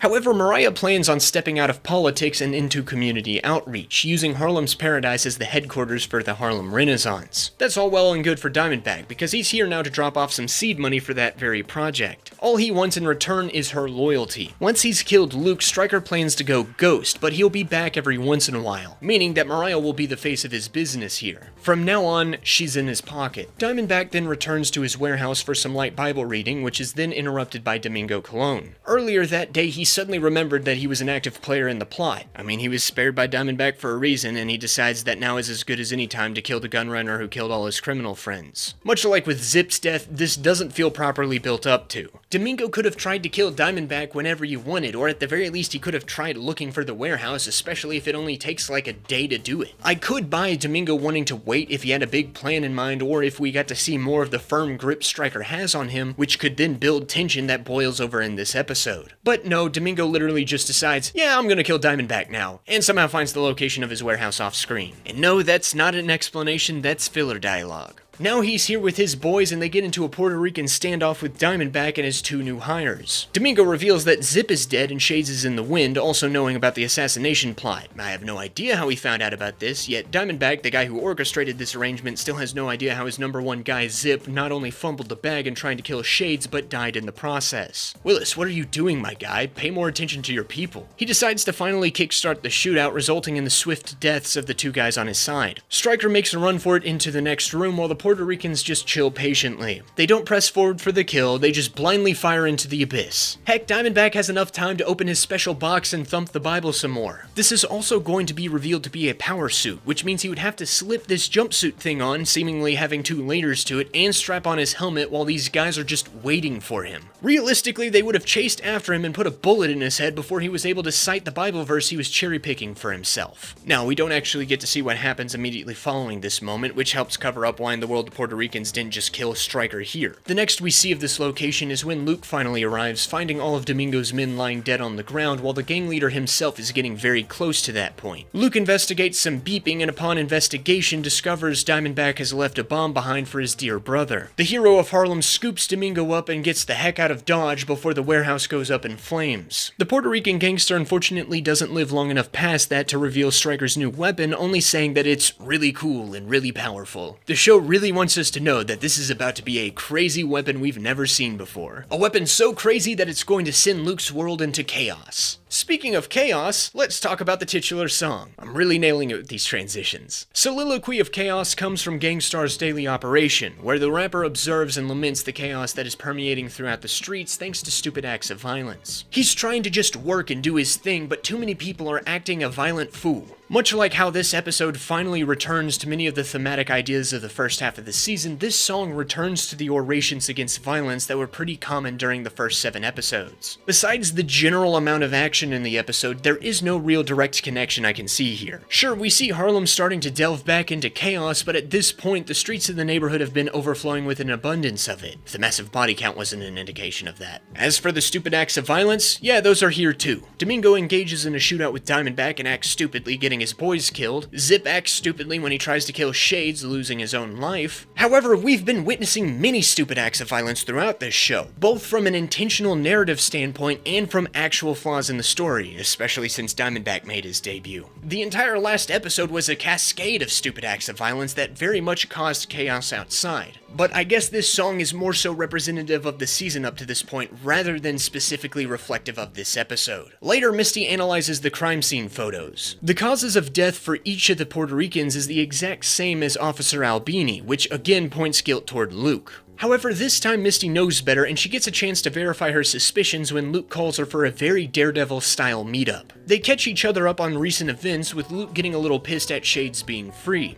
Don't you ever get tired of people getting out?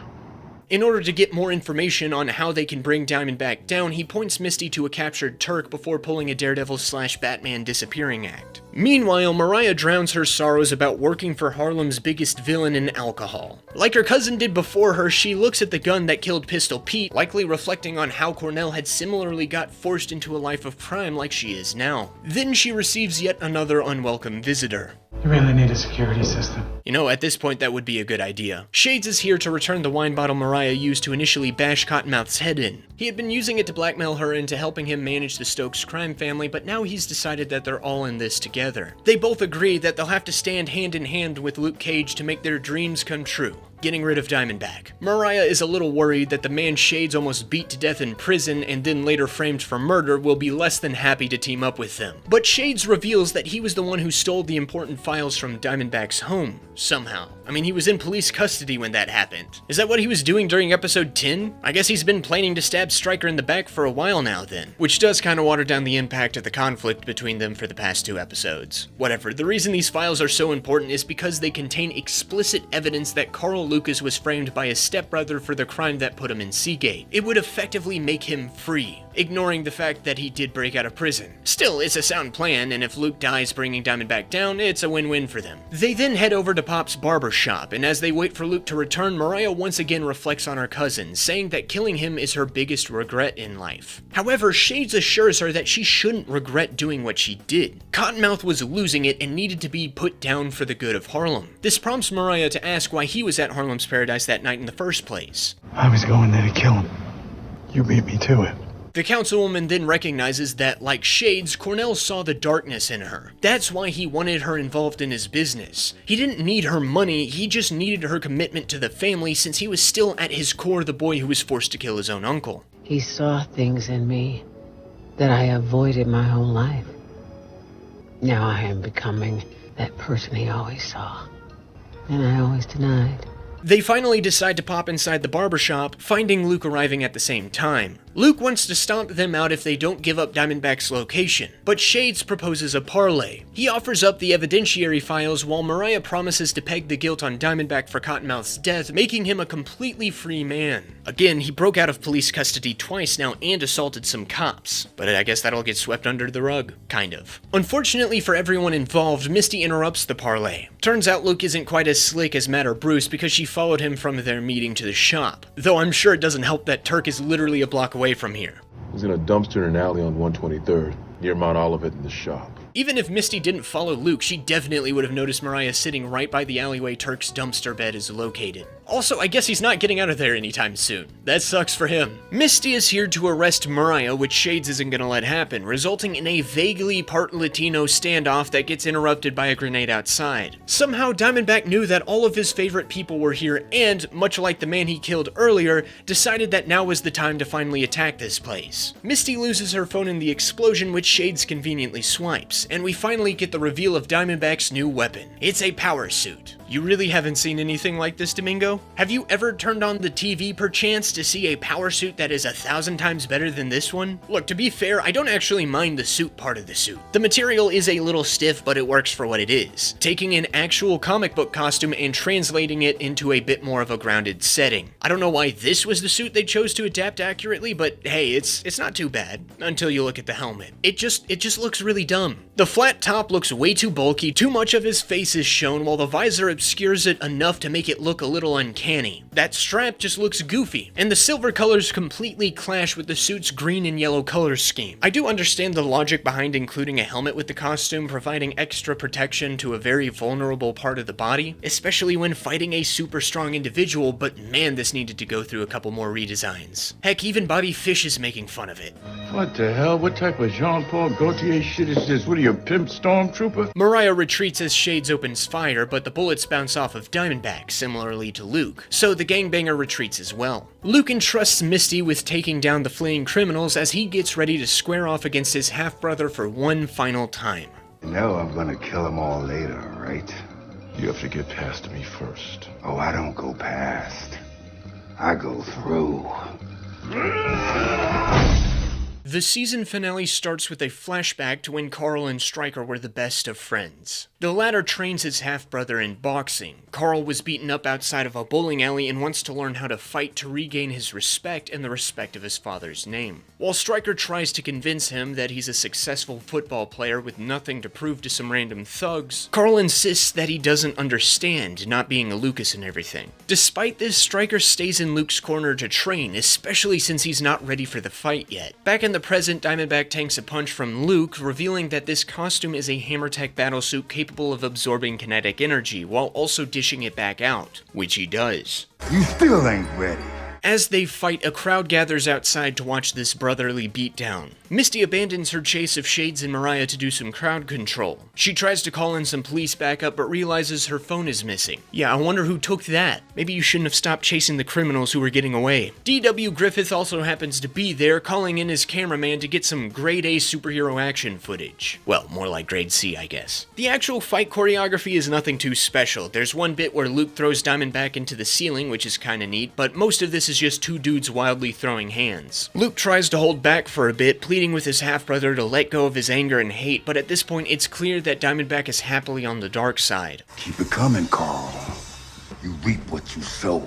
They continue their clash as the media arrives and begins broadcasting it. Claire sees it on TV and prepares to leave, telling her mother that Luke needs her. Candace wants to come with to help too, but as the key eyewitness against Mariah, the best contribution she can make is to stay here and out of harm's way until Misty contacts her. The waitress is unsure of her ability to stay strong, but Claire encourages her that when the time comes, she'll demonstrate her true willpower. With that, she's off to help her boyfriend. Cuidado. Siempre. Ah, she did the thing. Be careful.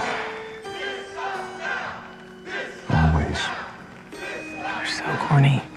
She's becoming just as corny as Luke, which reflects just how close the two have grown to one another. Back at Pop's barbershop, the clash of the brothers works its way to the back room, then upstairs into Pop's old apartment, and then out the window. DW finally gets his cameraman just in time to witness Diamondback kick Luke up and down the block. He gets his half-brother in a compromising position, which only garners the sympathies of the crowd, among them being Lonnie Wilson and Aisha Axton. Luke manages to knee Stryker in the head, causing a malfunction in the power suit, which gives him an opportunity to fight back for a bit. I like how the crowd is now fully getting into the fight, hyping up the hero of Harlem as he battles this madman. I specifically love how this dude reacts to Diamondback smack-talking at a Lucas. Yo, the dude talking about your mom's Luke? You reppin' Harlem? You better put it on him, son. Now, while all this is going on, Mariah and Shades prepare to leave, but the latter realizes that he dropped the Carl Lucas frame job files back inside of Pop's. Fortunately, Mariah has a backup plan. She calls Alex, having him reach out to Themby Wallace before getting out of the car. She knows that Misty will arrest her, but she has a plan to spin this in her favor. Mariah gives an interview during the fight, once again calling out Luke's authenticity, but this time also explicitly identifying him as escaped convict Carl Lucas. This is yet another attempt from her to gin up fear against these hometown heroes and villains in an attempt to gain herself some power. However, this is also a bigger battle than simply good against evil. This is nothing less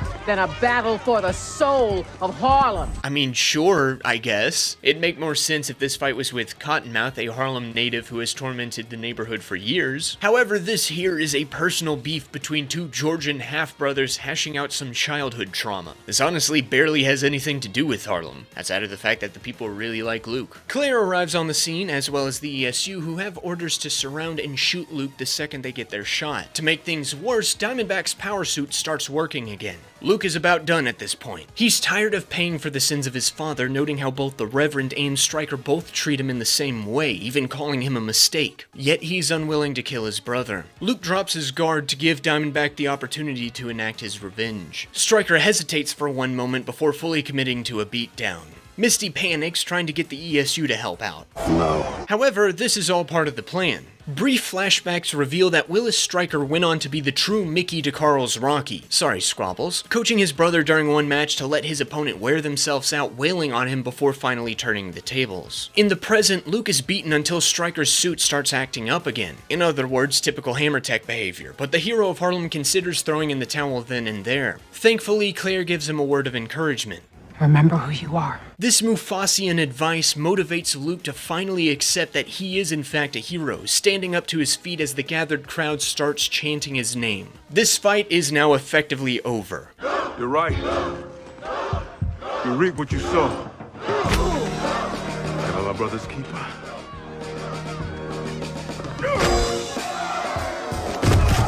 No, I'm not.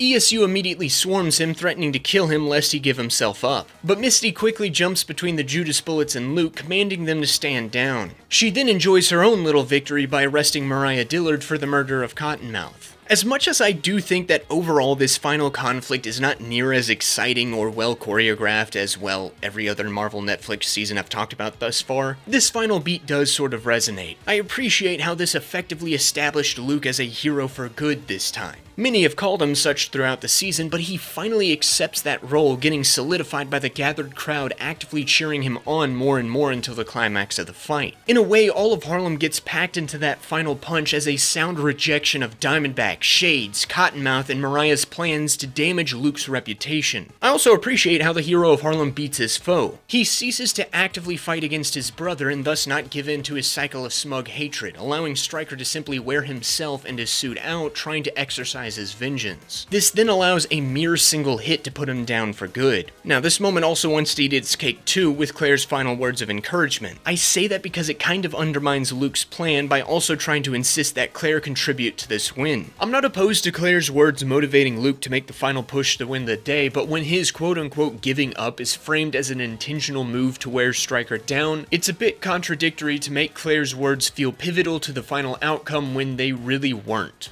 If anything, this would have worked better if it was more implied that Luke was genuinely going to give up here, maybe by removing those flashbacks, but then Claire pushes him to finally embrace his hero role. This fight also draws the strongest connection to the final episode's title. You Know My Steez comes from Moment of Truth, which I guess is fitting since that album is what gave the premiere episode its name. This is yet another diss track against fake MCs. However, it identifies these fakers as symptomatic of a weaker hip-hop industry. According to Gangstar, the contemporary rap scene is in a drought because it's almost completely full of one-dimensional frauds who simply try to emulate those better than them. This song can quite easily be applied to the final fight, where Diamondback has to use a power suit, made by Hammer Industries, the king of cheap knockoffs no less, to try to emulate Luke's natural powers, losing because the suit just couldn't hold up. If you want to go even further than that, this can also apply to how Diamondback also tries to emulate the persona of his father. Say what you will about the way he treated people, but from what little we see and hear from Reverend James Lucas, it's clear that he was the real deal when it came to his presence and charisma, whether that be in the way he preached or the way he rizzed up his staff. Diamondback emulates this behavior in a way to be more like him without fully embodying those characteristics. I also find it interesting that the chorus, if you could call it that, includes a bunch of samples from rappers that Gangstar presumably considers to be real MCs, which happens to include Method Man, funnily enough. That could play into this idea of honoring the past and using it to build something new, which Luke is shown to do throughout the show, while Diamondback merely emulates the past because he's become too obsessed with it, fueling his hate until it leaves him empty. In the aftermath of the final fight, Misty oversees Diamondback's detainment. Apparently that punch was hard enough to put the guy in a neck brace and the hospital. The detective goes to Luke, who's just reunited with Claire. He confirms that this moment was indeed an intentional part of his plan to win, and the two embrace, which Misty then interrupts to bring Luke in for questioning. This time, though, he decides to go in willingly.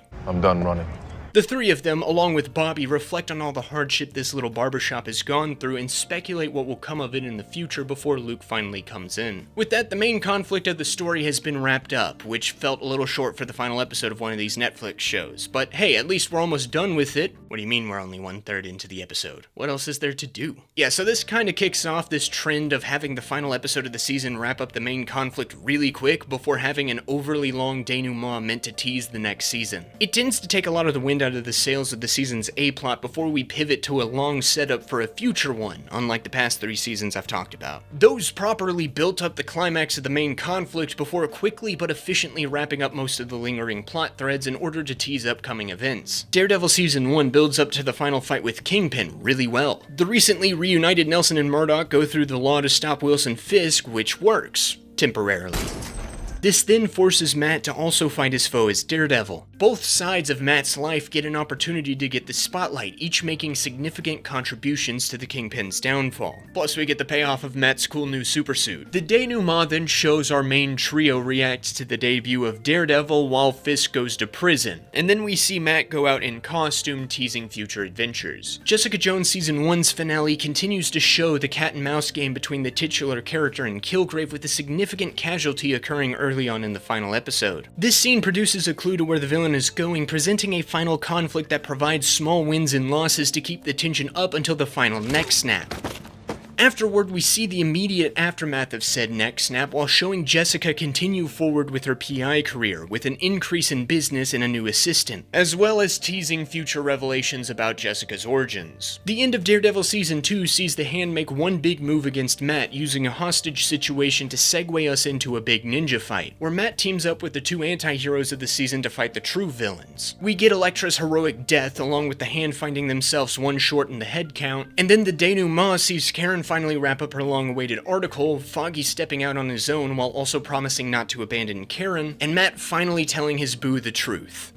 I'm Daredevil. All this while also setting up the Punisher spinoff. These lay down good groundwork for new plot lines in the next installment in these characters' stories, while also setting up the Defenders in a post-credit scene. Meanwhile, Luke Cage Season 1 sees our hero beat the villain in a fight at the beginning of the episode before spinning the rest of it on, well, I guess we're about to see. Luke gets brought into the police station, greeted by reporters on their way in. He still insists that he's not a hero, but just a guy trying to help out before going inside, where Mariah is being processed for holding. Ridley introduces herself to Luke, reminding him that there still is a warrant out for his arrest, which he's now happy to explain and add context to. Misty volunteers to conduct the interview while Ridley leaves to show Mariah the joys of police bureaucracy. Luke explains how Diamondback framed him for everything, justifying his own secrecy with his lack of acquaintance and trust with anyone in the department. He had initially just wanted to be left alone and to keep to himself, but Pop's death thrust him into the gang conflict of Harlem. As he got sucked in more and more, he recognized that the people needed a vigilante or a superhero to get things done to help the community out, and he finally accepted that that role needed to be filled by him. Luke's little soliloquy starts garnering the attention of the cops in the room, who particularly take note of his last few lines, which basically sum up the overall message of the show. This burden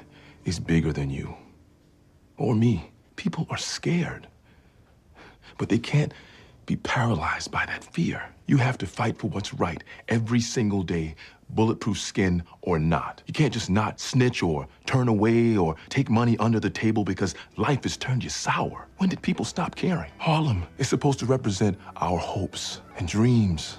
It's the pinnacle of black art, politics, innovation.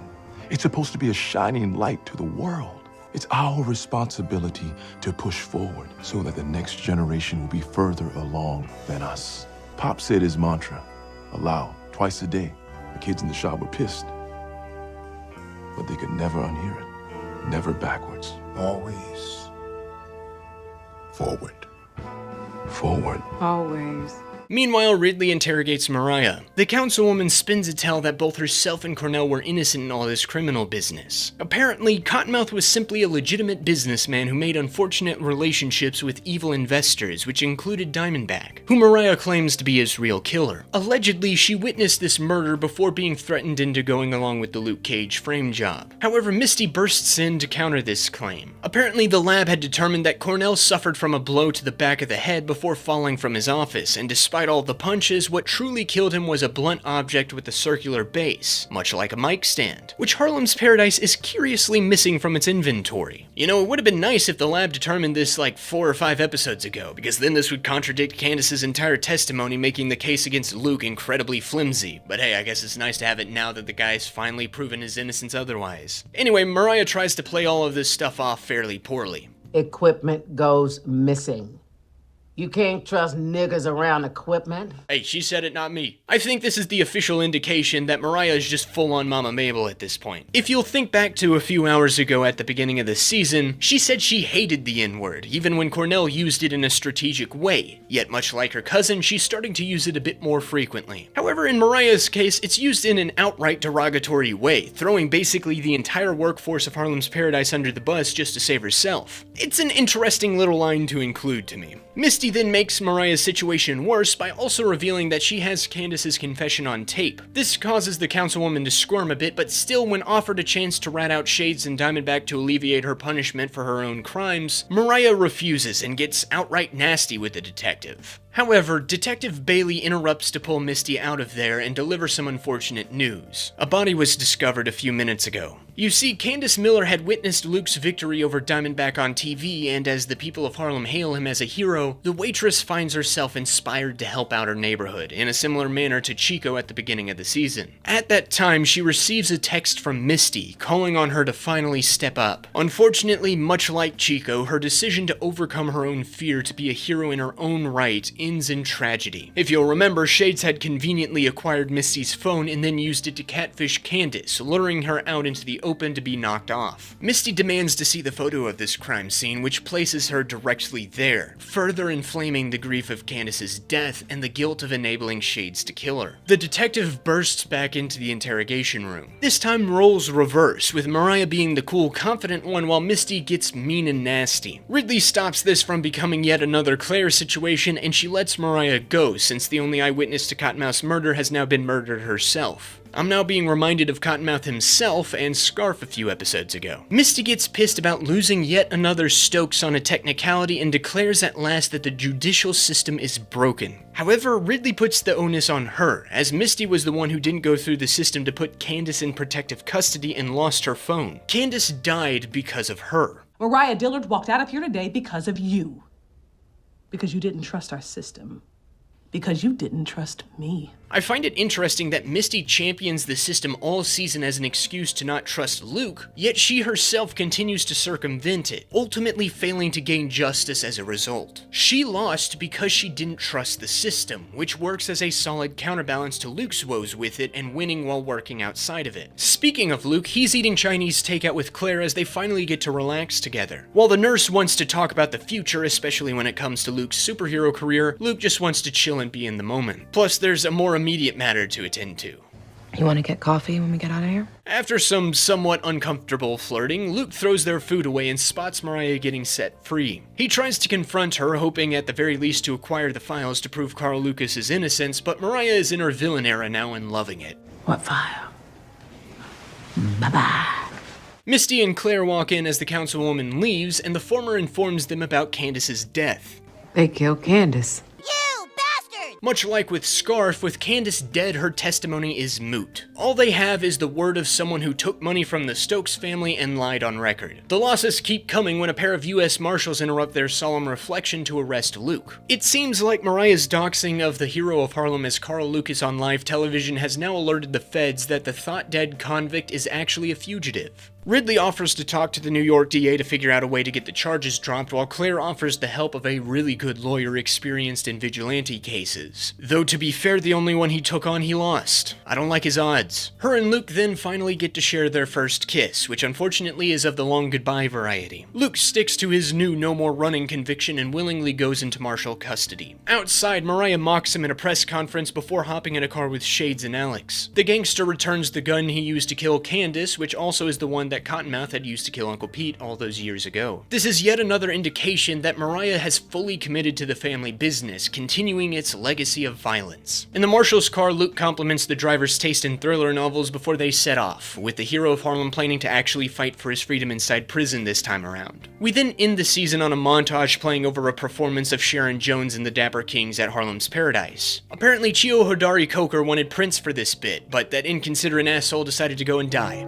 First, we see Misty look at the consequences of her actions in the morgue. Then, Claire finds an advertisement for a self-defense dojo run by someone named Colleen Wing, somewhat ham-fistedly setting up her appearance in Iron Fist. Oh boy, Iron Fist. I guess after seeing Luke have to fight by himself, she'd want to somehow help out in a way past the medicinal methods. But shouldn't she be calling Matt instead, or at the very least looking for those files back at Pop's shop to free him? Self-defense lessons at this moment feel a little random and not needed. Anyway, speaking of Pop's shop, Bobby starts to clean the place up once again, and he conveniently finds the files to exonerate Carl Lucas, which kind of completely takes away the suspense of Luke being put back in Seagate in the first place. This allows the big cliffhanger to easily be wrapped up in a single scene, to max. I guess he has to be free for the Defenders crossover one way or another. It's just that, hey, there's the solution to the cliffhanger right there. Cool, awesome. I don't care about Luke being taken away anymore. Meanwhile, Mariah enjoys her new position at Harlem's Paradise. While she certainly still misses her cousin, she has no problem making his office her own, even replacing Cornell's beloved Biggie portrait with a more abstract painting depicting two rulers with a crown, likely reflecting how the Stokes crime family technically has two people in charge. A woman serving as its face and the henchman pulling the strings in the background. Speaking of that henchman, Shades saunters in and celebrates their little victory with a kiss, either indicating a new development in their relationship or another ploy from Shades to get some more influence over the streets. Downstairs, Misty arrives at the club dressed in a familiar garb to her comic book counterpart, sans the missing arm, and intently watches the happy couple. Meanwhile, Dr. Noah Burstein pays Diamondback a visit in the hospital, planning to recreate his experiment on Luke's own half-brother. I'm sure this'll go somewhere and definitely not get hand-waved away at the first opportunity because of the character's unpopularity. Nope. I don't see that happening one bit. And finally, we return to Luke in Marshall custody as he looks upon all the major locations of this season, which again lacks the weight it needs since Bobby has the files needed to get him free really quickly. As the car leaves New York, Luke reminds himself of Pop's mantra. Sometimes backwards, to move forward, always. And that's Luke Cage Season 1, and it was half good. By that I mean there's a very clear dividing line in the story, even clearer than Daredevil Season 2's 3-arc structure. Unfortunately though, this doesn't quite work to Luke Cage's benefit. Each half of the season could easily work as an entire singular one, resulting in both stories we follow feeling rushed and underdeveloped. I've already spoken on how rushed many of the elements of the first half are, from Cottonmouth's descent into recklessness, to the depth of Scarf's relationship with Misty, to the clash between the Stokes family and Scarf, to even just Cottonmouth's relationship with Diamondback. The second half doesn't fare much better, with a good chunk of it being front-loaded with introducing Diamondback as the new main antagonist, while also spending a few episodes to flesh out his motivations, backstory, and master plan before the sudden final clash. All while trying to continue plot threads from the first half of the season, as well as introducing new ones with Mariah and Shades. It's not an impossible feat to pull something like this off smoothly, but it requires some really tight writing to make the most of its limited runtime. Luke Cage Season 1 does not do that. It has too much it wants to do in its 7 and 6 episodes each, leaving a lot on the bathroom floor when it comes to development. Would it have made a difference if Mahershala Ali decided to stay for a full season? I definitely think this would have been a better product as a whole, but I guess we'll never know. Past that, the season gets a little creative with its filmmaking and editing to mixed results. For every well-constructed sequence like the church flashback where the filmmaking feels pretty complementary to what Luke is experiencing at that moment, there are a handful of moments where something in a scene doesn't quite feel natural, whether that be a stilted line here or there, or editing that's trying to mimic prestige television without really understanding the purpose of the style it's pursuing. What stands out in my memory the most are these non-chronological cuts that don't really add anything to the way information is conveyed, like the aftermath of Cottonmouth's death. Oh, and the score, man. It's so strange. I get that it's trying to evoke the stylings of 90s era hip-hop, soul, and funk with even a member of A Tribe Called Quest co-composing it, and to be fair, the score works a lot of the time for that purpose. But occasionally, it clashes with some of the more serious moments of drama and tension to have some of the more upbeat, funky grooves going on in the background. Now, with that being said, this didn't end up being as bad as I remember it being. The first half of the season is easily the better half. While never reaching the heights of its predecessors, it still has a lot to like about it. Despite his arc being a little rushed, Cottonmouth is a pretty strong antagonist whose backstory really adds a lot of complexity to who initially seems like just another gangbanger. He creates a strong central conflict to provoke a lot of interesting development for many of the rest of the cast in Harlem. However, the second half abandons Cottonmouth for a much worse antagonist in Diamondback. There's certainly a stronger connection between him and Luke, but when much of the first half of the season centers on Harlem itself as a character and how the actions of our primary cast affect the soul of the neighborhood, having some rando from Georgia also being the villain kinda dilutes that. This pushes Luke on a 2-episode long side quest in Georgia while all the Harlem people do their nonsense. It starts out pretty rough, but it eventually finds some sort of footing in its arcs with Misty and Mariah, allowing them to get some development while also making Diamondback a little more tolerable for the climax. There's certainly a lot of things to complain about, and I have, but there were still some things to praise to my surprise. This all makes for a TV season of mixed quality, with some solid highs but some absurd lows, coming together as something that is completely and totally mid. This also gets reflected, though maybe in a more mild extent, in the show's titular protagonist. Luke Cage is a very okay character. I do really like his overall arc of being the ultimate reluctant hero trying to keep to himself and do his own thing before being forced into a conflict for his own personal interests, much in the same way Reacher and the preceding Wild West cowboys of the spaghetti westerns did. This then gets transferred into a superhero story where instead of moving on to the next town, Luke stays in Harlem to become its resident defender, officially becoming a superhero in his own right. It's a classic story of heroism filled with smaller moments that I think work pretty well. However, a problem arises with this arc as the season goes forward. It begins to feel a little fractured and unsatisfying. Luke starts the season wanting to keep to himself and just sweep the floor of the barbershop, leading him to ignore Chico's suspicious activity, resulting in a shootout that kills many people and puts Chico in danger. This could motivate Luke to help Chico out because he neglected to prevent the robbery, which would also fit his later characterization of blaming himself for the actions of Diamondback.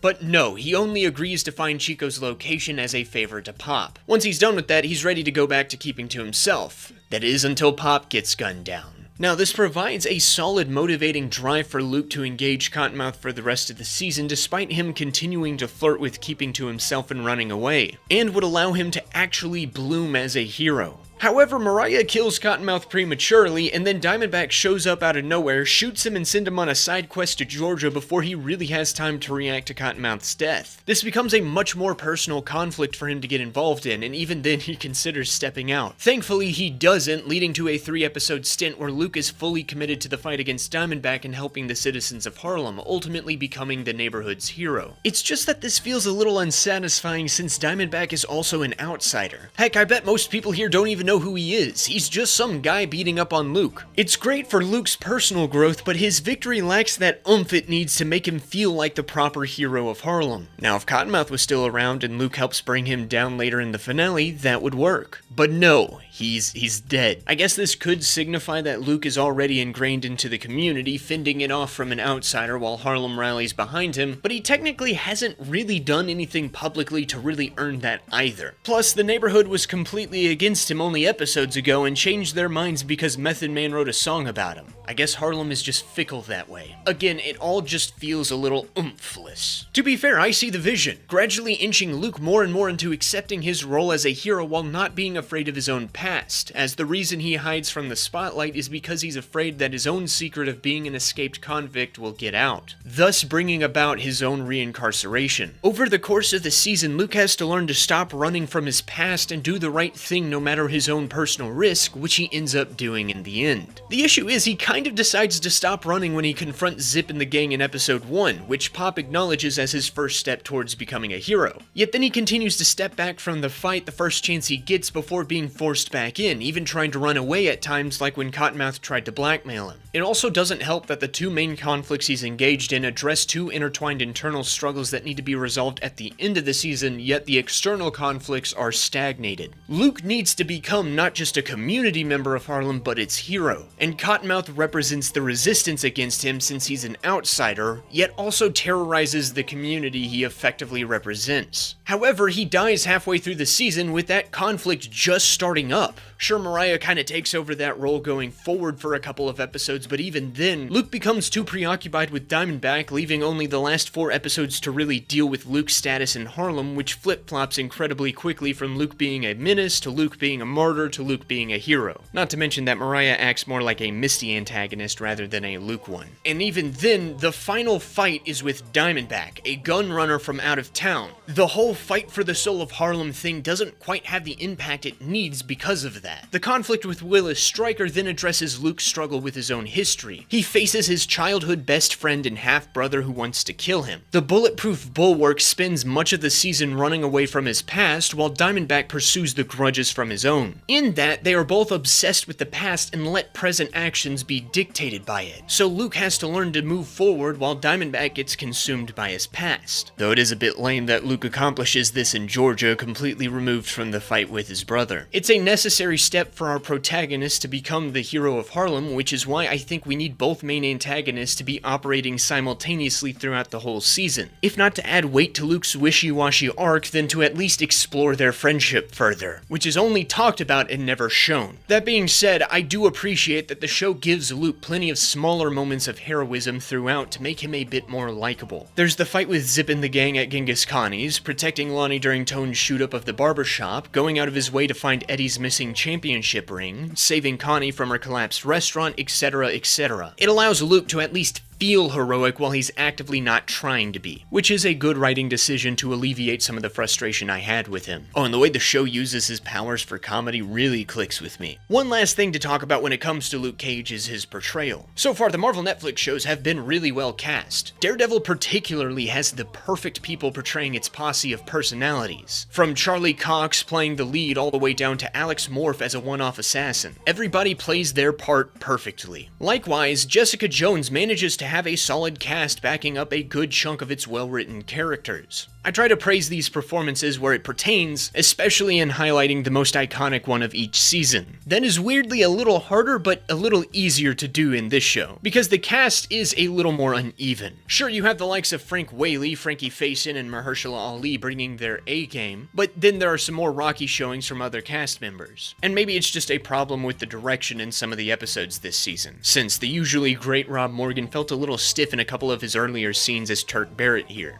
This brings us back around to the star of the show, though. I don't particularly love Mike Colter as Luke Cage. Don't get me wrong, he looks the part to a T. I mean, holy crap, you could not get a more perfect physical casting for Luke Cage. And I liked him a decent bit in Jessica Jones. However, here he has to carry an entire season of television on his broad, very, very broad shoulders. And I don't really think he was up to the task. Again, this could be a problem with the direction, as Colter does get a couple of moments to properly flex his acting chops to moderate success, while other times it's a little more uneven. No! I think he also just lacks the strong charisma to really carry the season's story. Charlie Cox is able to infuse a lot of it into Matt Murdock while also properly concealing his pent-up anger until it's time to let loose. He's frankly captivating in almost every scene he's in. Kristen Ritter, meanwhile, manages to make Jessica Jones likable during season 1 while being a snarky, belligerent drunk by clearly portraying a hidden hurt and despair behind her sarcastic facade. And she gets plenty of chances to let that hurt out. Colter, though, primarily portrays Luke as a stoic drifter. Sure, he has a corny sense of humor and has opportunities to flex his angy face, which he admittedly does pretty well. It's just that his performance lacks a certain special quality to really make Luke the captivating presence on screen he really needs as a lead. On the other hand, Simone Messick really grew on me as Misty Knight. At the beginning of the season, I found her a bit hit or miss, really feeling at home whenever she shared screen time with Frank Whaley. I was worried that she would start to falter after Scarf's death, but fortunately Messick finds her footing in the second half of the season, delivering a really good performance. Which is a good thing, as this is really when Misty gets her time to shine. During the first half of the season, Misty effectively serves as a cop trying to take down Cottonmouth and bring Luke in. The latter is simply because she's frustrated with herself for sleeping with a guy so quickly after meeting him, only for that guy to become connected with so many different crimes in Harlem. When she's not berating Luke for getting involved in the fight against the Stokes, Misty's screen time is spent developing her history with Harlem as well as her relationship with Scarf, with the show doing its best to build up the tragedy of her partner's death. She primarily serves as the voice advocating for the justice system, while characters like Luke and Scarf scoff at it thanks to their own experiences with said system's failures. However, there are slight indications that she doesn't fully buy into the way the system works, or at least is willing to subvert it, as we see when she attempts to bribe Chauncey with a get-out-of-jail-free card in episode 2. This tendency of hers grows worse after the death of Scarf. Her superior, Captain Aubrey, gets replaced by Inspector Ridley, who she seemed to have a bit of a contentious relationship with in the past. Then what really pushes her over the edge is that the man who killed her partner gets to buck the system entirely before getting killed himself. Justice was robbed from Misty in that moment. As we later learn during her therapy interrogations, the reason she joined the department in the first place was to deliver justice personally to those who wouldn't usually get it. As much as she likes to preach the ways of the system, her reasons for participating in it seem to align with the same reasons Luke doesn't trust it. However, this failure to detain and imprison Cottonmouth pushes her a little too far. far. One of the core characteristics that gets introduced for Misty during the second half of season 1 is her innate desire for control, which then blends with her strong sense of justice to create a bit of a beast. Upon losing control of the Cottonmouth situation, with her partner dying and the gangster himself getting away with it before getting done in, she's desperate to reclaim that control. That's why she goes after Luke by herself to bring him in. Misty wants to be the one to finally close the lid on this case. However, upon arriving to arrest Luke, some lone gunman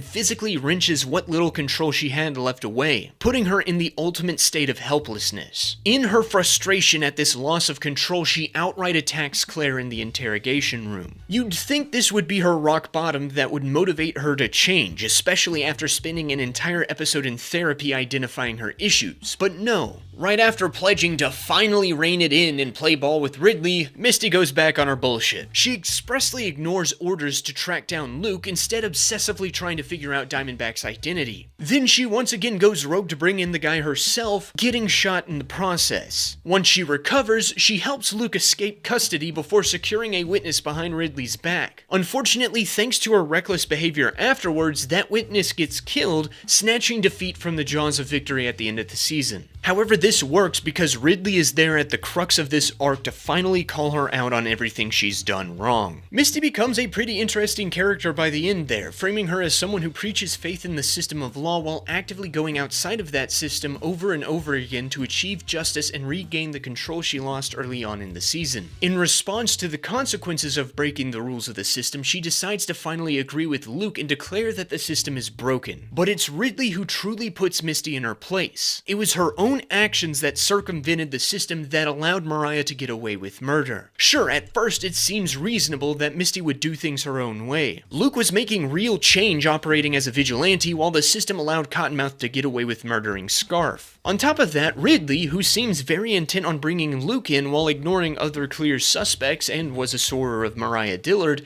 takes over. She ignores Misty's suspicions about the councilwoman and the new crazed criminal roaming the streets, at least at first, which can admittedly be read as suspicious, especially after the widespread corruption of the NYPD under Kingpin and then later Cottonmouth. However, as we get closer to the end of the season, we see that while Misty was technically right in pursuing some of the things she did, she went too far outside of the system, ultimately tanking the case against Mariah. Luke certainly does some good outside of the system, but Misty's arc emphasizes that the system is still important and some of the complicated processes are there for a reason. It also showcases how no man, or in this case woman, is an island. Sometimes it's okay to trust someone else to take control and do the right thing instead of doing everything yourself. Not everybody is a bulletproof superhero, and that's okay. Through this arc in the second half of the season, Misty really grew on me by the end, ultimately becoming, frankly, one of my favorite members of the cast, which I really did not expect starting this video. Alternatively, I fully expected to like Claire going into this, as Rosario Dawson has proven to make the character likable no matter what show she's in. Here, the good nurse probably gets her most prominent role in the Marvel Netflix universe so far, but despite that, she proves to be more of a static character. Sure, she gets an arc building up a romance with Luke, but besides that, she remains pretty unchanged as a person, which isn't necessarily a bad thing. Upon quitting her job at Metro General, Claire returns to Harlem to sort her life out. She decides that she's going to be the one that helps heroes. Now, she means medically here, but she goes on to help our hero in another way. Claire effectively replaces Pop as the angel on Luke's shoulder, encouraging him to actually be a hero, which also kind of renders Bobby Fish a bit pointless as a character since he also served that role for a bit in the interim episodes between Pop's death and Claire's arrival. Oh well, no offense to Bobby, but Claire's better anyway. She's quite natural for this role, especially after her experiences with Matt. It makes sense that she would be the one championing Luke's hero career, encouraging him to persist through the pain and do the right thing. What makes her even more likable is that she's willing to throw herself into danger for the sake of others. Much like Pop, she isn't just talk, acting like a hero in her own right, like when she saves Luke's life from stomach shrapnel, tries to jump into gunfire to help Misty before concocting a plan to save her later in the speakeasy storage room, and shelters Candace from those who'd want to kill her. Despite being just a normal person, Claire is more than willing to throw herself on the front lines to help those who protect others. Now, I do wish she found out about Luke's backstory sooner to encourage him to push past it and call him out for running from it, but besides that, she's great.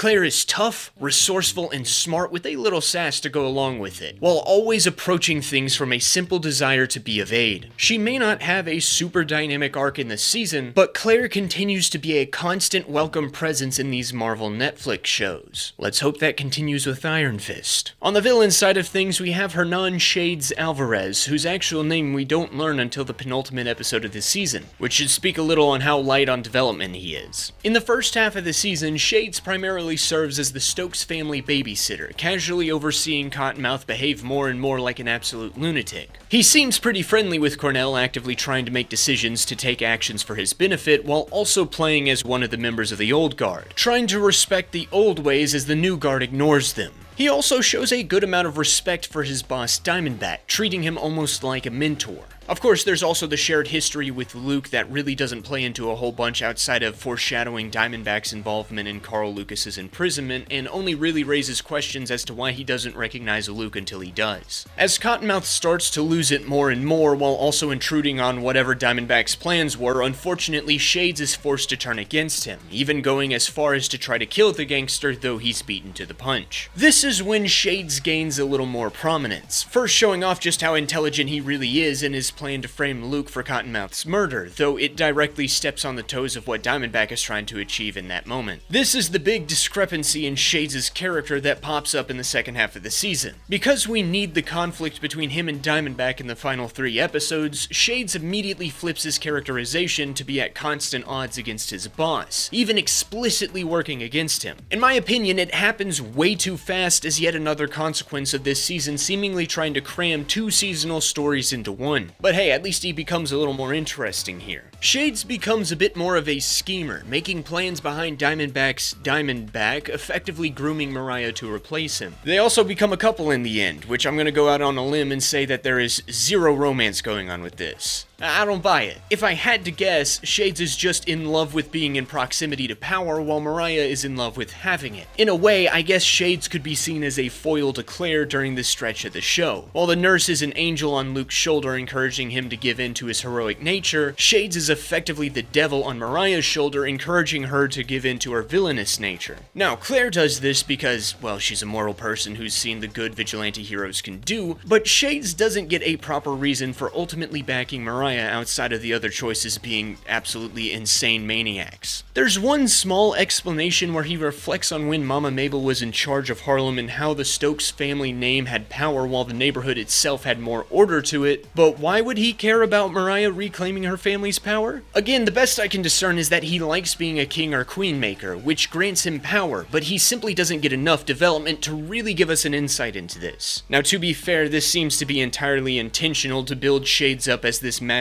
manipulator, working behind the scenes to move pieces to his own benefit, while his reasoning for doing so remains nebulous. And yeah, there's certainly some intrigue to his scheming and planning, and I admittedly like Theo Rossi a lot, especially after watching Sons of Anarchy in the interim between my last watch of Luke Cage Season 1 and this one. However, for me, a little too much is left in the shadows to make him all that engaging of a character, leaving him feeling like a vaguely Latino gangster discount version of Littlefinger. He's by no means awful, he just lacks the impact to make him a standout character to me. On the other hand, Mariah Dillard actually gets quite a bit of good development throughout the show. At first, she plays a relatively small role, simply being the cousin and business partner of Cottonmouth who really wants to keep her distance from the criminal life while also reaping its benefits. In fact, Mariah seems to be a woman full of contradictions. She hates Cornell's involvement in the criminal underworld, but she's more than willing to rake in the cash he earns through his illegal activities. She claims to be working for a better Harlem that champions her fellow black people, but she can't even touch a local child without washing her hands. She can't stand talk of violence, but, well...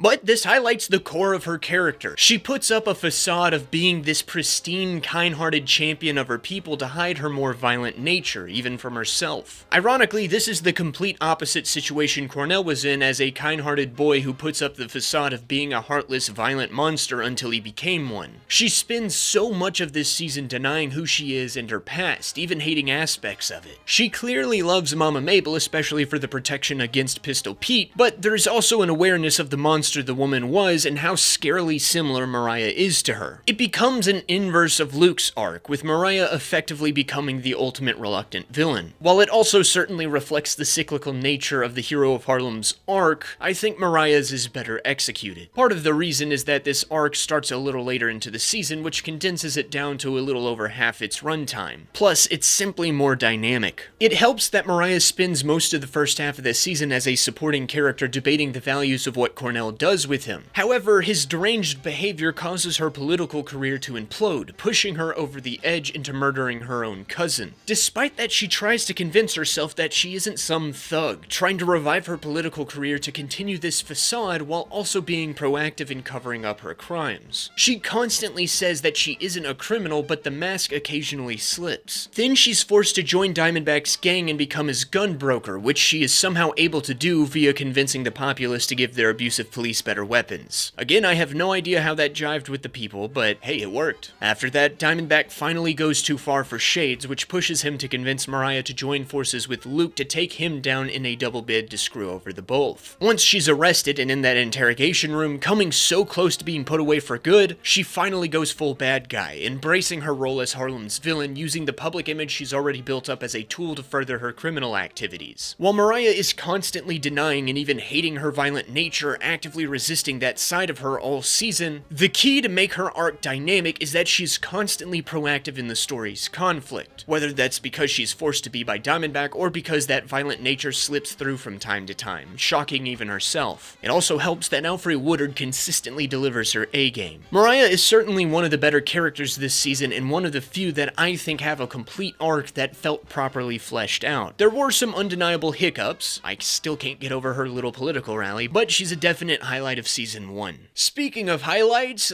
let's talk about Diamondback. Look, I don't actually mind the concept of this character. He's the bastard son of a pastor who was abandoned by his father while his half-brother was spared from the same crime he was put away for. While in prison, he stewed on his hatred until it ultimately consumed him and drove him mad, leaving him only desiring the death of Luke Cage to gain his father's favor. To that end, he also mimics an exaggerated version of what he remembers James Lucas to be. He simply can't let go of the wrongs of the past, causing him to become so fixated on destroying Luke that he pretty much destroys everything else in his life. This is best realized in the Harlem's Paradise hostage situation, where his hyperfixation on finding and killing Luke pretty much derails any plausible attempts to disguise his involvement in the whole ordeal. I get what the writers were going for with this character, and I think it's not too bad of an idea. The issue is how poorly he's executed. To begin with, it's incredibly convenient that Luke would end up traveling from Savannah, Georgia, and settling in the same exact city that his half-brother just happened to be peddling guns in.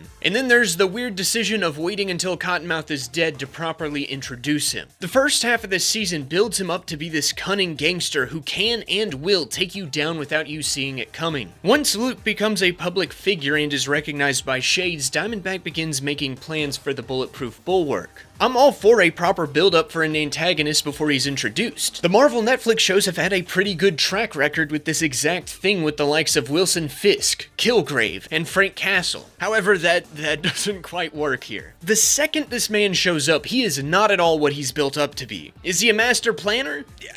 Kind of. There are times where I buy that he has the capability of making plans. Again, see the hostage situation for Diamondback at his best, but his introduction involves him absolutely unloading a heap of diarrhea on Shades' actually good plan to frame Luke. And then there's the whole "you'll never see him coming when he sets his sights on you" bit, which is just outright false, as literally everything this man does is the loudest and most unhinged thing possible. I guess when Shades said "you'll never see him coming," it wasn't a reference in how masterful of a tactician he was. It was simply in how absolutely insane this guy behaves. I mean, those gangsters definitely didn't anticipate Diamondback murdering them all for attending a simple State of the Criminal Underworld meeting, because only someone as unhinged as the Joker on speed would ever think to do something like that. Another incredibly annoying aspect with Diamondback is that he's introduced so late into the season. We have to overload so many episodes with exposition on who he is, his backstory, backstory and even twists about his lineage that he doesn't really get to be a character long after he's introduced. Coker is on record saying that it took him in his writing room a couple of episodes to really figure Diamondback out, and yeah, it seems apparent to me. So much of his earlier runtime is just him behaving like an absolute lunatic while all of the needed information about him is crammed in. Heck, we don't even get a good sense of his history with the people of Harlem. For example, with Pop, we get all we need to know about his position in the neighborhood by the way people talk about and interact with him. With Stryker, it's almost exclusively tell not show. He says Cottonmouth was his best friend, but we never see these two interact. Plus, Cornell's reaction to the name Diamondback tells me otherwise. His relationship with Shades basically flips on a dime while no one else in Harlem even knows who he is. The only real history he shares is with Luke, which takes a while to actually get smoothed out. It's not really until episode 11 that he gets to be a person with motives and plans. As to those motives, those also feel fairly inconsistent. His ultimate goal is the death of Luke Cage by any means necessary. While there are moments that indicate he wants to hurt his brother before killing him, like when he spared Misty's life to kill at a later and more dramatic date, for the most part he just wants Luke 6 feet under. He doesn't even seem to care if he's the one to do it, like when he sent Carl Lucas to die in Seagate or when he tried to trick the cops into killing the hero of Harlem. That being said, why did he not just send Cottonmouth the Judas bullet from the get-go, or why did he wait so long to show up himself? And then he proceeds to hunt Luke through the streets to kill him, only to then let him go. He finally gets on board with the frame job, which would allow the cops to serve as his own personal hit squad, until he tanks that whole thing the first chance he gets to kill Luke himself. He then wastes his time taking care of his personal grudge with Shades while chilling with a new random hammer tech device that he takes forever to actually use against Luke for some reason. Also, it's never explained how he's able to get all this stuff from Hammer Industries. I would have liked some development on that. At least with Vulture, it's explained that his cleanup business gave him easy access to Chitauri tech for his suit and weaponry, but Diamondback just inexplicably has access to this stuff. Is Justin Hammer helping him for some reason, or is there some other point guy working there, or did Willis used to work for Hammer Industries himself? I don't know, I would have liked some sort of answers on that front, just for world building purposes at least. Anyway, then he finally decides it's time to kill Luke,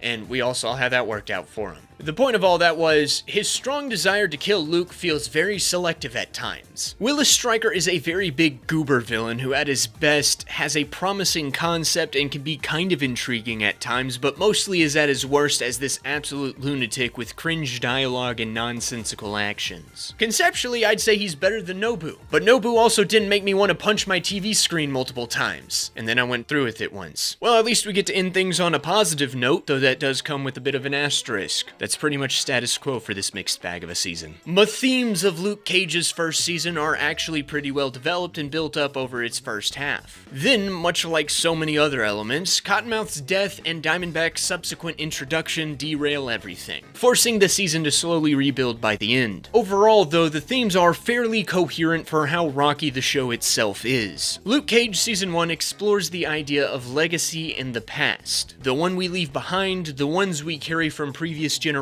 how they affect us and how we respond. We see this through the culture of Harlem's streets. The younger generations completely disregard and disrespect the rules laid out by the older ones. While this initially seems like a case of youthful arrogance and impatience, Chico makes it very clear that the reason he and his boys subverted the rules of those that came before is simply because they don't respect the legacy of the old guard. Chico's own father left a very respected legacy as an OG, but for Chico himself, he was a deadbeat who abandoned his family. It's this disregard of the legacy of generations before, or rather it could be the poor legacy these OGs left for their own family, that kicks off the entire conflict of the season. It is then escalated by Tone, who also completely disregards the old rules for his own impetuousness. While not as blatant as Chico, he also doesn't respect the legacy of his elders. He outright hates Shades' presence, ignoring the guy's sound advice to do his own thing. Even with his beloved boss, he still calls him Cottonmouth against his wishes. Zip further emphasizes this by dissing his own father Romeo, degrading himself for the sake of his own ambition rather than trying to honor his father with proper thug behavior. Him in particular also seems to demonstrate just a blithering ignorance about history and culture, which just further elevates how little the youth care about the past. However, it's not simply youth that's the problem here. Eddie Axton has the legacy of being this legendary baseball player homegrown in Harlem. However, he doesn't respect his own legacy, happy to be rid of his memorabilia and live life as a drunk. Again, we have a deadbeat father who neglects the legacy he's leaving behind for his daughter, leaving Aisha to fight to preserve the legacy of the days when he was a better man. This little side story shows that this isn't an issue with young people being brash, it's a simple general disregard of the past. But then we zoom out to the overall conflict of the season, where we see our primary cast of characters mostly show reverence to the general past of Harlem, yet their own reactions to their personal pasts add some further complexity. Cottonmouth at first seems like he's continuing the family business proudly, but it's revealed that his own real interest is in accumulating wealth to pour into projects like Harlem's Paradise. This is because, while still respecting the rules of the past generations, he still hates the legacy of that past generation because of how Mama Mabel forced him to carry it forward. When push came to shove, Cornell was more than happy to dump all of the Stokes crime family assets while protecting his own interest as a way to spite Mama Mabel. Cosmically speaking, I guess. This insistence to stick it to a dead old woman eventually inspires the ire of Mariah, and when she's pushed a little too far, he's pushed a little too far out the window. Similarly, our other main antagonist, Diamondback, hates his past. However, unlike Cornell, who sought to spite the legacy he's reluctantly carried, Stryker obsesses over it, wishing to force his way into James Lucas's legacy while destroying Luke's. This obsession to reclaim what he believes should be his legacy drove him mad with hatred, eventually causing him to cripple himself and allow Luke to win the day. Mariah spends most of the season denying and outright hating her family's legacy while ironically stressing the urgency of preserving Harlem's. It isn't until the second half that she starts accepting the legacy of both Mama Mabel and Cottonmouth, but she takes them both and makes them her own by blending them with her self-made political career, which paired with a conveniently dropped phone allows her to come out of the season stronger than before. Meanwhile, our protagonist Luke Cage seems to really honor the past. He sure enjoys lecturing the young thugs of Harlem about Black history while also honoring his father's legacy by using the pastor's sermons as the source of his new name. As for his own past, though, he spends so much of the season, a frustratingly long amount of time I might add, even at the expense of others. While he does help out people from time to time, he never fully commits to the superhero game because he's too scared of his past coming back to haunt him, which causes some drastic consequences. It's only through coming to terms with the truth of his own father's legacy, as well as conquering his fear of his own past, that he's able to stop feeding into Diamondback's hate. The big lesson he learns is what Pop tried to teach him at the very beginning of the season. The OG encapsulates what the season is trying to say about the best way to handle legacy and the past. He was a violent thug who beat people up, robbed them, and likely more in service of the Stokes family. This lifestyle eventually ended up destroying him, causing him to go to prison and become estranged from his wife and only son. Instead of obsessing over reclaiming that life or living his life to spite or disrespect his past or even running away from it, Pop settled down. And while acknowledging the wrongs he committed, he set out to be better. He set up a barber shop where he could mentor the upcoming generation to do good rather than do what he did. In setting out to grow past his past, Pop changed his legacy to one of real meaning, touching the lives of a multitude of people. In this, he taught Luke a very valuable lesson. The past is certainly an important thing to remember. We can't afford to not know it or ignore it or crap on it. We can't just run away from our own, nor can we afford to trash that of our family or our people. However, there is such a thing as being too obsessed with our past and our legacy. If we live life for the sake of the past, whether that be spiting it or reclaiming it, we will more likely than not live an unfulfilling life in the present and in the future. What we instead need to do then is take the lessons we can learn from the past and honor the good in it while forging ahead in a new path. Use the past to motivate us to build something good in the present. History isn't something we can change. The legacies that have been left for us to carry are what they are. If we obsess over that, we merely start spinning our wheels and get nowhere. And that's at best. We can only change what we do in the present, and what we do now determines the legacy we leave behind for those who come after us. To borrow a bit from Luke, it's our responsibility to push forward so that the next generation will be further along than us. You don't have to be a bulletproof superhero, you simply have to be willing to step into the arena when you face your moment of truth. Luke Cage's first season may have been Marvel Netflix's first little stumbling block, but for all of its faults, it does instill that pretty solid message mostly well. The past is the past. The only direction in life that matters is forwards. Never backwards,